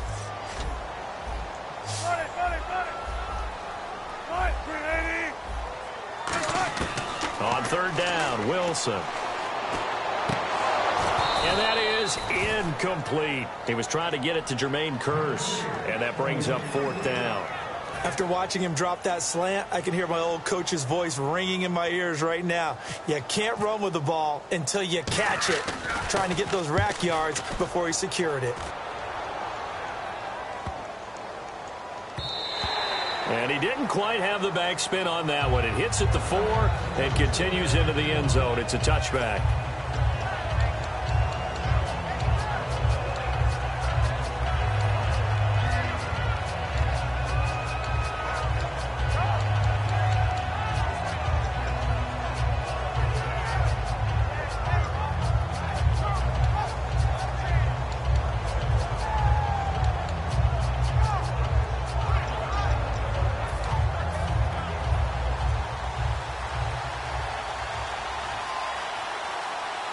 Play clock winding down. Now the first carry for Ezekiel Elliott. And he will lose yardage on the play. Back at his own 19-yard line. That's going to go as a loss of a yard, and it'll be second down. Oh, I love it when we see some basic football here. Toss, sweep, that's one of the first plays they put in the playbook. And if you're the offense, you're trying to get those big guys around in front of your runner to get him downfield. And if you're the defensive guys, get up underneath them and finish off the play, just as they did there for a loss.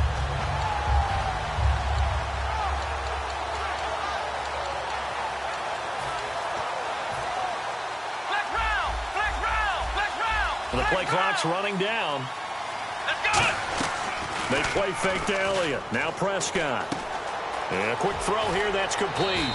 And he's going to get this one across the 30-yard line. That one goes for 13 yards, and it moves the sticks.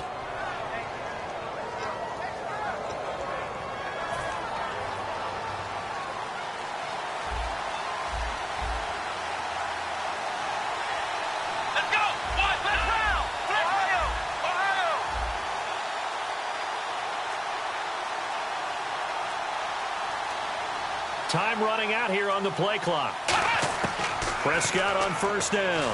Eluding the pressure right. Now he's going to throw deep right side. Trying here for Bryant, and it's intercepted. Picked off by the all-pro free safety, Earl Thomas. And he's able to take this one back to the 36-yard line.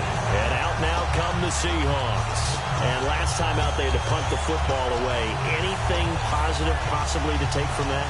There always is when you're punting the football away. It doesn't sound like it because you're giving it up, but you've avoided a mistake. At least you didn't turn it over, You didn't turn it over, right? You're giving your defense a chance because you're punting the ball away, and they're set to go on the field as opposed to sudden change after a turnover. And wow, now we got to go out there and stop people.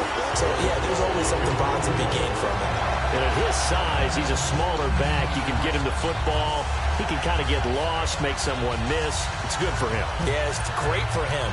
I like what you said there. Sometimes he gets lost in the traffic a little bit, but get him out in the open field into some space. That plays to his strengths the best and keeps him out of it where all the big boys are, you know, make him make someone miss in the open field. From midfield now, here's Wilson. They'll roll him out right. Out to the flat. That's complete to his running back. It'll be a 2-yard gain, and it's a second down.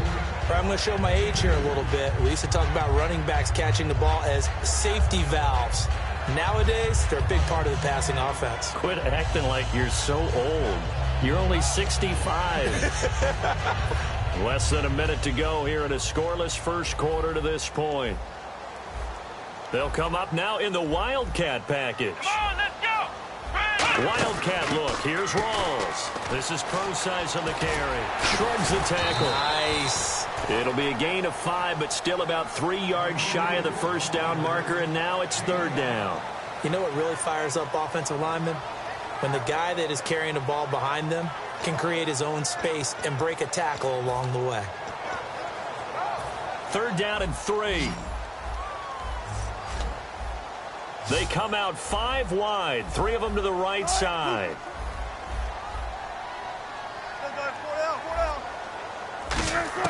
This time Wilson will throw. He's got Curse. And he's able to get the first here as he's taken down at the 25. 17 yards on the pickup there. The drive will continue. It's a first down. Now the offense lining up 1st and 10.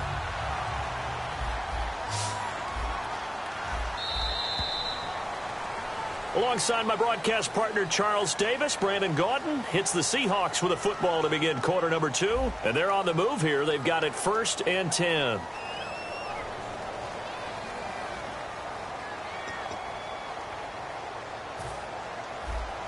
Looks like the defense in press coverage here.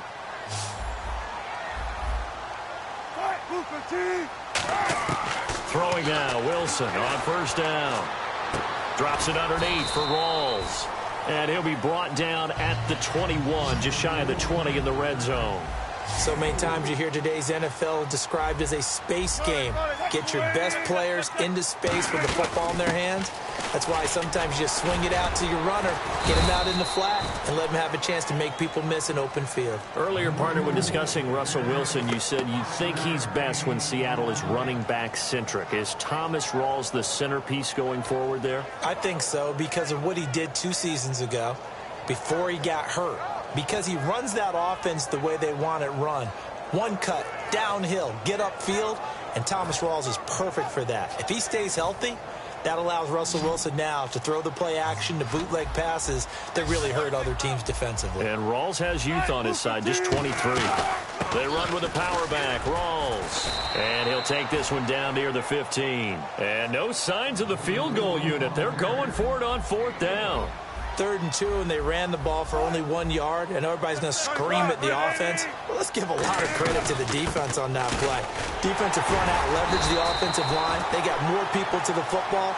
Yeah, they won that battle in a big way, and they're forcing a big decision now by the guys on offense. Yeah, on 4th and inches, you've got to be quick with your decision-making when you're running the football. You've got to find the hole and go. And he does a nice job here picking up the first down with a few yards to spare.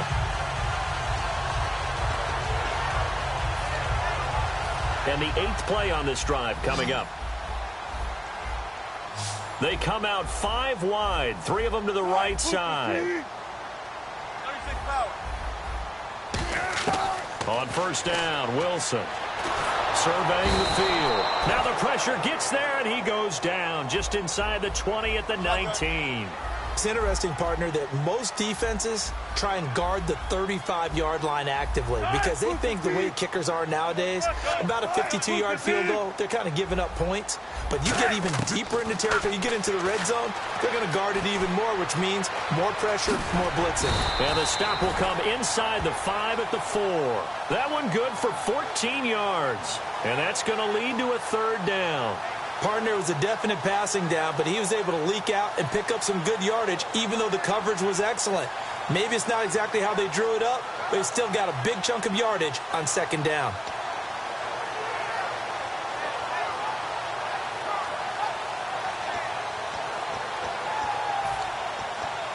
And a really long drive here, and it goes on and on. Looking to jam the receivers at the line here. Press coverage look defensively. Another run, but this time it's Rawls. And he goes backwards on this one, losing yardage to the 7. And a loss of 3 to bring up 4th. Partner, we're into the 2nd quarter, and I guess you can kind of look at it both ways. The offense, they've got to figure out what they're going to do because they haven't scored any points. But if you're the defense, you're feeling great about what you got going on. The only concern you have, if you get to the half, what adjustments will the offense make to try to defeat you? So we've seen these be tricky from time to time. You know, you've almost got to cut the ball to make it go through. And this time he cut it a little too much, and he sliced it.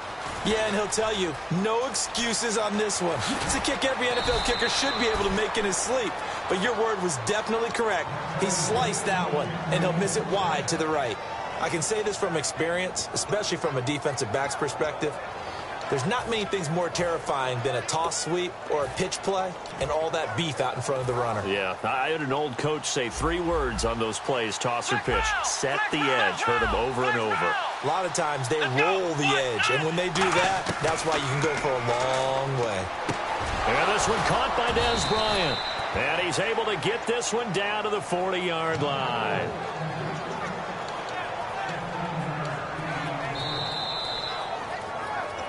Two minutes remain in a scoreless first half. Back to CenturyLink Field after this. Fresh set of downs here. Ohio!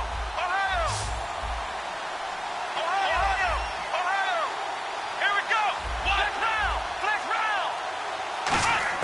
round! A first down throw for Prescott. And Bryant's got it over the middle. A glance back at 2016 for Dez Bryant.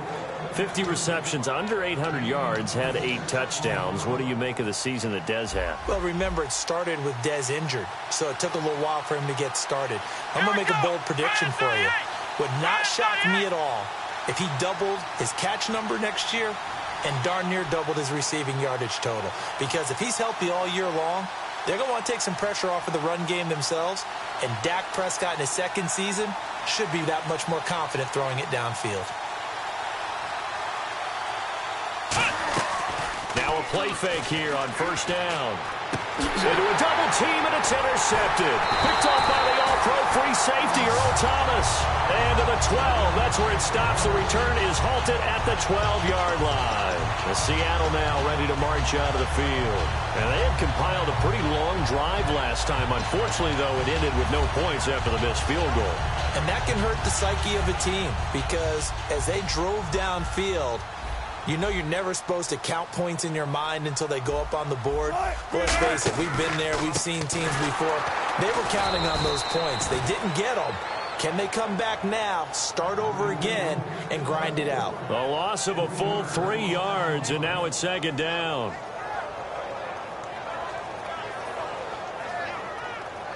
Second down, offense behind the sticks here. 2nd and 13.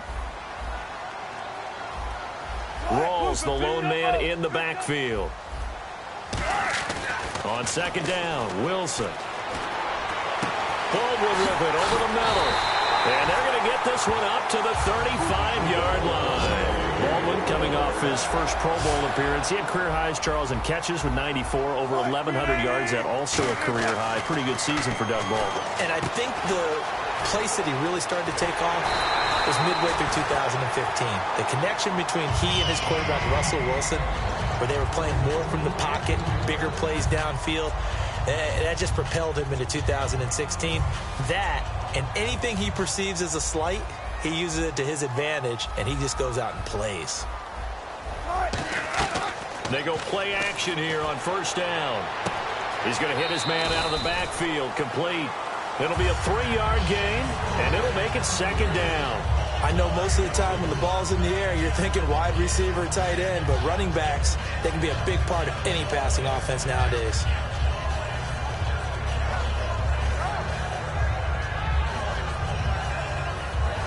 Completed pass play. Now let's see if they go back to the air or to the ground.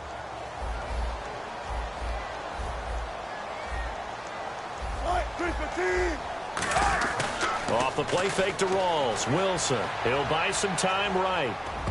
He almost had it. The big D lineman nearly had an interception. Instead, it falls down incomplete.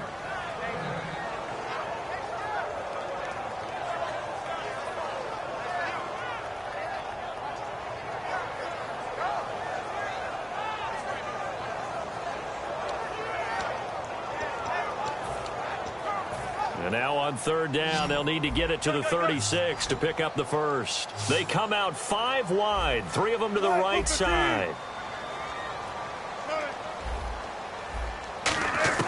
On third down, Wilson. Oh, he almost had the rare interception. The big fella couldn't hang on, though. Incomplete.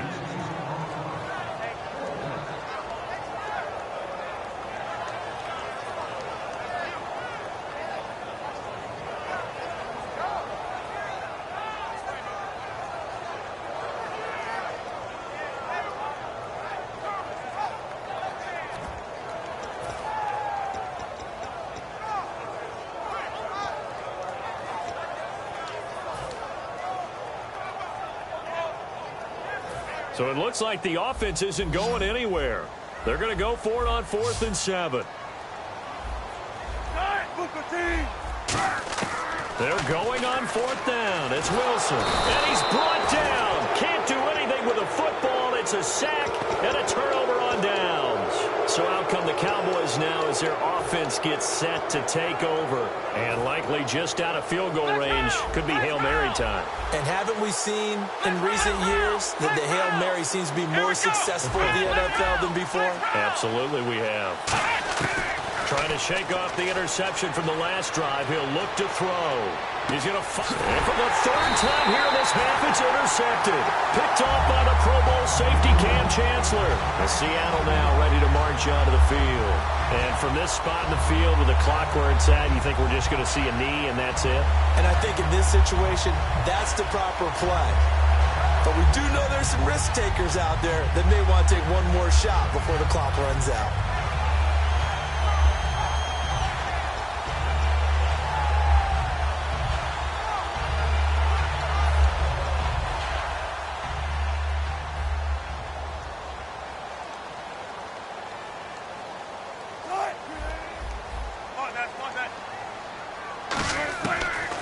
play of the half. It's Wilson. And he's going to go down. Couldn't get a throw off with the pressure. Maybe that was for the best, as that brings us to the end of this first half of play. And we welcome you back now. Alongside Charles Davis, I'm Brandon Gordon, getting set for quarter number 3 here. Both teams appear ready for the fight ahead, and we resume action here in quarter number 3. That's fielded in the end zone. And he will take it back only to about the 13-yard line here. Out come the Cowboys now as they'll go on offense first here in this third quarter. There are 0 points on the scoreboard for either side. It'll be interesting to see what adjustments were made. The defenses have obviously been great. So if you like defense, this is a classic game. This is what you're looking for. But now you're trying to figure out how to gain any type of an advantage on offense. Is it through a big chunk play that they haven't seen before? Or is it just running your regular offense and running it better, trying to create an opportunity? We'll see which avenue they choose to go down. Calling no gain on the play, and it'll be second down. Trying to get the edge there. The defense just too quick to the ball. That's what we call total team defense there. Can't get to the edge, no place to move it inside, and then allows everyone else to run to the ball and create a big-time tackle for no gain for the offense. Let's go! Flex round! Flex round! Prescott now on second down. And Bryant's got it over the middle. That one good for 10 yards. And they'll be faced with a 3rd and inches.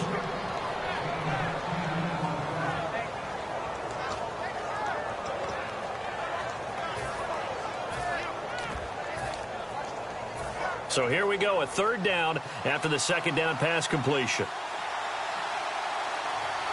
They come out here in the eye. Only a pickup of 2, but that's all they needed for the first. There may have been a little bit of an element of surprise there. 3rd and inches, and they go quarterback sneak.